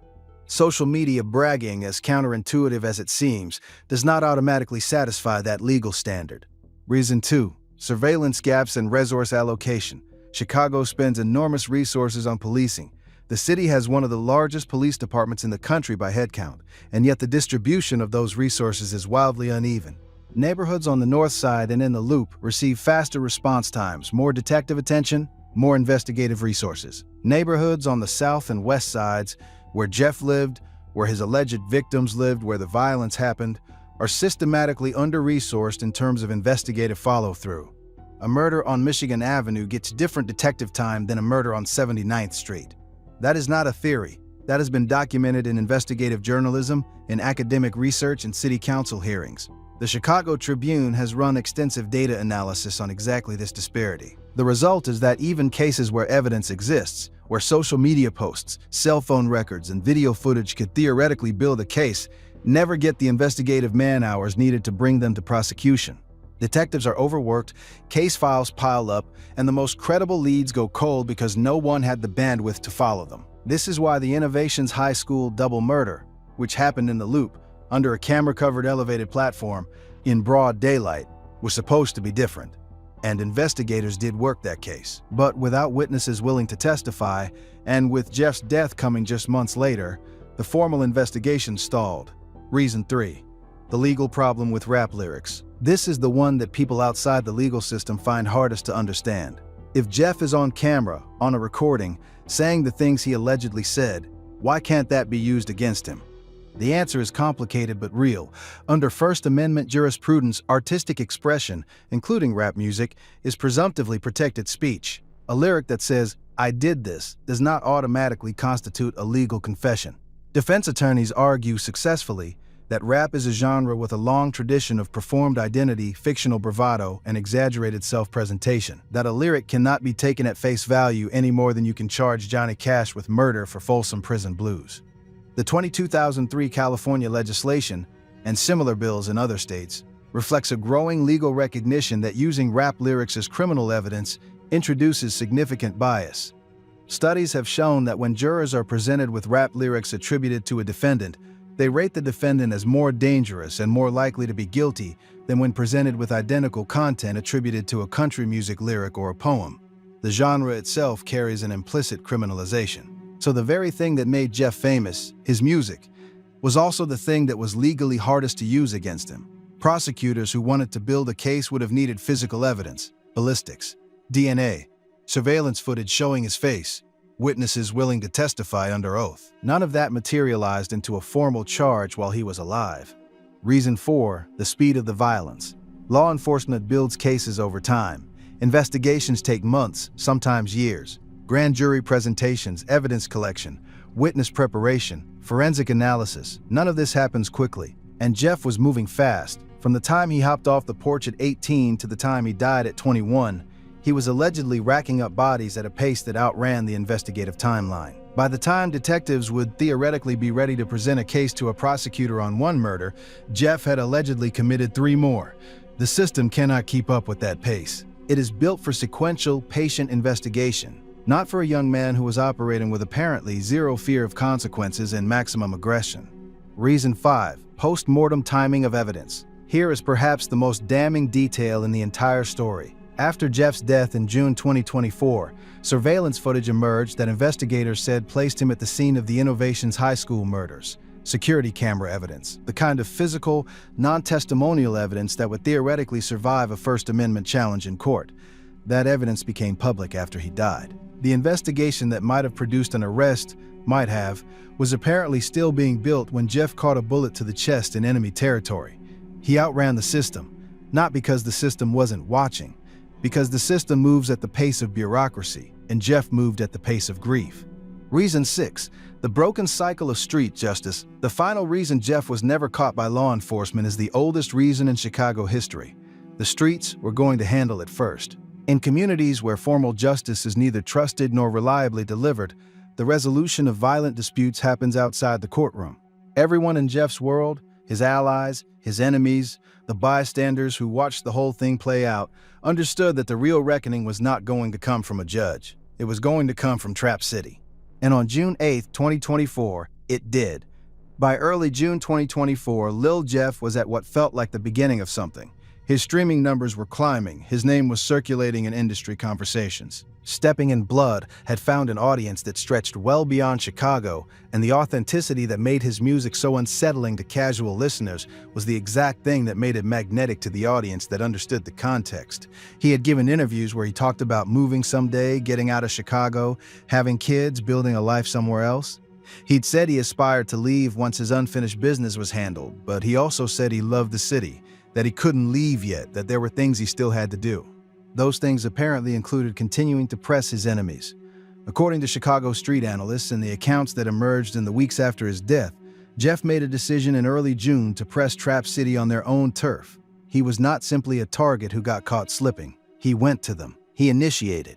He chased an enemy, reportedly a figure connected to a man known as Trap City Rob, directly into a house in their territory. That decision would be the last one he ever made. What the surveillance footage that later circulated appeared to show was this: Jeff, running, chasing a figure into a house, 4 people positioned outside, waiting. The setup, if it was a setup, was clean. Jeff came through the door and walked directly into an ambush. The official crime scene report noted a male victim near a sidewalk, struck in the chest by gunfire, transported to a hospital where he was pronounced dead. 19 gunshot wounds to the chest area. That is not a defensive shooting. That is not an exchange of fire. That is 19 rounds put into one person. That is a message. Jeff was 21 years old. The irony that hangs over this entire story is not subtle.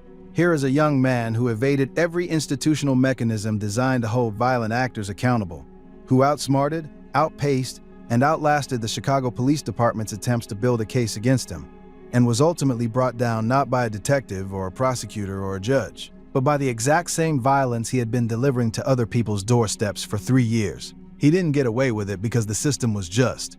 He got away with it because the system was slow, and the streets are not slow. Trap City Rob was subsequently arrested and charged with Jeff's murder. He was reportedly identified through a witness who placed him at the scene. The case moved with considerably more speed than any of the cases Jeff allegedly committed ever did, which tells you something about how these things work. A rapper's death moves faster through the system than a rapper's alleged victims. Rob was later released due to insufficient evidence. He has said publicly that he wants to move forward and leave the situation behind him. For Jeff's enemies, the death was a celebration broadcast in real time on social media. The videos are still out there. The reaction clips, the diss posts, the celebrations from the Trap City side, all of it preserved forever on the internet. For Jeff's allies, the world stopped. His close collaborator, Lil Sko 889, posted that he loved Jeff and that he would be with him soon. That statement proved prophetic in the most devastating way possible. Within a month, Sko himself was ambushed and killed while getting a haircut. Chicago lost both of its most prominent young bloodhound voices within 30 days. And then, in a detail that borders on the surreal, YBC Duel, another collaborator, another voice on the track Long Live Jeffrey, was also gone within 7 months of the video going live on YouTube. 3 artists, 1 tribute song, all dead before the year was out. That is not a metaphor for the drill music lifestyle. That is what the drill music lifestyle actually looks like up close. Here is the number that defines Lil Jeff's afterlife: 250 million streams. Some estimates put it higher. He was 21 years old when he died. His entire rap career, from the first track to the last posthumous release, spans roughly 2 years of active output. And in death, he became something that he was well on his way to becoming in life, one of the most streamed Chicago drill artists of his generation. The music did not slow down after June 8th. If anything, it accelerated. Posthumous releases, archival tracks, collaborations that were recorded and sitting on hard drives. All of it found its way out, and all of it found an audience. The same morbid curiosity that had made Jeff's name relevant while he was alive, the intersection of the verified street credibility and the undeniable musical talent, became the engine of a posthumous streaming career that most living rappers would envy. Reddit became a kind of unofficial archive for his legacy. The Shiles 420 community, the Chicago drill analysts, the people who had been tracking his alleged activity in real time, they became curators of a mythology that grew more elaborate, more discussed, and more controversial with every passing month. The Jeffy nickname emerged, fan communities organized. People who had never been to Chicago and had no personal connection to the violence treated the documentation of his alleged crimes as a kind of true crime hobby. And that, in its own way, is worth sitting with. Because at the center of every Reddit thread and every YouTube reaction video and every forum post analyzing his emoji sequences is a set of real human beings who were killed. Montario Williams was 17. Robert Boston was 16. They were outside their school building. Those are the stakes underneath the content. Chicago OGs, veterans of the scene who have watched the drill era play out from the beginning, have been some of the most articulate voices about what the Lil Jeff era represents. Tay Savage, in one publicly circulated interview, spoke directly about the culture of rappers publicly claiming street work, calling it exactly what it is: self-snitching.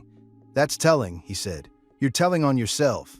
His point was not that Jeff should have been more careful about hiding it. His point was that this entire era of real-time crime documentation packaged as hip-hop content is ultimately self-destructive for the individuals involved, for the communities they come from, and for the culture that inadvertently amplifies it. There is a version of the Lil Jeff story that ends as a cautionary tale about what happens when the line between street credibility and artistic persona collapses entirely. That version is true.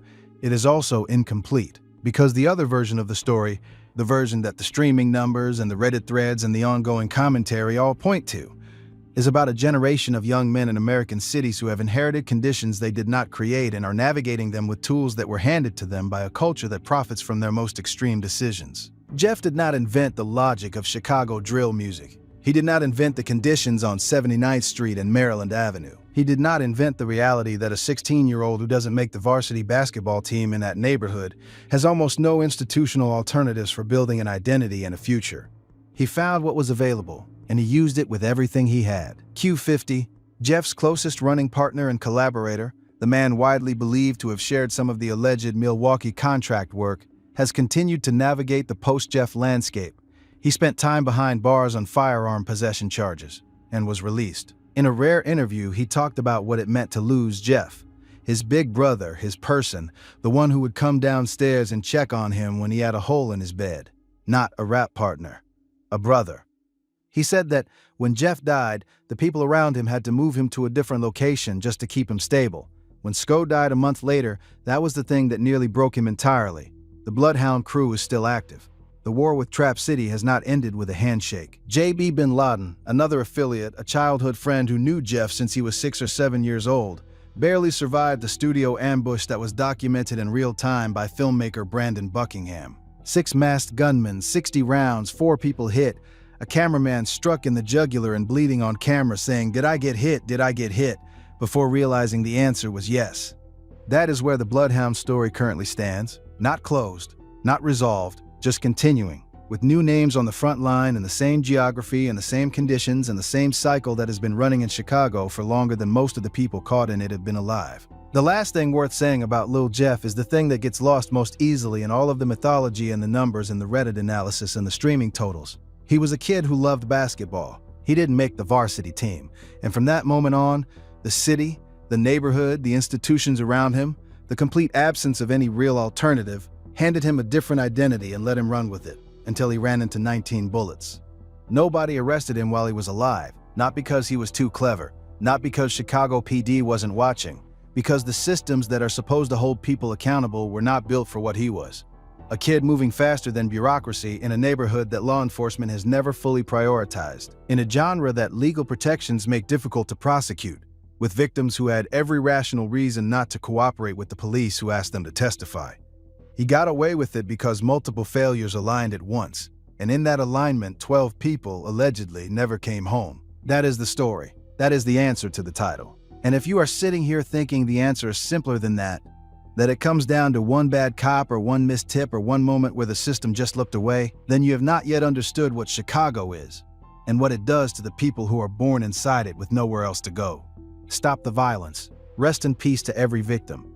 And to Jeff, who was both a product of violence and a source of it, who was, in the end, just a kid who wanted to be seen in a city that wasn't looking. July 31st, 2005, a sniper's bullet ended the life of one of Chicago's most respected black disciples, OGs, Walter Silk Bennett. But this wasn't just another street casualty, fam.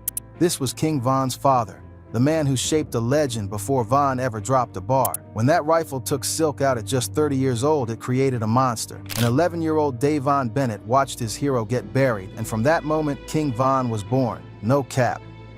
Silk wasn't just some random gang member, homie.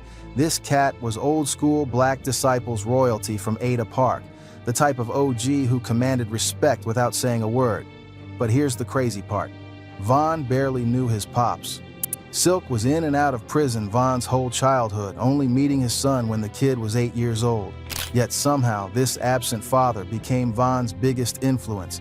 The same streets that made Silk a legend also kept him away from his family. And when that sniper took him out, it set Von on a path that would end the exact same way 15 years later. To understand how King Von became the demon he was, we gotta go back to where it all started, with Silk from Ada Park. Let's rewind to October 28, 1974, gang. Walter E. Bennett came into this world during one of Chicago's most violent eras. But yo, this birth wasn't normal. His parents were so deep in the streets, they couldn't even have him in a regular hospital. They was worried about ops pulling up, so Silk got delivered by a midwife on actual silk sheets. That's how he got his name, for real. Growing up in Ada Park on Chicago's South Side, Silk was surrounded by the Black Disciples from day one. This wasn't just any neighborhood. Ada Park was BD territory since the 1960s, back when David Barksdale was running things. The park itself was located in the Morgan Park area, and it was where young cats learned the game from OGs who had been putting in work since the civil rights era. Silk's pops was a laid-back gangster who only spoke when necessary, but his mama? Shorty was a live wire who would whoop your ass if you talked stupid. She was independent and respected throughout the hood. When you got that type of mama, you learn early that respect ain't given, it's earned. And Silk's mama had earned hers through being real and never backing down from nobody. The family had money from the jump because both parents were hustling hard. They wasn't struggling like a lot of families in the hood. Silk grew up seeing what it looked like when you got your paper right, when you commanded respect, when people knew not to play with you. That foundation shaped everything about how he would move later in life. When Silk's parents split up, his stepdad, Big Reggie, stepped in. Another street legend who was pulling in millions. Big Reggie wasn't just rich, he was smart about his money. He taught young Silk the difference between getting money and keeping money, between being feared and being respected. These lessons would serve Silk well when he started building his own empire. But here's the wild part. Silk almost never made it to the streets at all. Homie was nice with the basketball, playing at Ada Park courts every day. We talking about a dude who could handle the rock, had court vision, and could shoot from anywhere on the court. People who knew him back then said he was good enough for the NBA, no cap. Think about that for a second. If Silk had made it to the league, he would have taken his whole family out the hood. Von would have grown up as some spoiled rich kid in the suburbs, never would have seen O-Block, never would have become the demon we knew. The whole drill scene might have been different, but instead of shooting hoops, Silk chose to shoot ops. He joined the Black Disciples and started hustling hard in these streets. By the late 80s and early 90s, Silk was already making moves that got him noticed by the higher-ups in the Black Disciples. This was during the era when Chicago gangs were more organized, more structured. You couldn't just claim a set, you had to prove yourself, show that you was about that life, demonstrate that you could handle responsibility. Silk started at the bottom like everybody else, but he had something different about him. While other young cats were reckless, getting into unnecessary beef and drawing heat, Silk moved calculated. He understood that the goal wasn't just to survive in the streets, it was to thrive, to build something that could last. His first major test came when he was tasked with handling some business for the BDs. The details of what exactly went down ain't fully documented, but word on the street is that Silk handled it with the type of precision that made the OGs take notice. He wasn't just muscle, he was smart muscle, the type of dude who could think 3 moves ahead. But with that recognition came consequences. The more successful you become in the streets, the bigger target you become. Silk's rise didn't go unnoticed by rival gangs or by law enforcement. His first major charge came in the early 90s, and it was serious enough to land him 9 years in Menard Correctional Facility. Now, Menard wasn't just any prison. This was one of the most dangerous facilities in Illinois. We talking about a place where gang politics from the streets continued behind bars, where you had to stay alert 24/7 just to survive. A lot of cats would have folded under that pressure, started snitching to get their time reduced, or switched sides to protect themselves. Not Silk. This dude kept his mouth shut the entire bid, never gave up a single name, never cooperated with authorities, never showed any weakness. He did his time like a true soldier, earning respect not just from his own people, but from inmates across all gang affiliations. That type of loyalty and strength don't go unnoticed in the joint. While Silk was locked up, the streets kept changing. New players emerged, old beefs escalated, and the game became more violent and less organized. But Silk used his time wisely. He studied, he networked, he planned for what he was going to do when he got out. Prison became his graduate school for street politics. When he finally got released, the Black Disciples rewarded his loyalty in a major way. They gave him his own tower to run on Robert Taylor Homes on State Street. That's like being handed the keys to a money printing machine. The Robert Taylor Homes were a complex of high-rise public housing buildings that had become central to Chicago's drug trade. The BDs didn't just give this position to anybody. They knew Silk had the street smarts, the respect, and the discipline to handle that level of responsibility. Running a tower meant managing everything from drug distribution to security, from settling disputes to collecting money. It required someone who could command respect without constantly resorting to violence. According to the streets, this is when Silk really started getting that bread. Word on the block was that Homie became a millionaire before he turned 25. But Silk wasn't flashy with it. He moved smart, kept a small circle of trusted homies, and stayed ready for whatever. The money was flowing, but he understood that in the streets, today's ally could be tomorrow's enemy.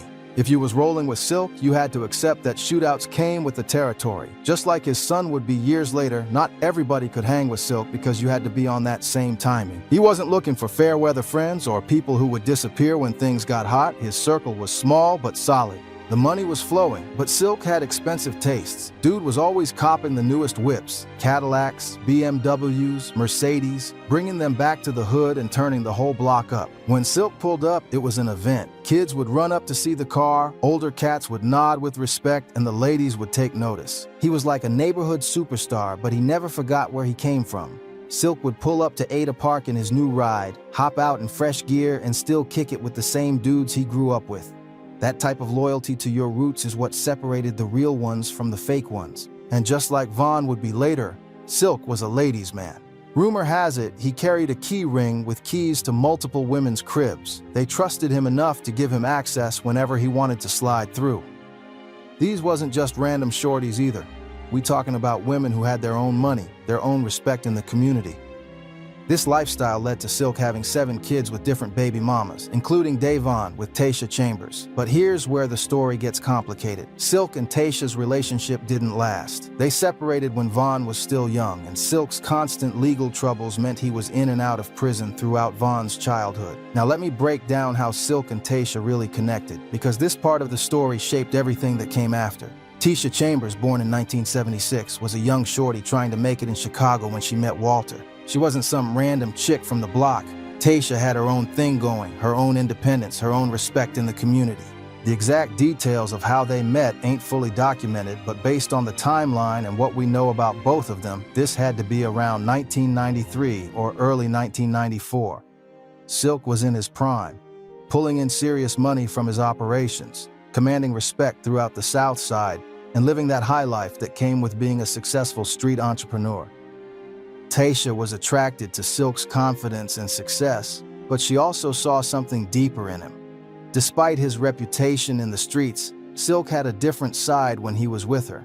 He could be gentle, thoughtful, even vulnerable in ways that he never showed to his crew or his enemies. Their relationship was intense from the jump. When you dealing with someone who lives the type of life Silk was living, everything happens fast. The highs are higher, the passion is more intense, but the risks are also greater. Tisha knew what she was getting into when she got involved with Silk, but love don't always listen to logic. By the time Vaughn was born on August 9, 1994, Silk was already deep in his criminal activities. The same streets that made him rich and respected also made him a target. He couldn't be a regular father because he was constantly watching his back, constantly alert to danger. Every time he left the house, there was a chance he might not come back. Tisha found herself in an impossible situation. She loved Silk, but she also had to think about their son's safety and future. The constant stress of not knowing if your man is going to make it home alive, the fear of retaliation from his enemies, the knowledge that law enforcement was always watching. It was too much for any relationship to handle. The breakup wasn't dramatic or messy. It was practical. Tisha realized that she needed to create a stable environment for Vaughn, and that wasn't possible while she was with Silk. So she made the difficult decision to raise Vaughn on her own, moving to Parkway Gardens, what would later become known as O Block. This decision probably saved Vaughn's life in the short term, but it also created the absence that would define his entire childhood.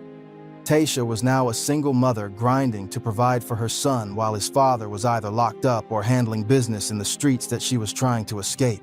The irony is that by trying to protect Vaughn from his father's lifestyle, Tasha ended up raising him in an environment that was just as dangerous. Parkway Gardens was becoming ground zero for the gang wars that would define Chicago in the 2000s and 2010s. The same violence she was trying to shield Vaughn from was right outside their door. Silk, for his part, wasn't a deadbeat father. He provided financially when he could, and he genuinely loved his son. But his lifestyle made consistent parenting impossible. He would disappear for months at a time. Sometimes because he was locked up, sometimes because he was laying low from enemies, sometimes because he was handling business in other cities. The first time Vaughn actually met his pops was when he was 8 years old, around 2002. Can you imagine that? Your whole life you hearing stories about this legendary figure who's your father, but you ain't never seen him. Your mama tells you stories, other people in the hood mention his name with respect, but to you, he's like a ghost. When they finally connected, it was like meeting a myth come to life. Silk was everything Vaughn had imagined and more. Tall, confident, commanding respect wherever he went. Even though their time together was limited, Silk made sure to pass down the street code that had kept him alive. He taught Vaughn about loyalty, how you never betray the people who are really with you no matter what. He explained the importance of respect, how you earn it, how you maintain it, and why it's more valuable than money. He showed Vaughn how to carry himself, how to read people, how to spot danger before it spotted you. But Silk also tried to warn Vaughn about the costs of street life. He would tell his son about friends who had died, about opportunities he had missed, about the constant stress of always having to watch your back. He wanted Vaughn to learn from his mistakes, to maybe find a different path. Vaughn absorbed every word, every lesson, every moment they spent together. But just as quickly as Silk would appear in Vaughn's life, he'd disappear again. Back to prison, back to the streets, back to the dangerous life that eventually consumed him. By 2005, Silk was still moving heavy in these streets, but the game was changing. The organized structure of the 90s was giving way to more chaotic, more violent conflicts. Younger cats were coming up who didn't respect the old codes, who were willing to break rules that had kept the peace for decades. Silk had survived over a decade of gang wars, multiple prison bids, and countless attempts on his life. He had built a reputation that extended far beyond Ada Park, earning respect from BDs across the entire South Side. But success in the streets also means accumulating enemies, and by 2005, Silk had plenty of both. The skating rink on 87th Street where Silk would meet his end wasn't just a place for kids to have fun, it was a known meeting spot for street business. This was neutral territory where different crews could conduct business without the territorial tensions that existed in their home neighborhoods. On July 31, 2005, Silk was allegedly there handling some type of deal when everything went wrong. The streets say he was set up by someone he trusted, led into a trap that had been carefully planned. This wasn't some spontaneous beef that got out of hand. This was a calculated assassination. What happened next changed Von's life forever. A sniper, positioned at a distance, took the shot that would end Walter "Silk" Bennett's reign in Ada Park. The use of a sniper rifle showed that whoever wanted Silk dead couldn't get close to him. His reputation and the way he moved made it impossible to just walk up on him, so they had to take him out from a distance. The bullet struck him in the head, but here's the part that makes it even more tragic. He was rushed to the hospital where doctors fought to save his life for 2 days. Von's family held on to hope, praying that the OG would pull through like he had survived everything else. For 48 hours, the Bennett family lived in limbo. Taisha brought Von to the hospital where he saw his father fighting for his life, hooked up to machines, surrounded by the beeping of monitors and the antiseptic smell of the ICU. This was Von's last image of his hero. Not the confident, powerful figure who commanded respect in the streets, but a man reduced to tubes and wires. On July 31, 2005, during surgery, Walter "Silk" Bennett took his last breath. The man who had survived the most violent streets in America, who had built an empire from nothing, who had commanded respect from the most dangerous people in Chicago, was gone. And his 11-year-old son was left to process not just the loss of his father, but the violent way he died.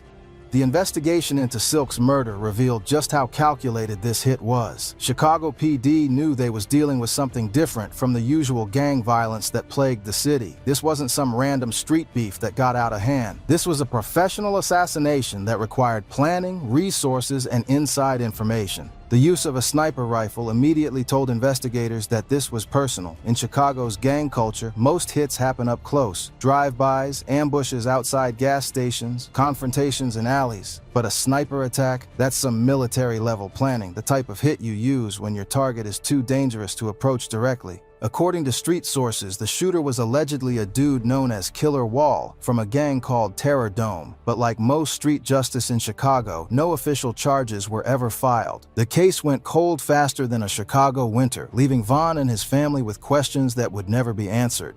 The lack of witnesses wasn't surprising. The skating rink might have been neutral territory, but that didn't mean people were willing to talk to police about what they saw. In Chicago's street culture, snitching is the ultimate violation, even when it comes to solving murders. The code of silence that Silk had lived by also protected his killers. But the streets talk, even when people don't talk to police.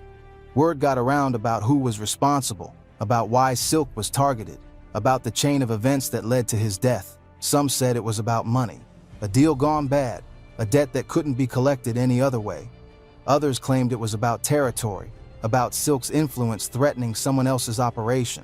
The most persistent rumor was that Silk had been backdoored, betrayed by someone in his own circle. This theory made sense given how the hit went down. The shooter knew exactly where Silk would be, exactly when he would be there, and exactly how to position themselves for the shot. That type of inside information only comes from people close to the target. Von's uncle confirmed in an interview years later that his big brother was indeed killed by a sniper rifle, adding credibility to the street version of events. But he also hinted at the betrayal aspect, suggesting that Silk's trust in the wrong person had cost him his life. The immediate aftermath of Silk's death sent shockwaves through Ada Park and the broader BD community. This wasn't just the loss of another gang member. This was the assassination of an OG who had represented the old school way of doing things. Silk had been a bridge between the structured gang culture of the 80s and 90s and the more chaotic era that was coming. His funeral was a testament to the respect he had earned. Despite the danger of being seen publicly mourning a known gang leader, hundreds of people showed up to pay their respects. The service was a who's who of Chicago's street elite, with representatives from BD sets across the South Side coming to honor Silk's memory. For 11-year-old Davin Bennett, watching his father's casket being lowered into the ground was a defining moment. This was the man he had barely known but desperately wanted to emulate. The stories he had heard about Silk's power, his respect, his success, all of it ended with this wooden box in the dirt.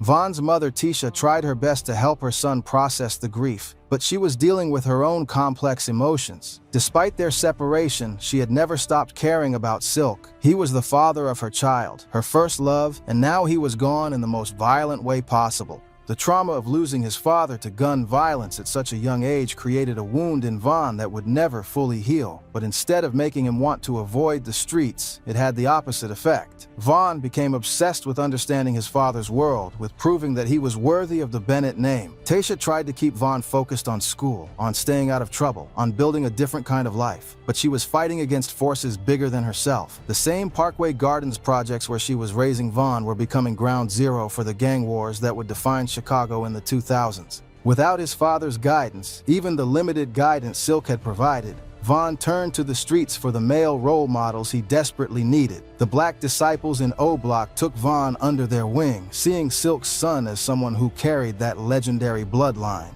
They told him stories about his father's exploits, about how Silk had commanded respect, about how he had built an empire from nothing. These stories became Vaughn's blueprint for how to move in the streets. But they also created unrealistic expectations about what street life could provide. The OGs who had known Silk tried to guide Vaughn, but they were also products of the same system that had consumed his father. Their advice was well-intentioned, but ultimately led Vaughn down the same path that had destroyed Silk. They taught him the code, the loyalty, the willingness to die for respect, the same qualities that had made Silk legendary and gotten him killed. By the time Vaughn was 13, he was already showing signs of following his father's path. He was getting into fights at school, running with older kids from the block, displaying the same fearless attitude that had made Silk respected and feared. Teachers and counselors tried to intervene, but Vaughn was already too deep in his own head about living up to his father's reputation. The juvenile arrest started when Vaughn was 14. Small stuff at first, but escalating quickly. Each time he got locked up, each time he proved he wouldn't snitch or cooperate with authorities, his reputation grew. He was becoming known as Silk's son, the young cat who had that same energy, that same refusal to back down. But here's the tragic irony. The same code that made Silk legendary also contained the seeds of his destruction. The loyalty, the violence, the refusal to back down, the willingness to die for respect. These weren't just admirable qualities in street culture, they were also death sentences in Chicago's increasingly violent gang wars. Vaughn inherited all of these traits, along with the trauma of watching his father die violently. By 16, he was facing serious charges himself: armed robbery, attempted murder, the type of cases that could have sent him away for decades. The cycle that had consumed Silk was already consuming his son. The streets that had taken Silk were now calling Vaughn with the same seductive promise of respect, money, and power. And just like his father, Vaughn answered that call with everything he had. He joined the same black disciples that had made Silk a legend. He adopted the same code of loyalty and violence. He even earned his own nickname, Grandson, as a tribute to BD founder David Barksdale, connecting him to the same legacy his father had represented. Silk's death didn't just create King Vaughn. It created a monster that would terrorize Chicago's streets for the next 15 years. Vaughn carried his father's absence like a weight on his shoulders, constantly trying to fill a void that could never be filled. Every song he dropped, every move he made in the streets, every time he put his life on the line, it was all connected to that 11-year-old boy who watched his hero get buried. The parallels between father and son are scary when you really break them down. Both were black disciples who commanded respect through a combination of intelligence and violence. Both were in and out of prison throughout their lives, never able to fully escape the system that had shaped them. Both had multiple children with different women, repeating the cycle of absent fathers that plagued their community. Both lived by a code that valued loyalty over everything else. Loyalty to their gang, loyalty to their crew, loyalty to the streets that had made them. And both died violently before they could see their full potential realized, before they could break the cycle that had consumed their families for generations. Vaughn would reference his father constantly in his music, using Silk's memory as motivation to provide for his family in ways his father never could. Songs like Exposing Me dealt directly with the trauma of losing his father to gun violence, with Vaughn rapping about the pain of growing up without that male guidance, about the anger he felt toward the streets that had taken Silk away. But Vaughn also understood that those same streets had made his father a legend. In his music, he celebrated Silk's reputation, his success, his ability to command respect in one of America's most dangerous cities. Vaughn saw his father as a king who had been taken down by jealous enemies, and he was determined to reclaim that throne. The problem was that Von was trying to live up to a myth. The stories he had heard about Silk were filtered through the lens of street legend, where every victory was magnified and every mistake was minimized. Von didn't just want to be successful, he wanted to be Silk, to embody everything his father had represented. This obsession with living up to his father's reputation drove Von to take risks that even Silk might have avoided. While Silk had been calculated in his moves, Von was more impulsive, more willing to engage in public beefs, more likely to put himself in dangerous situations for the sake of maintaining his image. The old heads who had known Silk watched Von's career with mixed emotions. They saw the same charisma, the same leadership qualities, the same magnetic personality that had made Silk special. Von had inherited his father's ability to inspire loyalty, to make people want to follow him, to command respect through presence rather than just violence. But they also saw the same reckless energy, the same willingness to risk everything for respect, the same inability to walk away from beef even when it made strategic sense. Von was Silk's son, but he was also a product of a more violent, more chaotic era of Chicago street culture. When Von started making real money from his music career, he did exactly what his father would have done. He broke off his crew, made sure everybody ate, and stayed loyal to the same people who had been with him from the beginning. That generosity and loyalty were direct results of Silk's influence, passed down through the stories Von had heard about how his father had taken care of his people.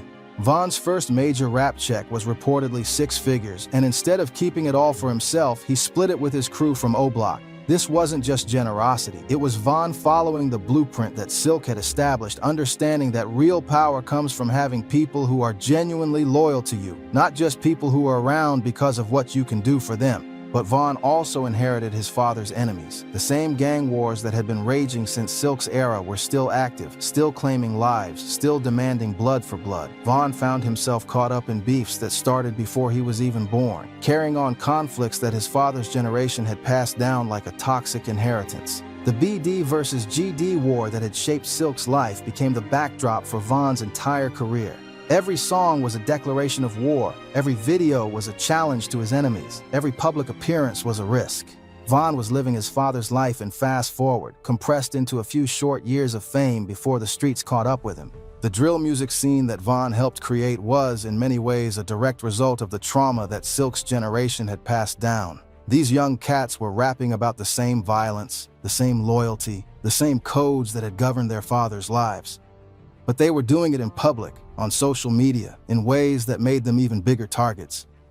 Von's music videos were like psychological warfare, designed to intimidate enemies and inspire allies, but they also served as evidence for prosecutors, as target practice for rivals, as recruitment tools for the same lifestyle that had killed his father. Von was simultaneously celebrating and perpetuating the cycle that had destroyed his family. The success of Von's music career gave him opportunities that Silk never had. He could have used his platform to escape the streets, to build legitimate businesses, to create generational wealth for his family. And to some extent, he was trying to do exactly that. Von was investing in real estate, starting businesses, planning for a future beyond the block, but he could never fully leave the streets behind. The same loyalty that made him split his first check with his crew also made him unwilling to abandon the people and places that had shaped him. Von felt obligated to represent for O-Block, to carry on his father's legacy, to prove that the Bennett name still meant something in Chicago's streets. This internal conflict between his desire to escape and his loyalty to the streets created a tension that defined Von's entire career. He was simultaneously trying to build a legitimate future and maintain his street credibility, to provide for his family and represent for his fallen friends, to honor his father's memory and avoid his father's fate. The tragedy is that Von was actually succeeding in many ways. His music was connecting with millions of fans who related to his story of trauma, loyalty, and survival. He was building a brand that extended far beyond Chicago, creating opportunities for himself and his crew that previous generations of street cats could never have imagined. But success in the music industry also brought new dangers. Von's fame made him a bigger target. His wealth made him worth robbing. His platform made his enemies more motivated to take him down. The same success that was supposed to be his escape route became another reason for people to want him dead. On November 6, 2020, outside a hookah lounge in Atlanta, King Von's story ended the same way his father's had, with gunshots and a hospital bed. The cycle that had started with Silk's death in 2005 was complete. Another Bennett man had lived by the gun and died by the gun, leaving behind children who would grow up with the same absence that had shaped their father. The immediate aftermath of Von's death mirrored his father's in many ways. The streets mourned the loss of another legend, another young man whose potential had been cut short by violence. But there was also a sense of inevitability, a recognition that Von had been living on borrowed time, that his lifestyle made this outcome almost certain. Von's funeral, like his father's, was attended by hundreds of people who had been touched by his life and music. But it was also a reminder of how little had changed in the 15 years since Silk's death. The same violence, the same codes, the same cycles were still consuming young men in Chicago, still turning potential into tragedy. The legacy that Silk had passed down to Von was now being passed down to another generation. Von's children would grow up with the same absence that had shaped their father, the same stories about a legendary figure they barely knew, the same pressure to live up to a reputation that had ultimately proven fatal.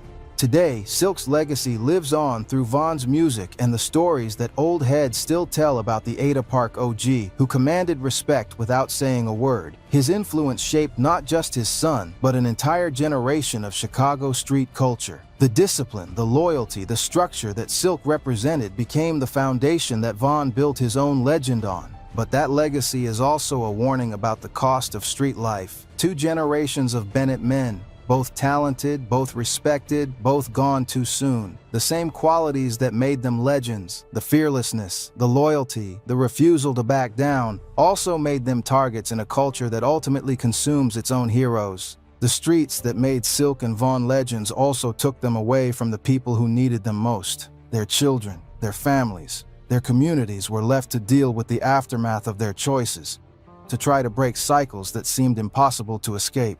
In the end, Walter Silk Bennett's story is about more than just one man's rise and fall in Chicago's gang culture. It's about how trauma gets passed down through generations, how absence shapes presence, how the streets create legends and then consume them. It's about the price of respect in a culture where respect is often measured in blood.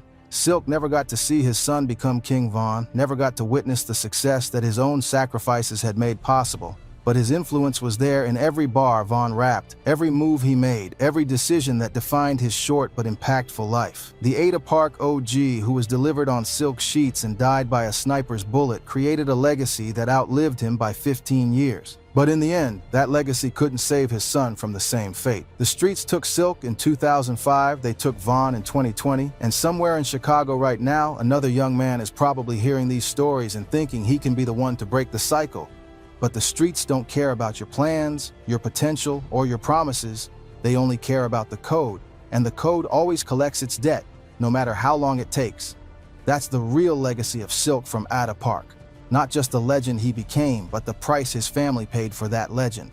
And that price is still being paid today in the children who grow up without fathers, in the mothers who bury their sons, in the communities that lose their brightest stars to the same violence that created them. The story of Walter Silk Bennett and his son King Von is ultimately a story about America itself, about how poverty, racism, and systemic neglect create conditions where young men see the streets as their only path to respect and success. It's about how cycles of violence perpetuate themselves across generations, how trauma becomes inheritance, how legends become curses. Until we address the root causes that create these conditions, until we provide real alternatives to street life, until we break the cycles that turn potential into tragedy, the story of Silk and Von will continue to repeat itself in cities across America. The streets will keep calling, young men will keep answering, and families will keep paying the ultimate price for a respect that costs everything and lasts only until the next bullet finds its target.